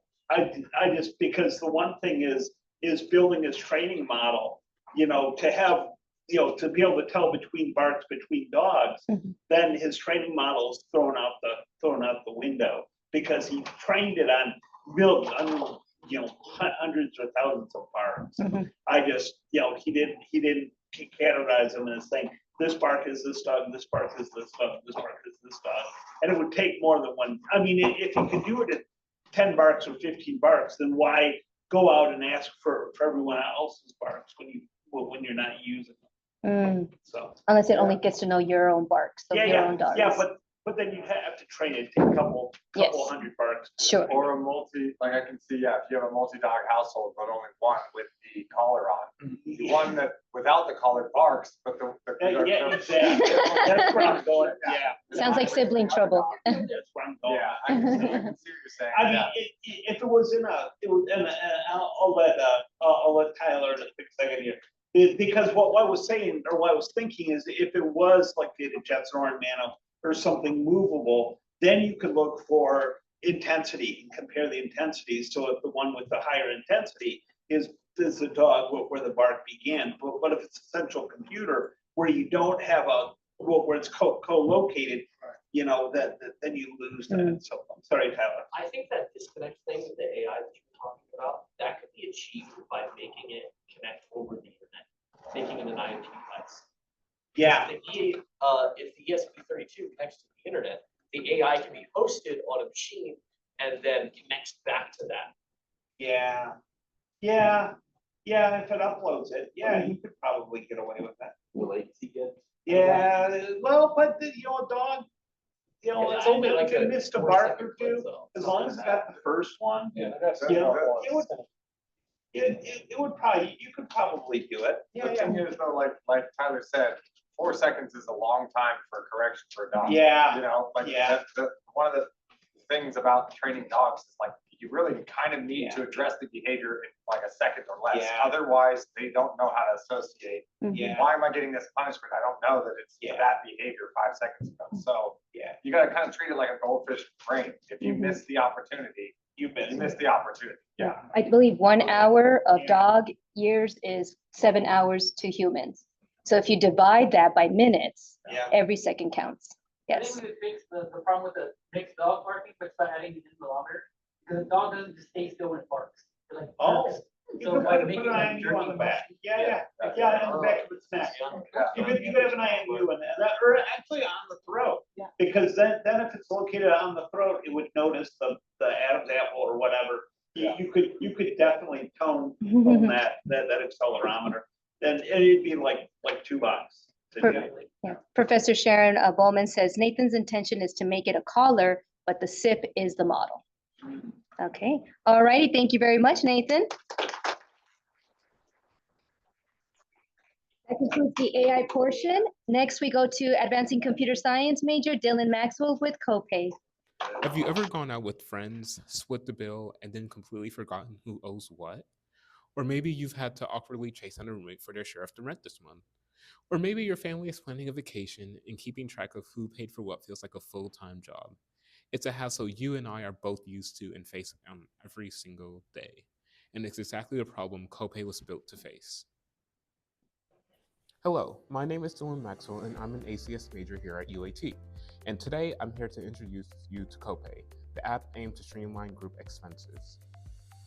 Copay is aimed towards many different groups of people. For example, roommates who are looking to split rent, friends going on an outing, or even coworkers grabbing lunch. It's also perfect for managing group travel expenses, shared subscriptions like Netflix or Spotify, or even groceries with your family. No matter the situation, Copay helps make shared expenses simple, transparent, and stress-free. Now you might be wondering, how was this built? Well, to start, I used TypeScript to write the app's logic, components, and data structures. It's what most of Copay is written in. Next, I used React Native, which was the core framework for building the user interface and handling user interactions. All the visual elements on screen are built using React Native components. It also manages the application state and how data is displayed. Next comes SQL, and I've used it to create tables and define relationships between them. This is how all the data in the app is stored, for example, your login. I hosted my database through Supabase specifically. Finally, I use Expo, a framework and platform built on top of React Native that simplifies the development workflow. It handles building the app and provided a managed environment for development. Next, I'll be showing a run-through of the app on both mobile and web platforms. On the left, you'll see how the interface appears on a smartphone, and on the right is the web browser version. From the beginning, one of my top priorities in developing Copay was to provide users with flexibility and a seamless experience no matter what device they're using. I wanted to make sure that whether someone is checking expenses on the go or managing a group budget from their laptop, the experience feels consistent, intuitive, and frustration-free. This cross-platform adaptability is achieved through a responsive design that automatically adjusts to various screen sizes while maintaining a clean and easy-to-navigate layout. The UI was intentionally designed to reduce clutter and make core actions like adding expenses, settling balances, and viewing group history simple and straightforward. I also prioritized making the app accessible to users of all tech skill levels, so even someone who's not tech savvy can jump in and start using Copay without confusion. In addition to usability, I focus on incorporating thoughtful accessibility and security features. For example, Face ID authentication adds a layer of protection on supported devices, while dark mode provides better visibility in low light settings and caters to user preferences. These details may seem small, but they make a big difference in helping users feel comfortable, secure, and in control when managing shared expenses. Now, that's all cool, but what really makes Copay stand out? To start, we have custom payment splits. When in a group, you are able to customize how much each person owes based on either amount or percentage-wise. The leader of each group is able to do this, and that leads me to my next feature. Flexible group management. When you first create a group, you are automatically assigned as the group leader. As the leader, you're able to do a multitude of things. For example, changing the amount each party member would owe, enabling auto payments, sending notifications, or even adding/removing members. After that, we have auto bank connectivity. This is done through Plaid's API. This feature allows users to automatically connect to their bank and pull money whenever it's needed. Another feature that was really important for me to highlight was the real-time analytics. When dealing with finances, you always want full transparency, and the analytics provide just that data needed. You're able to see how much you spent and filter that according to a certain time frame. It even shows you trends within your spending and gives you key insights. Finally, I wanted to highlight the personal details page. This page gives several account statistics to you, the user. This will tell you how many groups you joined or how much on average an expense is for you. It also gives activity summaries showing what your most spent on category was, for example. To wrap up, I just wanted to give credit and thanks to those who made this possible. First, I want to say thank you to the marketing team here at UAT for allowing me to showcase my project across UAT socials. It's been great being able to showcase Copay. Next, I want to give thanks to Daniel, who originally helped me with the idea, and to the SMEs who supported this project all the way back in SIP 11 round 1 until now. Without the support, Copay would be nothing. Make sure to tell your friends and family about Copay, and thank you.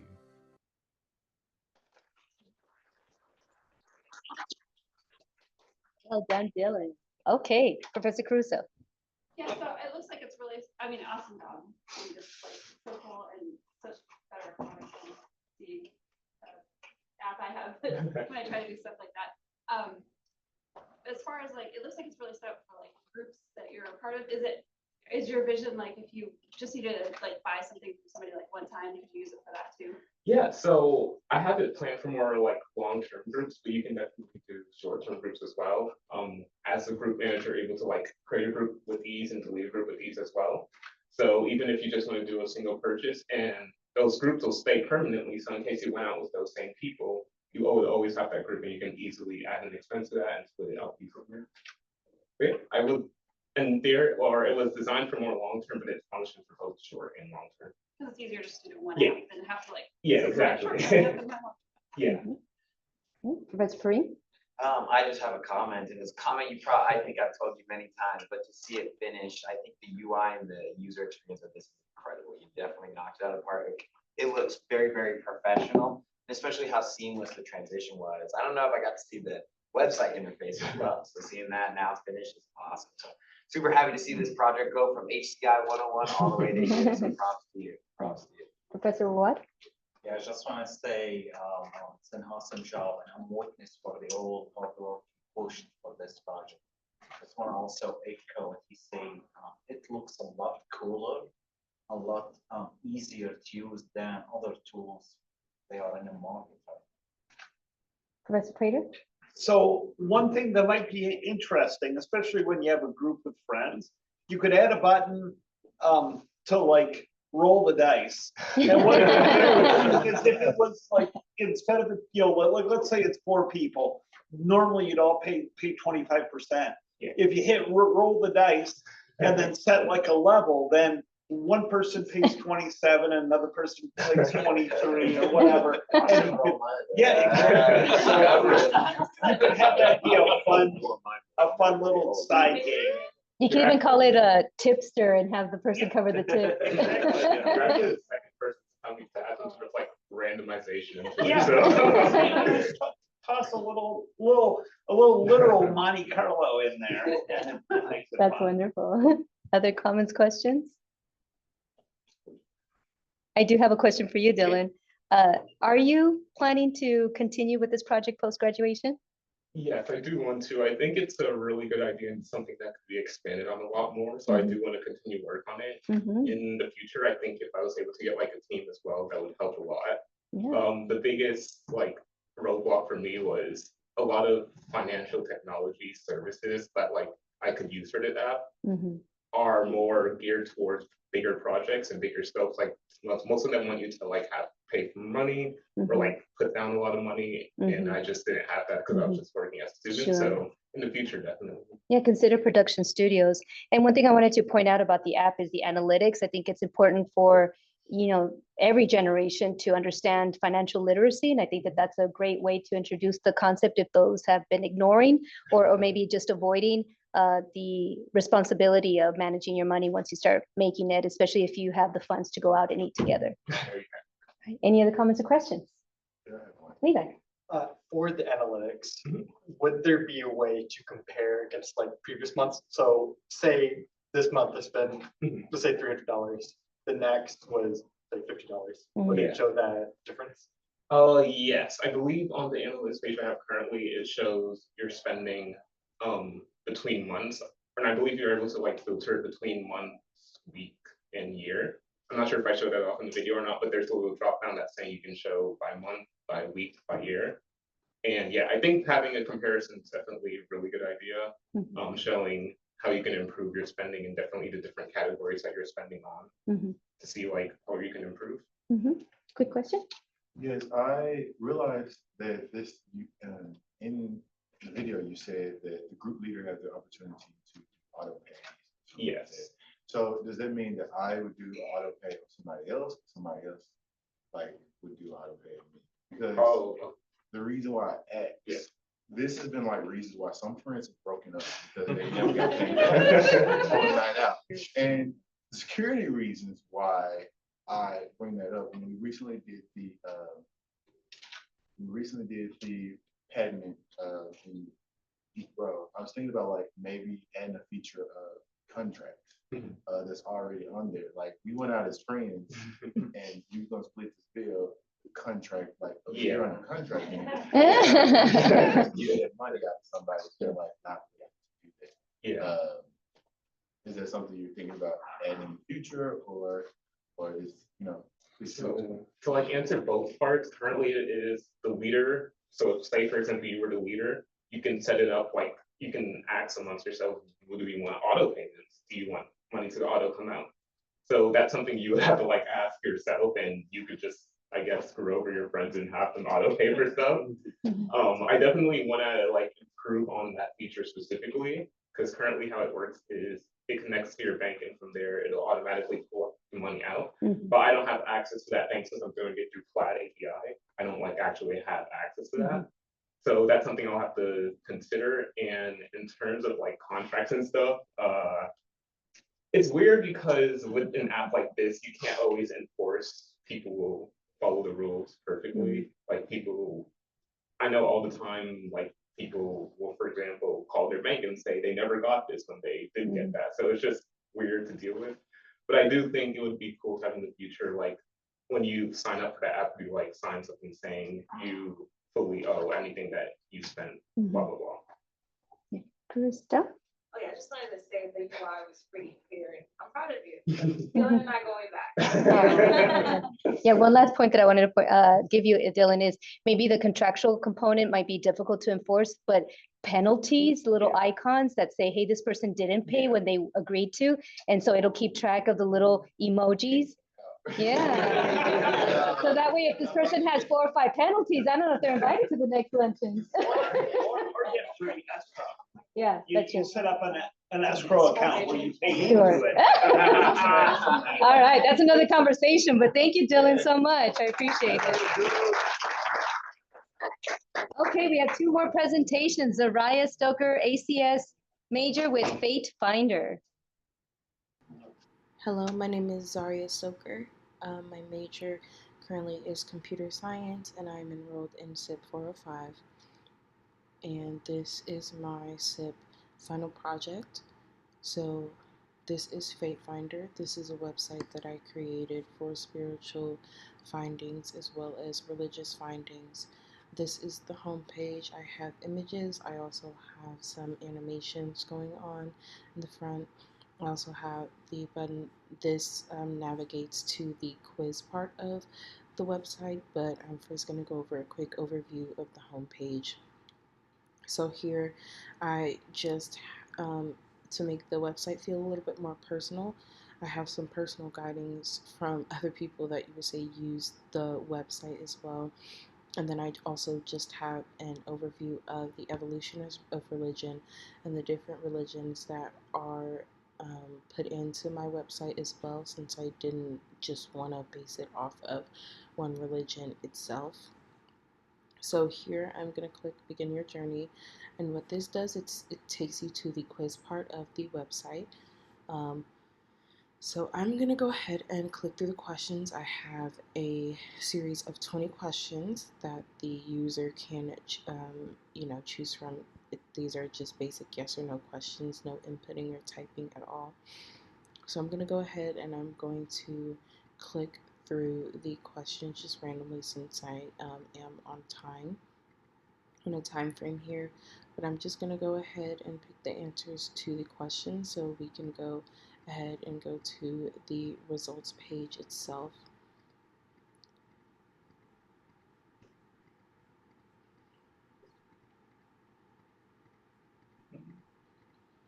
So it's a series of 20 questions.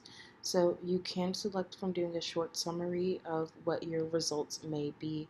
You can do a medium explanation, and then you can also do an in-depth analysis of the religions that you want to choose from. So what I'm going to do, I'm just going to do a medium explanation. Well, I'm actually going to choose short summary, and then I'm going to, you can choose if you want to get multiple religious suggestions. So I'm going to click yes. I'm going to go ahead and check that in. And then the AI bot that I did integrate into the website to decide on the results, and also varies through the chart. I also put that in as well. So I created the questions myself. The only thing that's AI integrated is for the results of the test. So as you can see, since I did the multiple, I chose the multiple pathways choice, and then I just wanted them to be short. Here it is, and then I also created the design for the different religions that I have here, that kind of go hand in hand with what the results would be. So I'm going to go ahead and take the quiz again, and then I am going to go ahead and see about the other ones if you wanted to do not multiple pathways.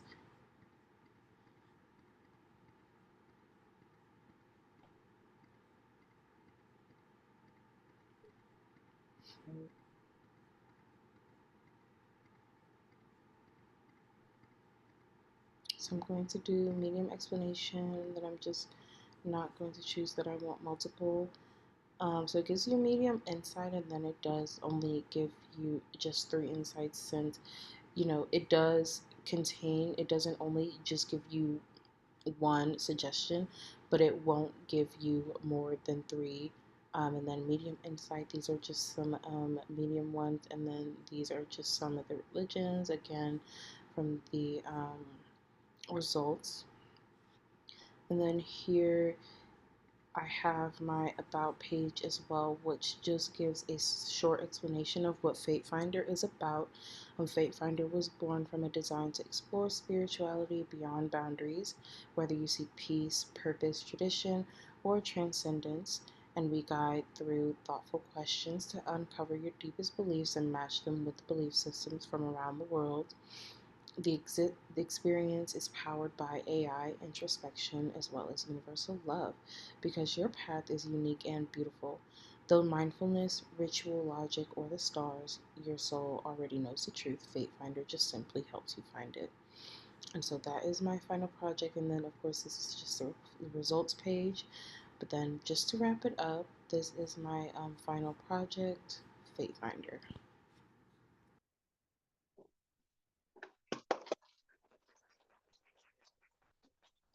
All right, Vicky. Soraya, are you joining us via Zoom? Okay, comments for Soraya. First reader. I think it's really interesting, and the analysis, you could go into a lot of, because 20 questions, that's a lot of degrees of freedom for you to mess with. You got a lot of, it's interesting. It really brings up an interesting. Okay. Professor Perrine. Yeah, I think it's a very nice idea, and I think it could help people who maybe don't know. But on top of that, I think the type of person who uses this website is somebody who's maybe looking for certain religions or trying to learn. So I would suggest maybe once the results pop up and it says, hey, you mostly align with these religions, have some information or some education to help them maybe understand it and see if that is something they like.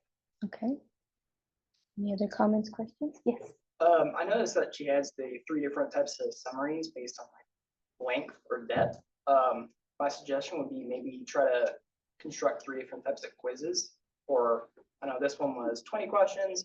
Maybe construct 2 other ones that's like a medium length and a longer length with varying questions, so it might get more of an accurate reading. But beyond that, it looks awesome and I want to use it. Okay. All right. Thank you, Soraya. Okay, next up we have our Advancing Computer Science and Robotics major, Adam Warren, presenting for the last of our event with AIMD, Artificial Intelligent Measurement and Detection. Hello and good afternoon. My name is Adam Warren. I am an honors student here at University of Advancing Technology, majoring in Advancing Computer Science and Robotics and Embedded Systems.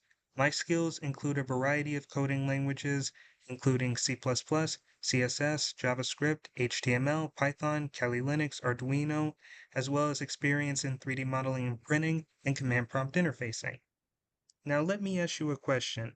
Have you ever wondered what exactly is in the air you are currently breathing?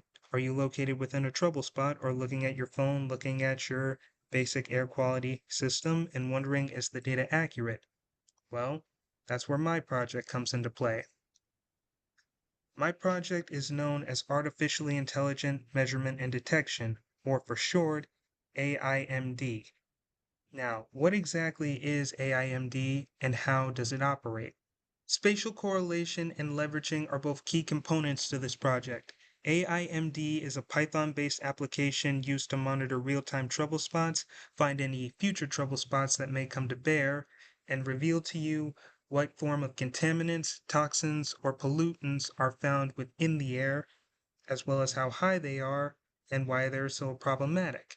Now, some of you may be wondering, Adam, how is this different, and what makes this project so special compared to so many other products that are out there in today's world? Well, let's get to the innovation.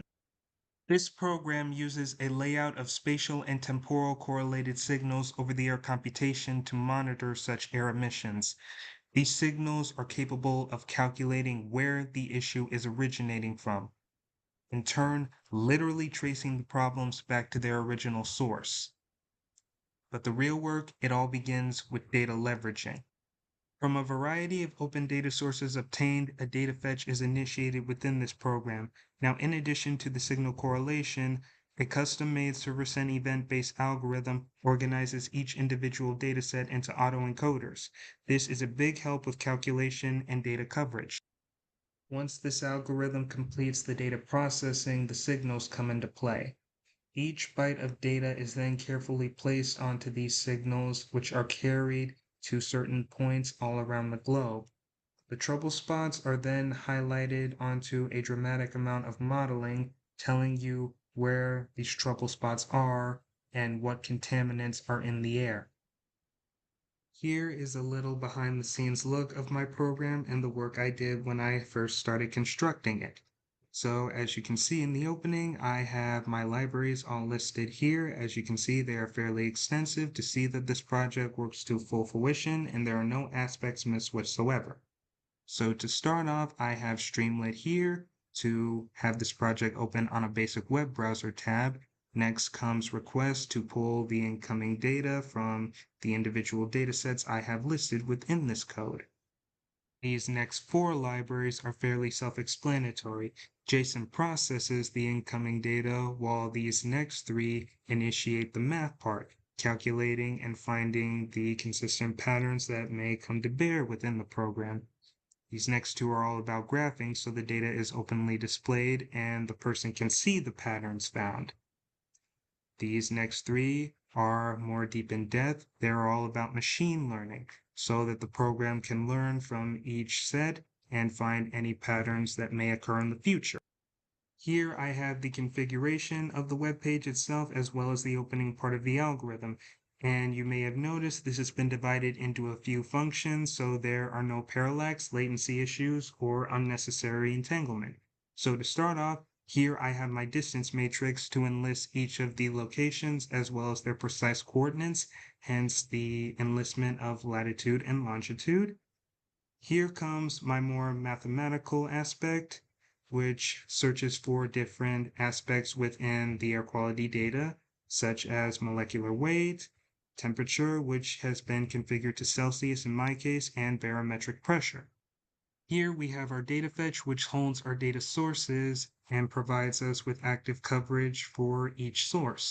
And now onto the active application. Here I have my basic monitoring tab open with each of the locations listed, data retrieved from each, and yes, it is in military time, but the last time the data was updated. So for simplicity's sake, let's start with something basic.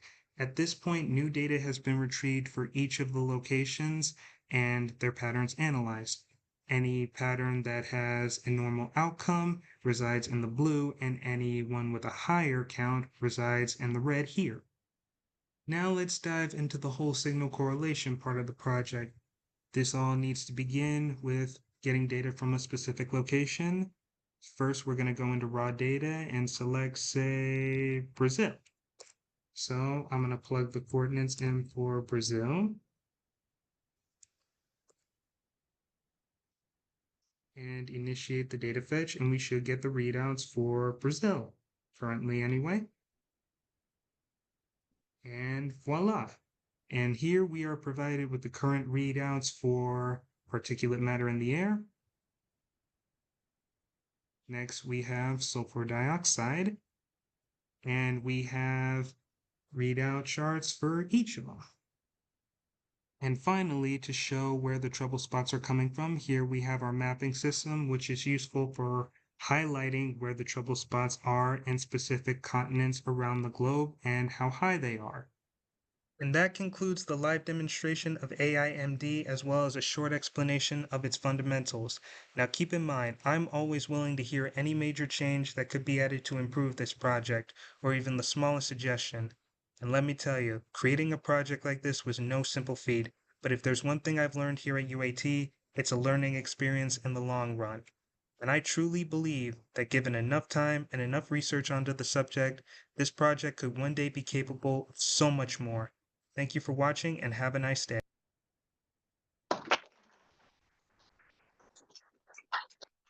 Thank you, Adam. Questions for Adam? Professor Prater. How many APIs do you access for right now? Currently 2, because the ones I came across, they would require keys and they would only last for so long. Which ones were you able to access? Open AQ, I believe, and the other one was open, started with an M. Okay. Because the government ones, you don't know how long they stay. on. Yes, exactly. I You know, gotta that's, worry about I would have that. added more sources, but like you said, government.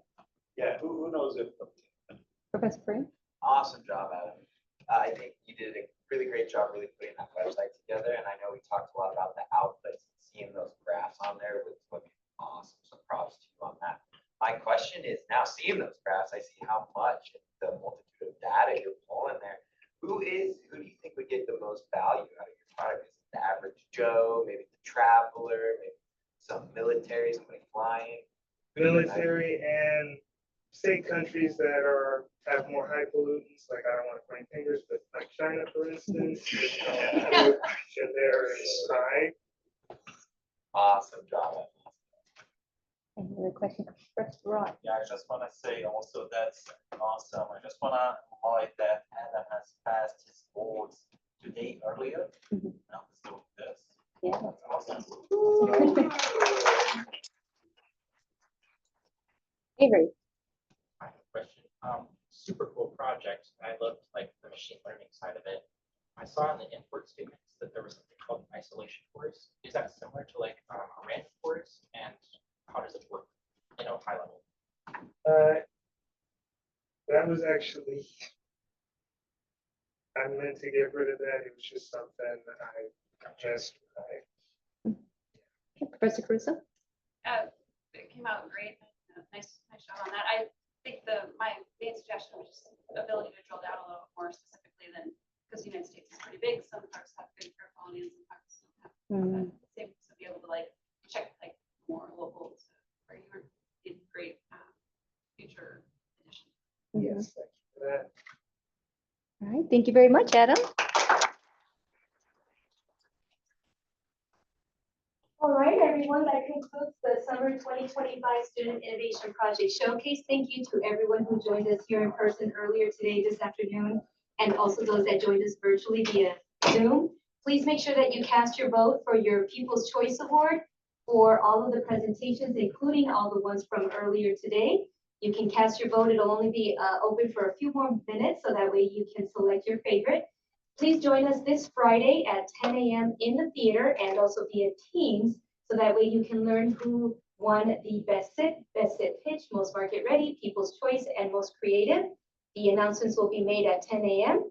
and also invite you to join us in celebrating everyone that presented this afternoon. So thank you again for all of your hard work, students. I really appreciate it. I'm very proud of each and every one of you. Thank you to the SMEs for all of your work and the SIP committee for helping me ensure that this event goes smoothly. And also a big thank you to Professor Derek Clark, if you want to say hello, Derek, for helping to administer this entire event since the wee early hours of this morning into the afternoon. Say hello, Derek. Hello. Thank you, Debsbury. Let's all give Debsbury a great round of applause as well for the work that she puts in. I see what time she's up in the middle of the night, uploading videos and stuff like that. So it's a lot of stuff that happens behind the scenes that maybe everybody doesn't see, and we appreciate you, Debsbury. All righty, everyone. So have a wonderful afternoon, and we'll see you this Friday. Stick around. You got some judging?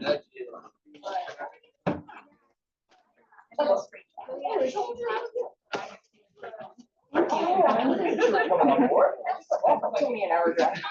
Oh, yeah, I'm about to go. Really? An hour drive is wild.